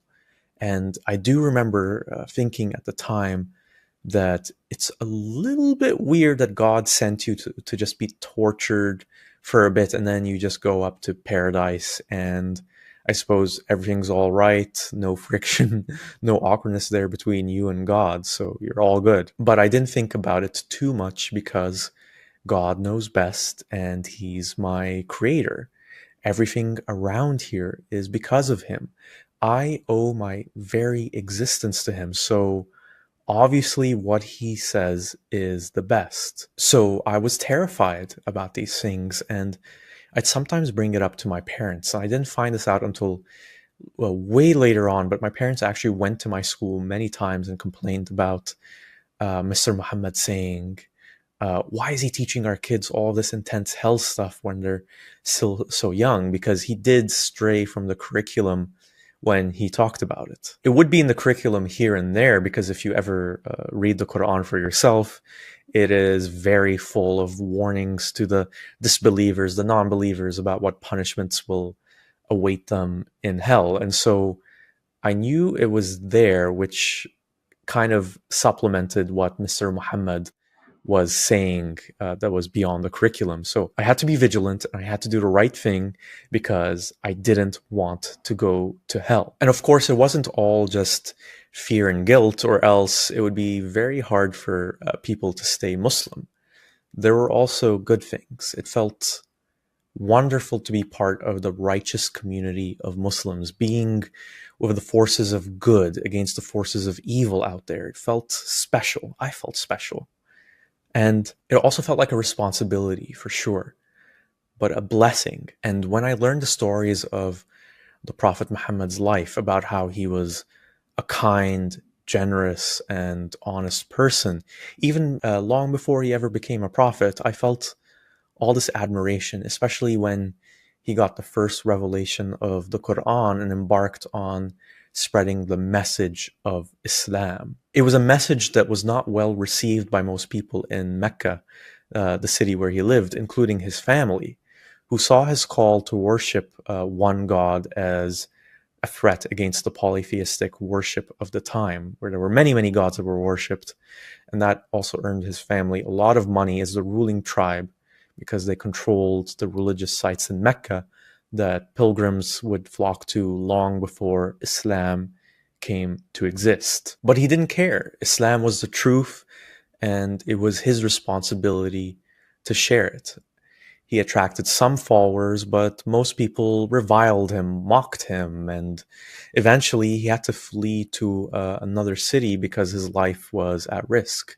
And I was blown away by that.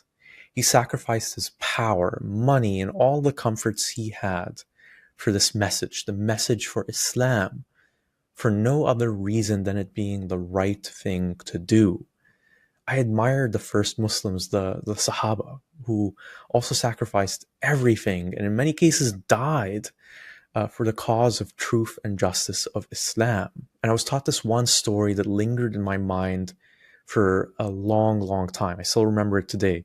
The story of the Prophet Muhammad taking refuge in Ta'if, a city near Mecca, where he was forced to run again when the locals pelted him with stones.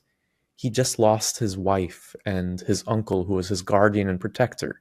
And now he was bruised and bloody, all alone. And yet he persevered from that low point to inspire others to help spread Islam. And it was incredible to know that I was part of that legacy. In school, we watched a movie from the 70s called The Message that depicted the origin story of Islam. Although it didn't show the Prophet Muhammad because that's blasphemy.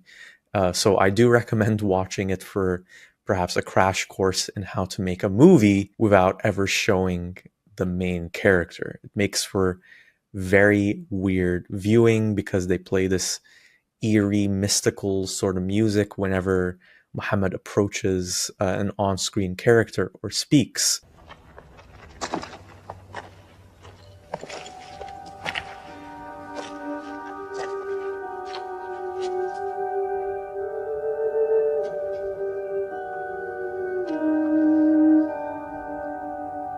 Muhammad, when I hunt the desert at night, I know God is not kept in the house. So you only ever see other characters react to Muhammad and you never hear Muhammad's voice. And that movie was so inspirational. Like, I remember thinking at the time that was better than even Lord of the Rings, because unlike Lord of the Rings, which was fantasy, this story and the message was real. It actually happened. It was a true triumph of good over evil. And through those stories, I did learn a lot of good things. To be generous, forgiving, kind, patient, selfless, modest, brave. Muhammad and those first Muslims, the Sahaba, they were role models for me. People I aspired to emulate. And in many ways, I felt I did emulate them. I didn't really do many bad things, like I mentioned before, beyond lying and cheating and stealing sometimes. But once I hit puberty and I started developing all that stuff that comes of being a young teenage boy, and I started looking at girls differently, started looking at women around me differently, that's when the guilt really hit another level. And I would say it became shame as well, because what I was taught was you're not supposed to do anything sexual with a woman until marriage, which came on much later in life. And anything sexual with a woman outside of marriage, or even just related to women, is a huge sin. So masturbation is a huge sin as well. Touching yourself is very bad for you. And I'd hear all these things that I think other kids would hear about in more religious countries and different cultures. For example, if you masturbated a lot, everyone would know because you'd have really hairy knuckles. And my biology teacher in school, and I believed this for years, my biology teacher told us once that if you masturbate too much when you're a teenager, then you're not going to be able to have kids when you're older because your sperm is diluted or your sperm reservoirs are all dried up. So I believed that too. And it was just really difficult for me because I'd have these intense feelings and desires, and I just had to suppress them and shut them off. I told myself, no, this isn't for me now. This is for marriage. This is for when I'm an adult. This is inappropriate. This is going to send me to hell because this is doing one of the worst things possible. Zina, which is unlawful sexual intercourse. It's one of the worst things you can do as a Muslim. And I think the result of that was, what happened was I found myself, I guess the best thing to say would be that I was drawn, compelled to doing it, to masturbate. And then I'd have this cycle of, let's say I'd masturbate this one time, and then I have this shame spiral afterwards, and then I'd come back again to it. So when I think about it, it really does describe the behavior of someone who's addicted to something. I don't know in this context what the addiction is exactly, but I just had a very unhealthy relationship with my sexuality, with masturbation, that kind of everything related to that.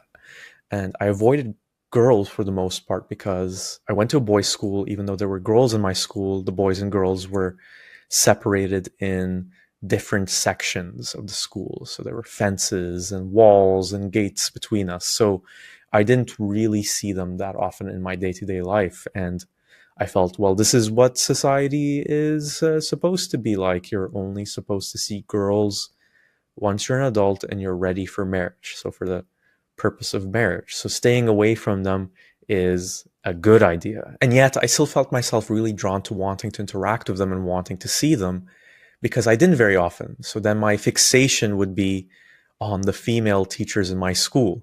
If there was one female teacher who was just a little bit attractive, it isn't an exaggeration to say she'd be sexually harassed by my classmates and by older boys in my school.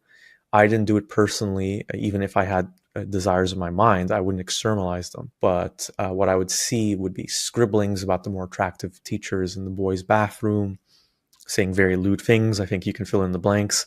And so I realized at that point that I wasn't the only one going through these challenges. Everyone was just suppressing their desires and finding all these inappropriate outlets to express them without, I suppose, jeopardizing our innocence or standing in front of God and society.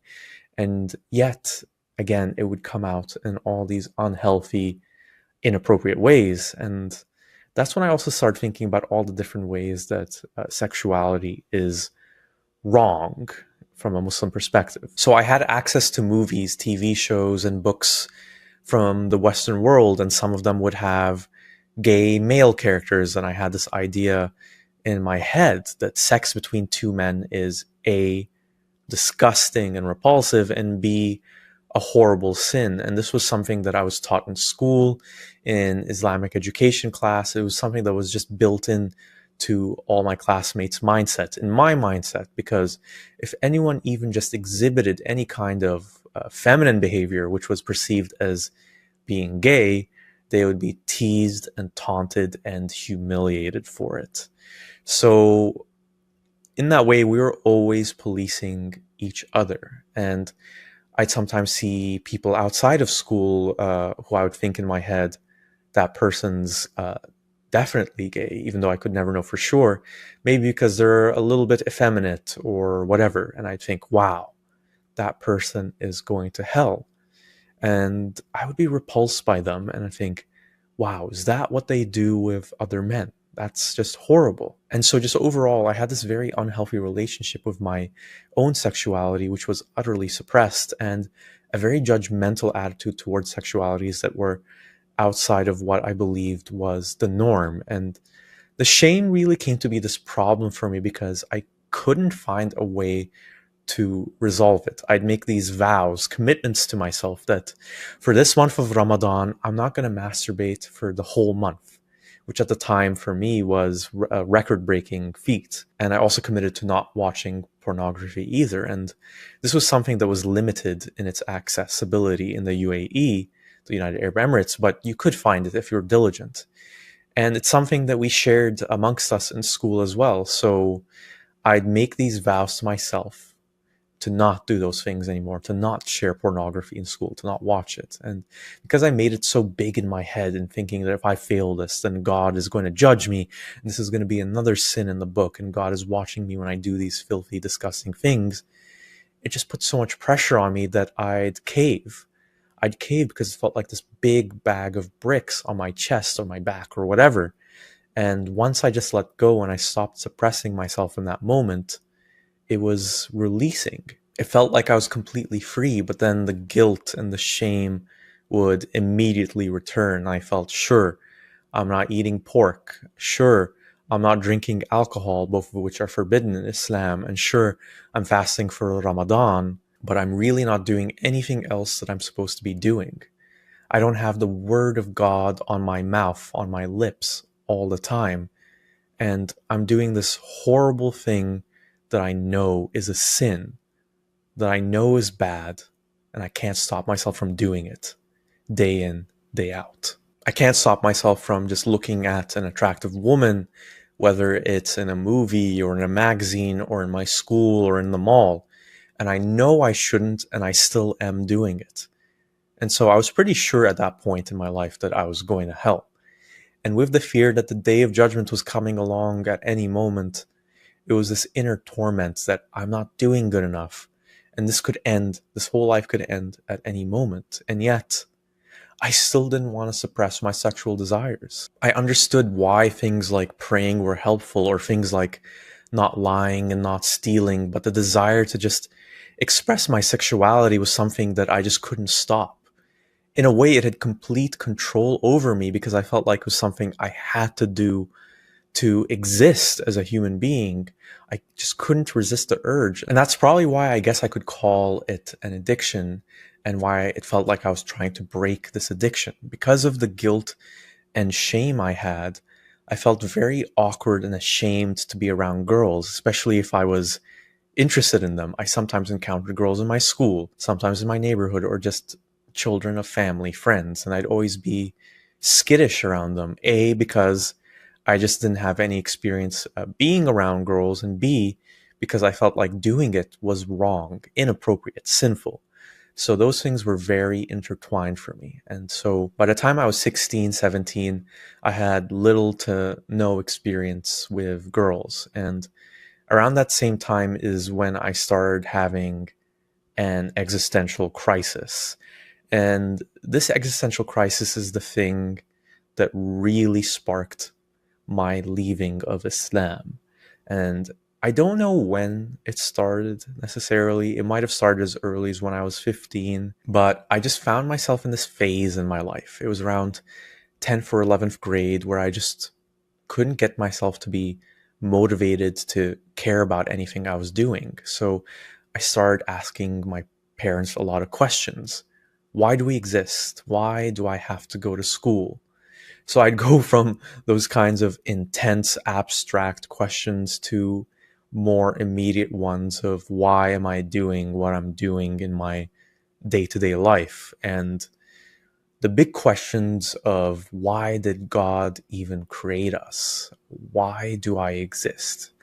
And I just started thinking about all the steps that I was going to have to take in life that were still ahead of me because I was a kid. And I already felt so tired of waking up every morning and studying all these subjects that I wasn't really interested in, only for me to just go to a university to get a degree and then get a job and get married and have kids. And just thinking about it, all those steps, it just felt so overwhelming. And it felt like, it didn't feel like these were the things I want to do, but that was what I'm supposed to do as a human being.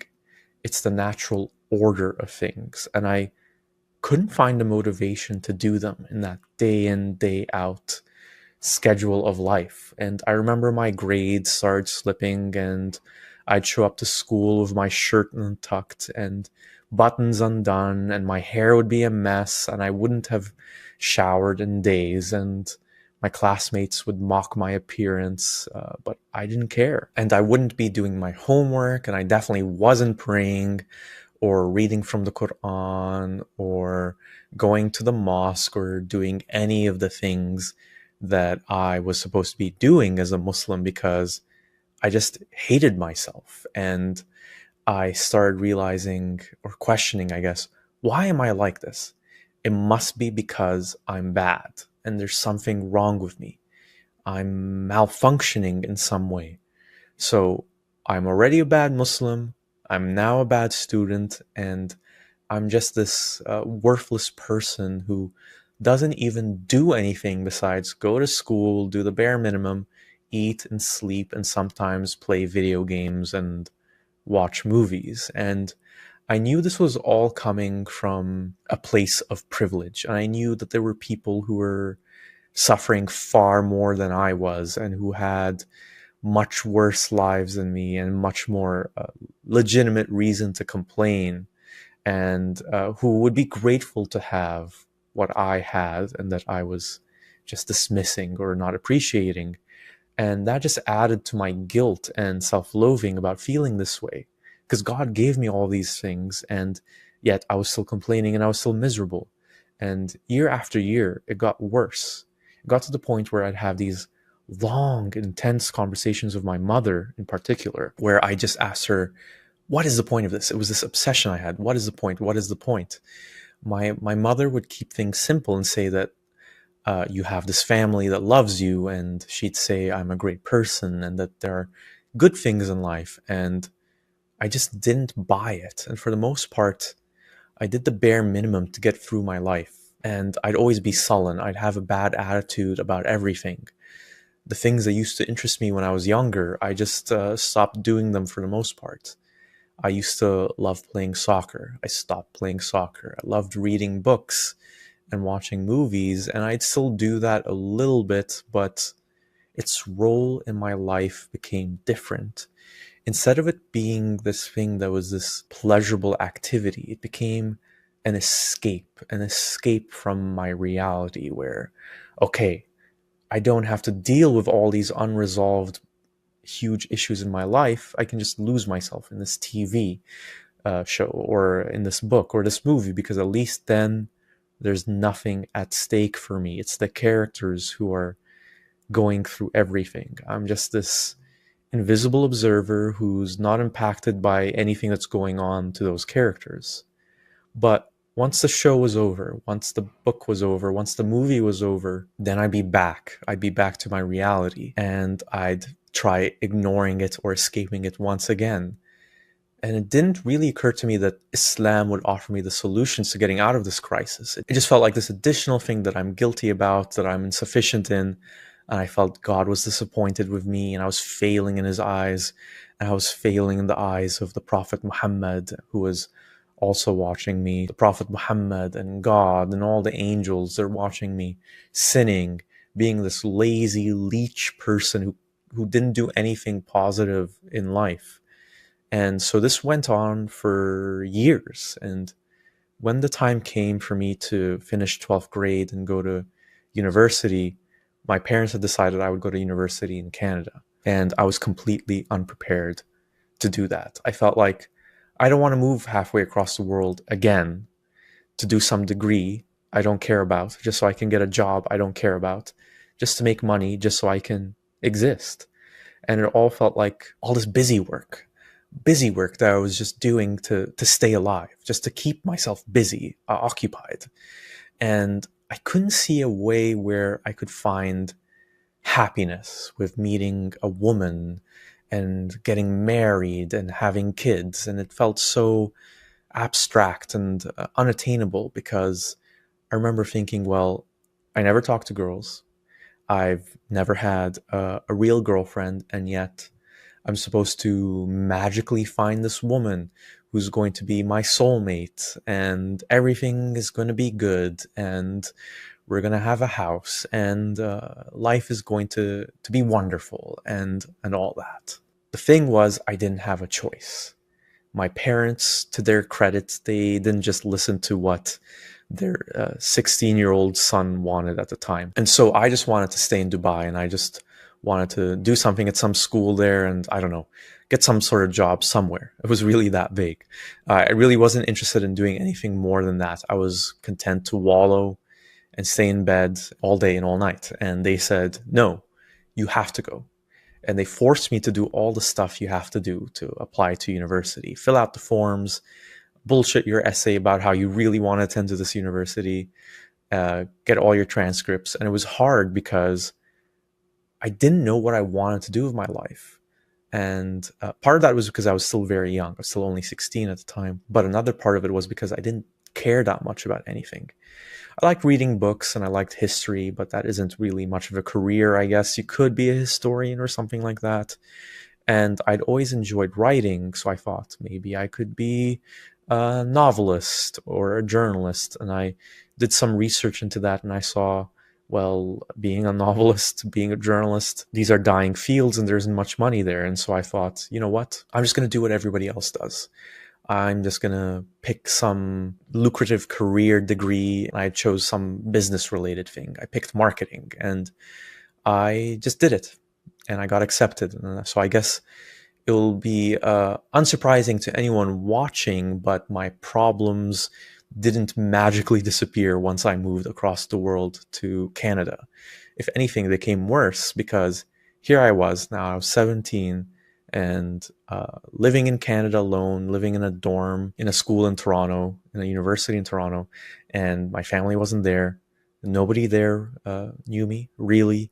Nobody cared about me. And I remember when my parents left me because they flew with me to Canada to help me set everything up, and then they just left. And the day they left, returned home, I had this moment of realization. I guess this is the kind of realization that happens when people lose their parents, perhaps both their parents die. I had this feeling that there's nobody who's there to watch over me anymore. And there's no one who cares about what I'm doing. I just have my parents who are thousands and thousands of kilometers away, and I could literally slit my wrists and die right now, and nobody will be even able to help me, to save me, because there's no one around. I could literally sleep in bed and skip all my classes and no one would notice. No one would call up on me. No one would check in. And that was the toughest part of my life, because I really had to do things for myself and I had to find my own motivation to do them, because no one else was going to do it for me. And it wasn't always easy. There were a lot of days where I really had to force myself. And then there's also Canadian winters, especially if you're not used to them like I wasn't, because I've been living in Dubai, where it's always warm and where the summers are 40 degrees Celsius or higher. If you're not used to them, Canadian winters are horrible. And so I was there alone, and the sun would be setting at 4:30 p.m. and it would be dark and cloudy and cold and snowy, and I didn't want to do anything. I couldn't even get the motivation to step outside into the cold, but I felt this obligation to my parents they helped me come here to Canada, and they sacrificed a lot to pay for my tuition, which a lot of students weren't lucky enough to have. So I owed it to them to at least try to keep passing my courses. And so that's how I motivated myself for school. But in terms of a social life or for anything like that, I did the bare minimum. I do some things here and there, but I never really consistently did anything. And things were just not getting better.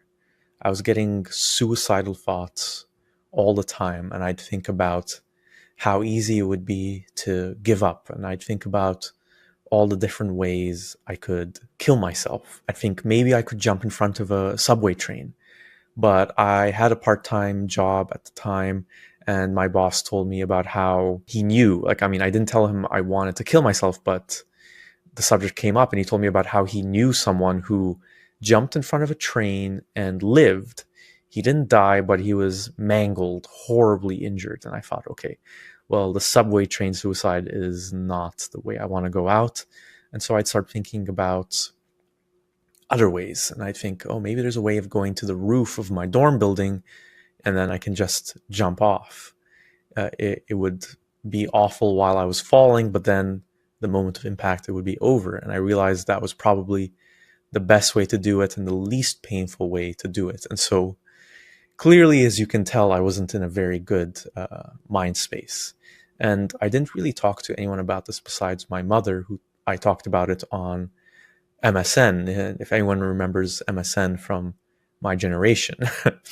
So most of it I just bottled in, and with my mother it would be these repeated conversations that I usually had in my head that revolved around how I hated myself and how there was no point to all of the things I was doing. And around this time, I guess it was a natural process where I began deconstructing everything in my life, because I was spending way too much time alone with myself and spending way too much time alone with my thoughts. So I deconstructed everything. I deconstructed everything to try motivating myself to do them. So what's the point of going to school? Well, because you have to do this to get a job and make money. And then I'd ask myself, why do you need money? Because society is controlled, dictated by money. And these were thought loops that would be going on and on in my head for everything. And I struggled to care about it all, even though I could justify them in my mind. But I had to do it because that's what everyone around me was telling me to do. And I think this process of deconstructing everything finally hit Islam. At this point, I wasn't eating pork, I wasn't drinking alcohol, I was still fasting for Ramadan, and that was pretty much it. I pray every now and then, but not consistently and not as much as I was supposed to be doing. And when it came to the subject of Islam, I realized something. Well, this religion isn't helping me. It supposedly had all the answers that I was looking for, the answers for the questions that were troubling me. What is the meaning of life? Worshipping God, submitting to God and His will and obeying His commands. Why am I here? Because God created me and because He loves me.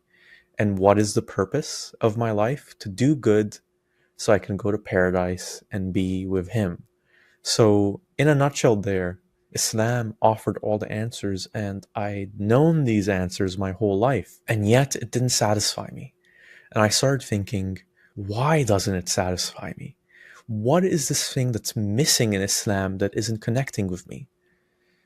Since my childhood, and this is something that transcends just Islam, it actually applies to a lot of things since my childhood, I always felt like if I didn't believe in something properly or I didn't do it properly, then the lack was in me.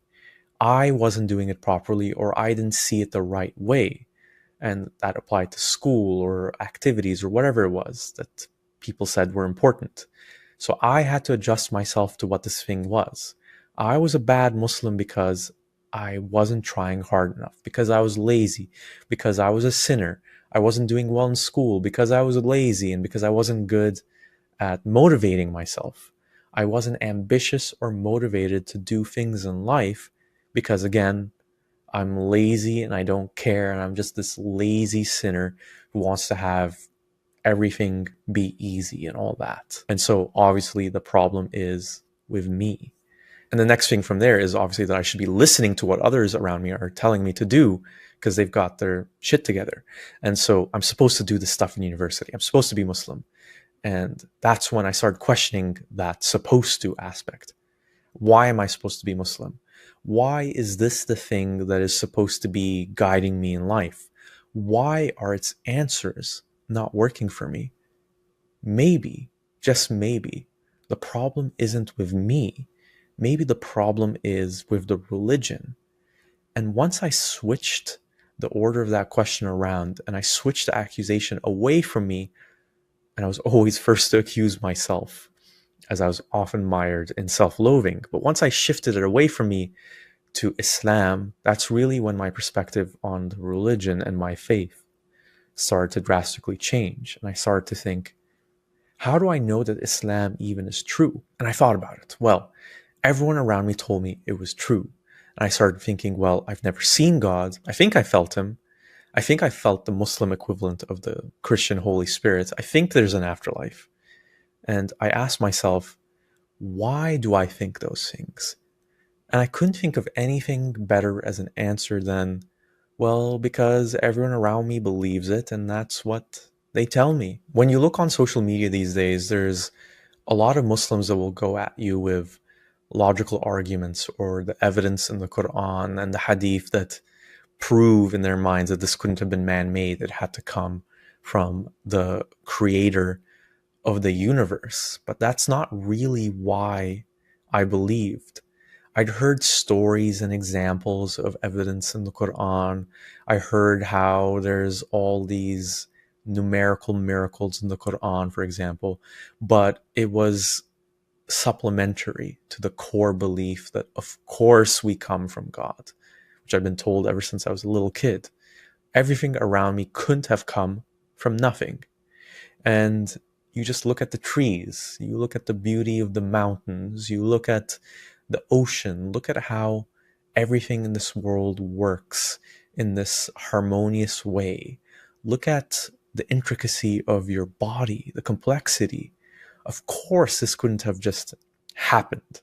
That's why it had to come from God. And this life, well, it can't just be meaningless, nothingness.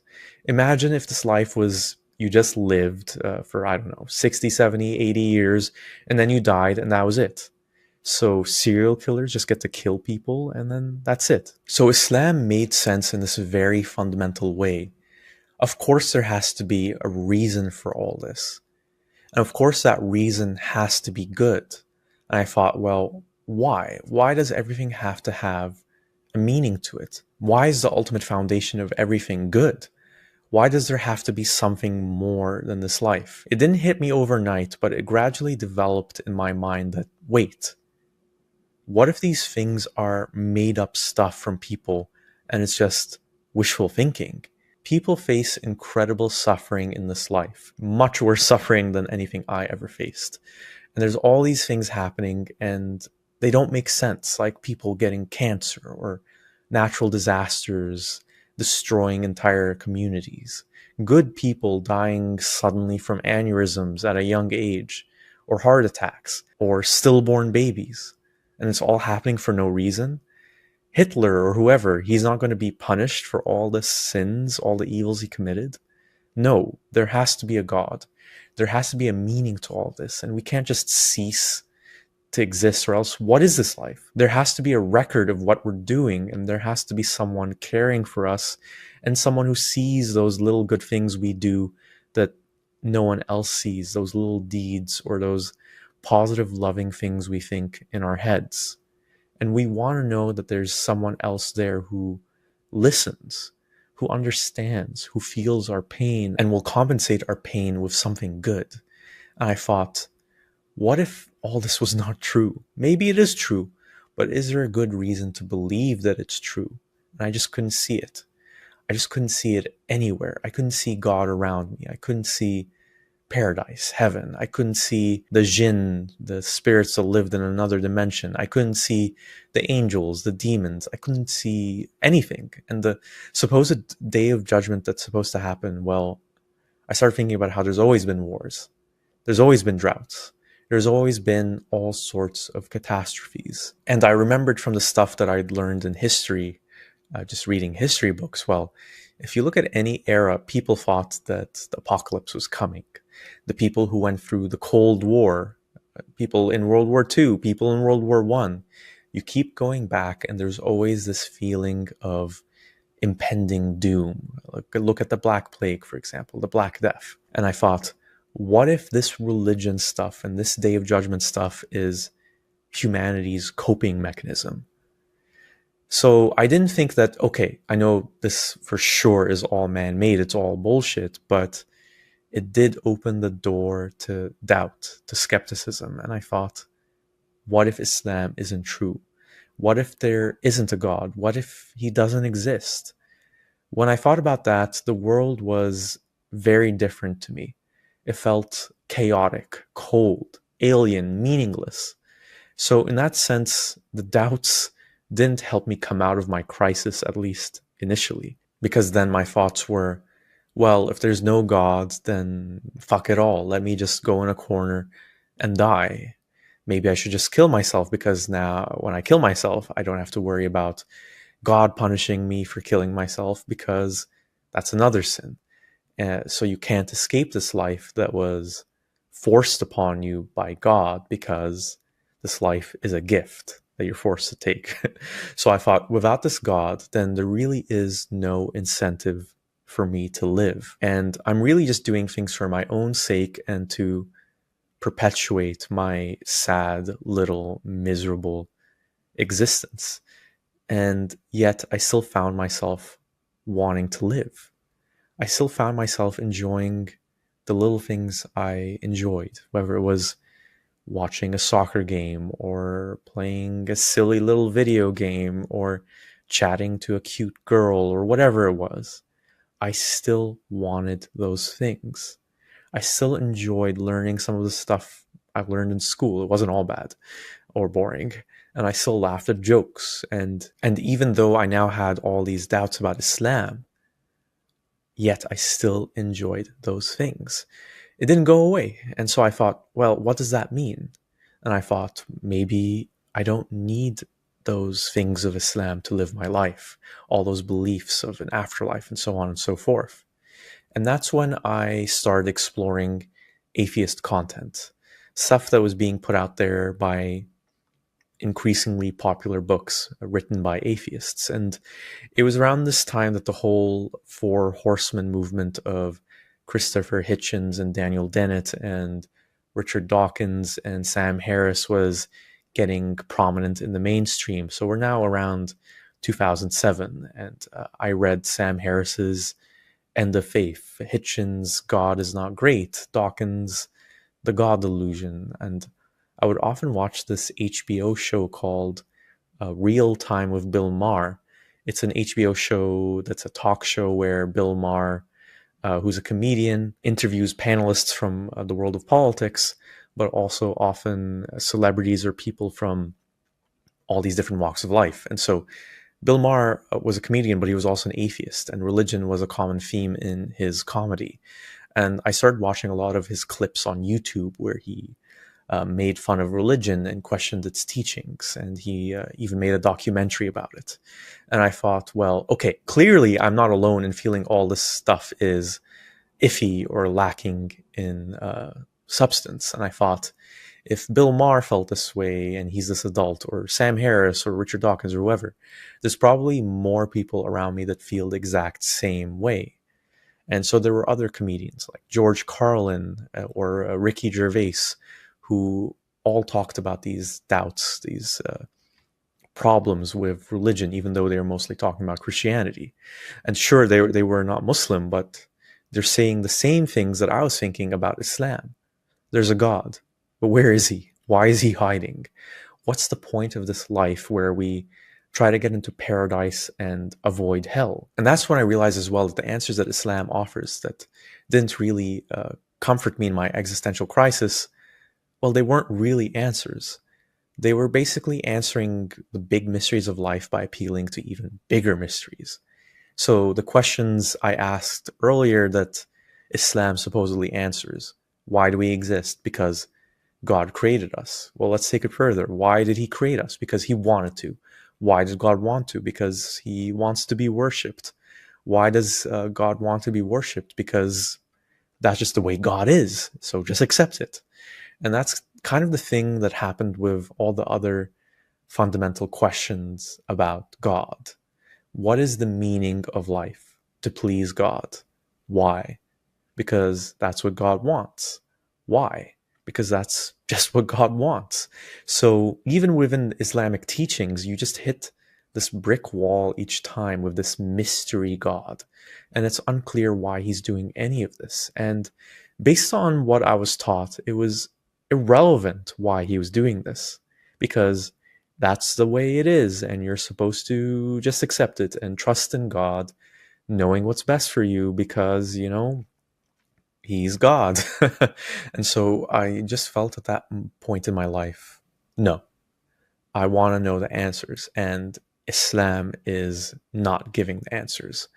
Probably because the Muslims who came up with this stuff, the Muslims who were the first Muslims that I once admired, don't know the answers. Islam is just claiming to know the answers and saying, trust in this God figure.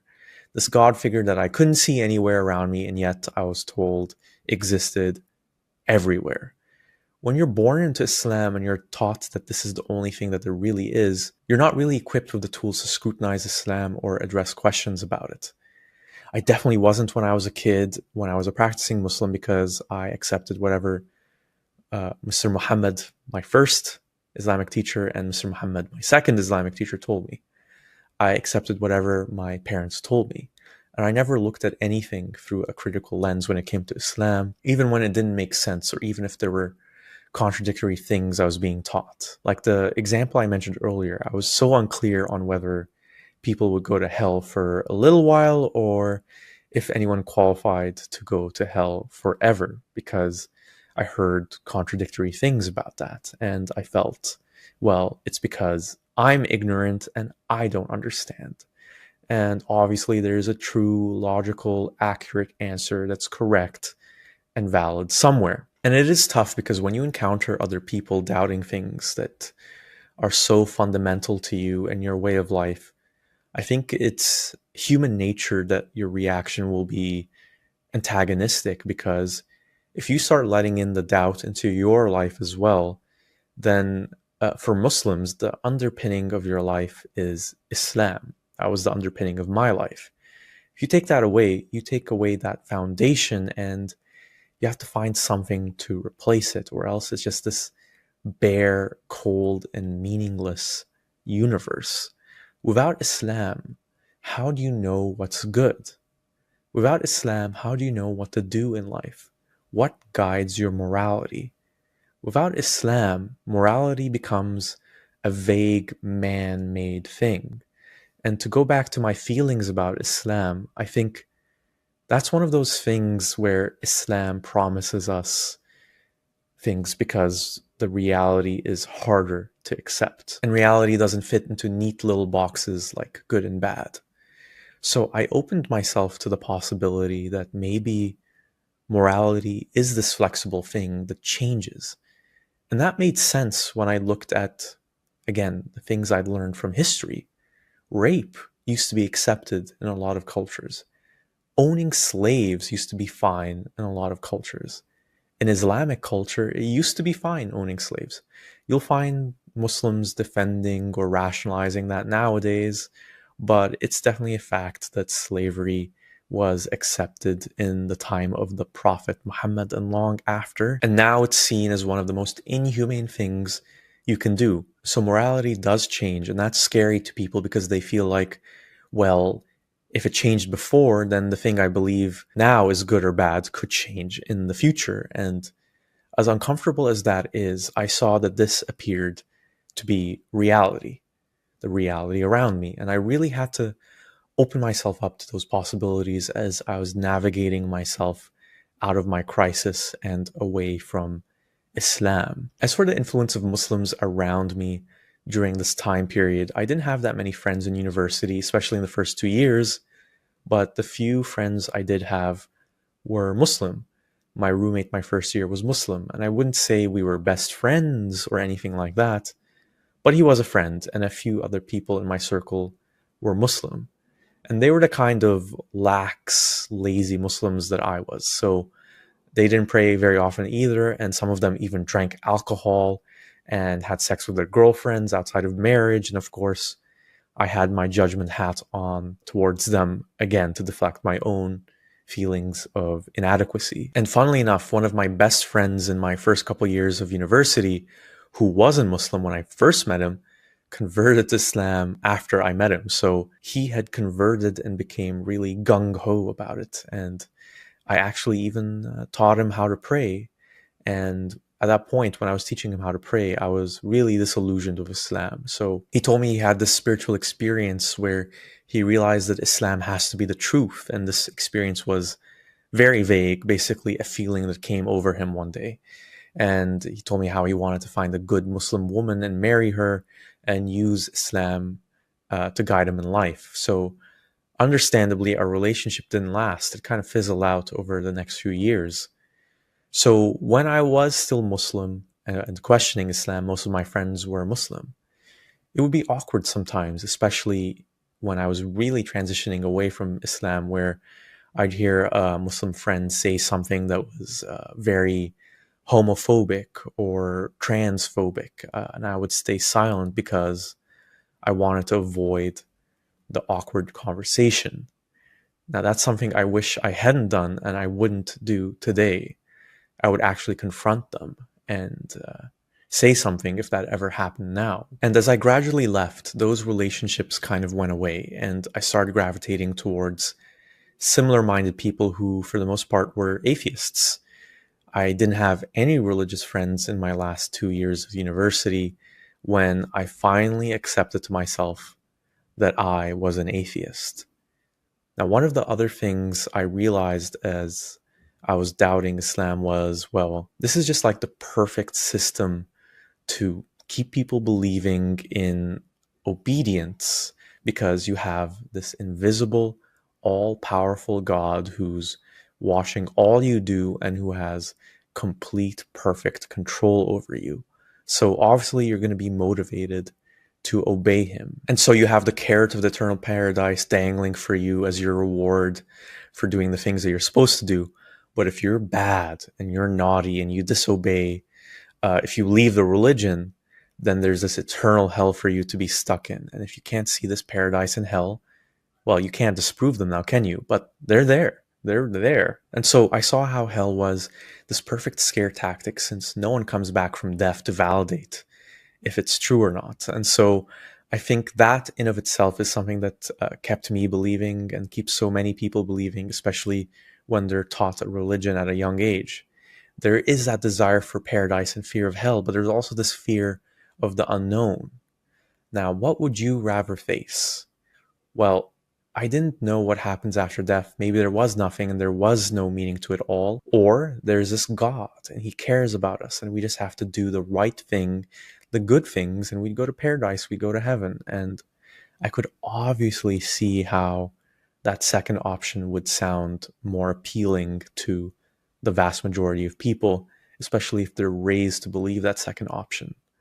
But that didn't make that second option automatically true. So for me, it was a challenge to get over that, because to leave Islam, I had to embrace a reality that wasn't all cheery and bright and happy, although it had less of the ugly repercussions that come with the Islamic theology, like hell. So, as I mentioned earlier, a lot of my existential crisis was internal. All these thoughts, overthinking about every aspect of my life. Why do I want to meet people? Why am I interested in this? I just put everything under this intense microscope. So I didn't talk about it with anyone else except sometimes my mother or other people in my family. I figured others didn't care or it would bore and annoy them, because it definitely bored and annoyed me, let me tell you.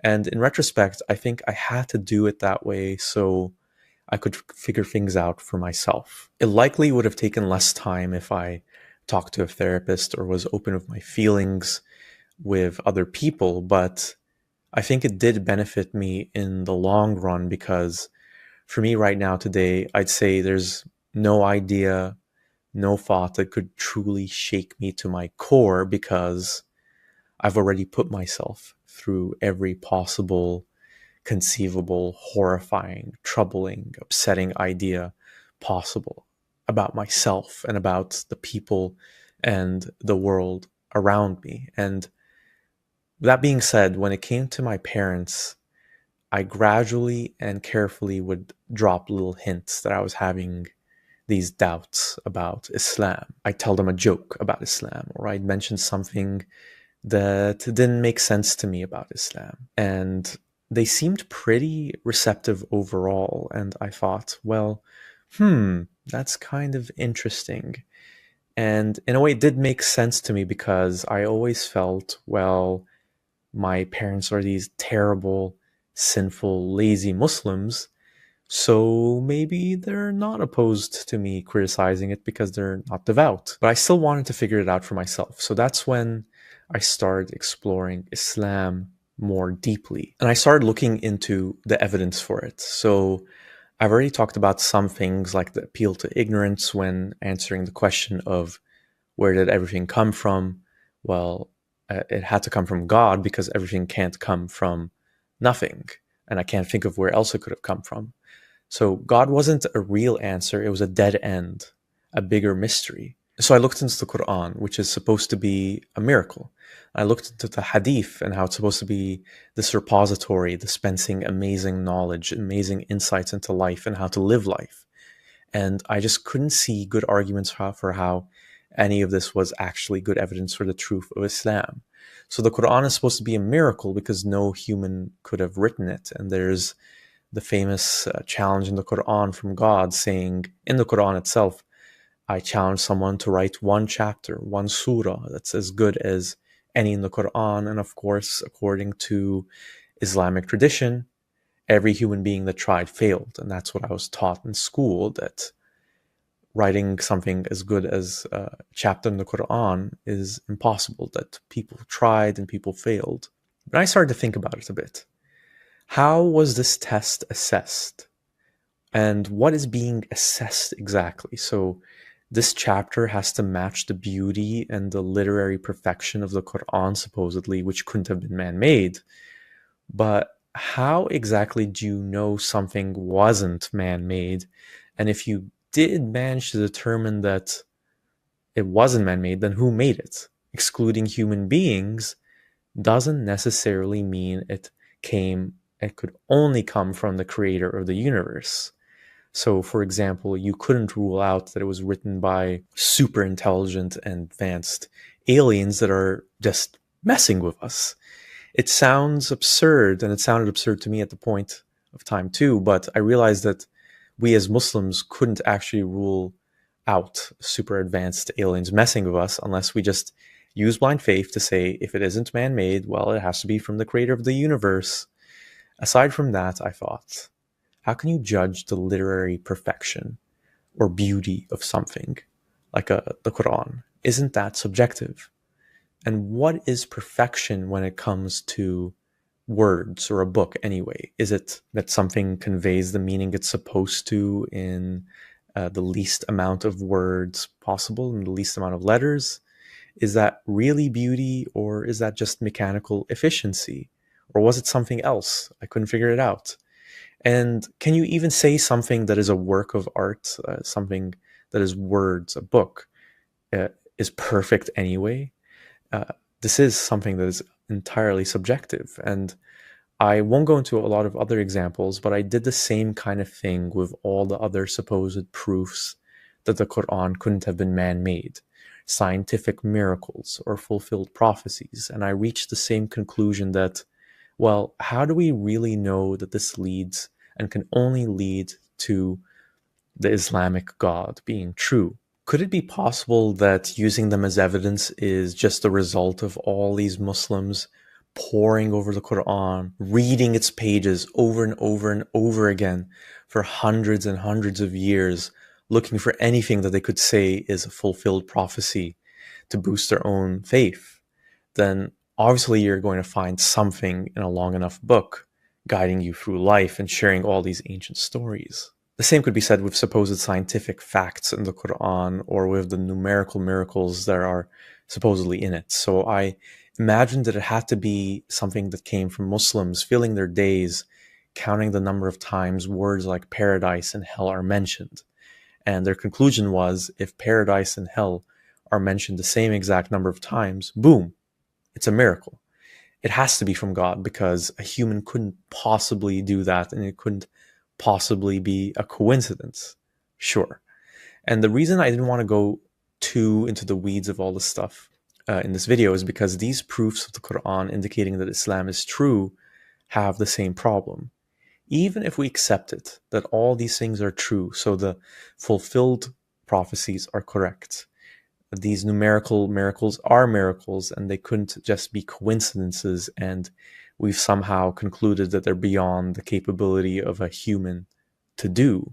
Okay, let's accept that all these things are true. Why is the natural conclusion then that it has to be from God, the creator of the universe? All we can really say is we don't know how it came to be. They don't prove that everything else in the book or the religion is true. Just because there's a fulfilled prophecy in the Quran or a couple of correct scientific details, that doesn't make the whole book and all of its claims true. It makes those prophecies and scientific claims true, sure, but that's about it. And I saw that this captured the mentality of Muslims who want to believe and have indoctrinated children like me into becoming believers like them. I understood that we Muslims don't start from a skeptical position, a doubting position of, I'm not going to believe until I'm convinced by evidence, and this evidence is so compelling that I am now a believer. It works the other way around with Muslims. They start with, I believe in Islam, so now I'm going to look wherever I can to find the evidence that fits and supports my belief, and that evidence has to exist because Islam has to be true. And I eventually saw that this was the problem with a lot of the apologetics of Muslims and Christians alike, where they clearly start with this bias where they need to believe and they need to find the things that fit their beliefs because they're already sold. So they're not trying to find things that are actually good pieces of evidence.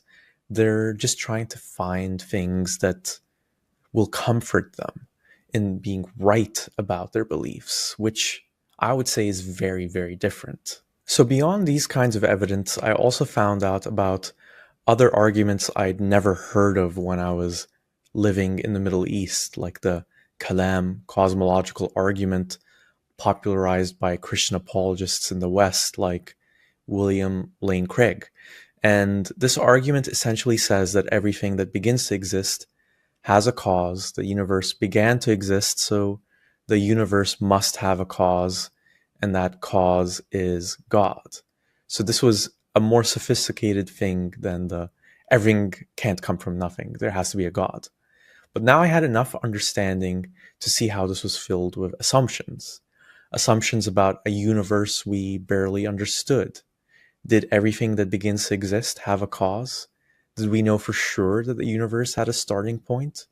And of course, the biggest assumption, how did Muslims or Christians determine that their version of God was the one who was this cause of the universe and not all the other gods that others outside their religion believed in? Beyond that, what if none of our gods was the actual creator of the universe, if this creator even existed in the first place? So what if it was a God that we hadn't discovered yet? And how do we know who's right and who's wrong?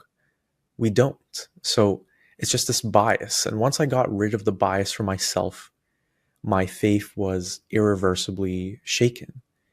When I reflected on the feeling of peace and connection with God that I had when I prayed and did the things God told me to do, what if I only felt that way because I was indoctrinated to feel good when I obeyed the commands of this invisible God? And I saw then that there was nothing to hold up my faith besides bad evidence and wishful thinking, a hope deep inside me that this world is not just a meaningless existence, humans floating in space in a big, uncaring universe. It sounded really bleak, and that is a bleak way of looking at the world. Well, I decided then and there that if I'm going to lead my life the way I want to lead my life, I have to accept reality for what I see it as, for what the world around me is. I can't escape into fantasies or hopes that there's something different or something better, because that would be cheating myself out of this only life that I have. So at this point, I stopped believing that I had an afterlife to look forward to. I stopped believing that if my parents were murdered, that there would be God's justice for their murder in the afterlife if the killer was never caught in this life. I stopped believing that if I had some kind of tragic, horrible accident, that it had some purpose or meaning behind it. All these things could be true. There could be a purpose and some sort of divine justice in an afterlife. But it didn't make sense to act as if they did anymore, until I actually saw some proof that they did. Part of this acceptance was an acknowledgement to myself that I was more fortunate than others because I hadn't had that many bad things happen to me in life. So perhaps I didn't need faith in God as much as others did. But I still had to accept that I'm going to die, and for all I knew, I had no reason to think otherwise, that I would just cease to exist. And it still upsets me now, every now and then, to be honest. Thinking about not existing anymore and knowing that everything that I ever was and that everyone who ever knew me would cease to exist as well, like we all were never there, it was depressing. But what helped me was changing my perspective. Instead of thinking about how this is sad, this is bad, everything around me will go away, so it all doesn't matter, I just looked at it as, this is all I have. This is all I'm gonna get. So what do I want to do? Do I want to wallow and wish that there was something better, or be sad that there isn't something more, or that, life continues, or that I get to exist forever, or whatever it is, or that there's a God who cares about me? Did I want to sink back into a fantasy about a God who loves me and will make everything better? No, I didn't want to do that. I didn't want to lie to myself. It felt like I would be cheating myself out of a genuine existence, and I couldn't do it. And so I decided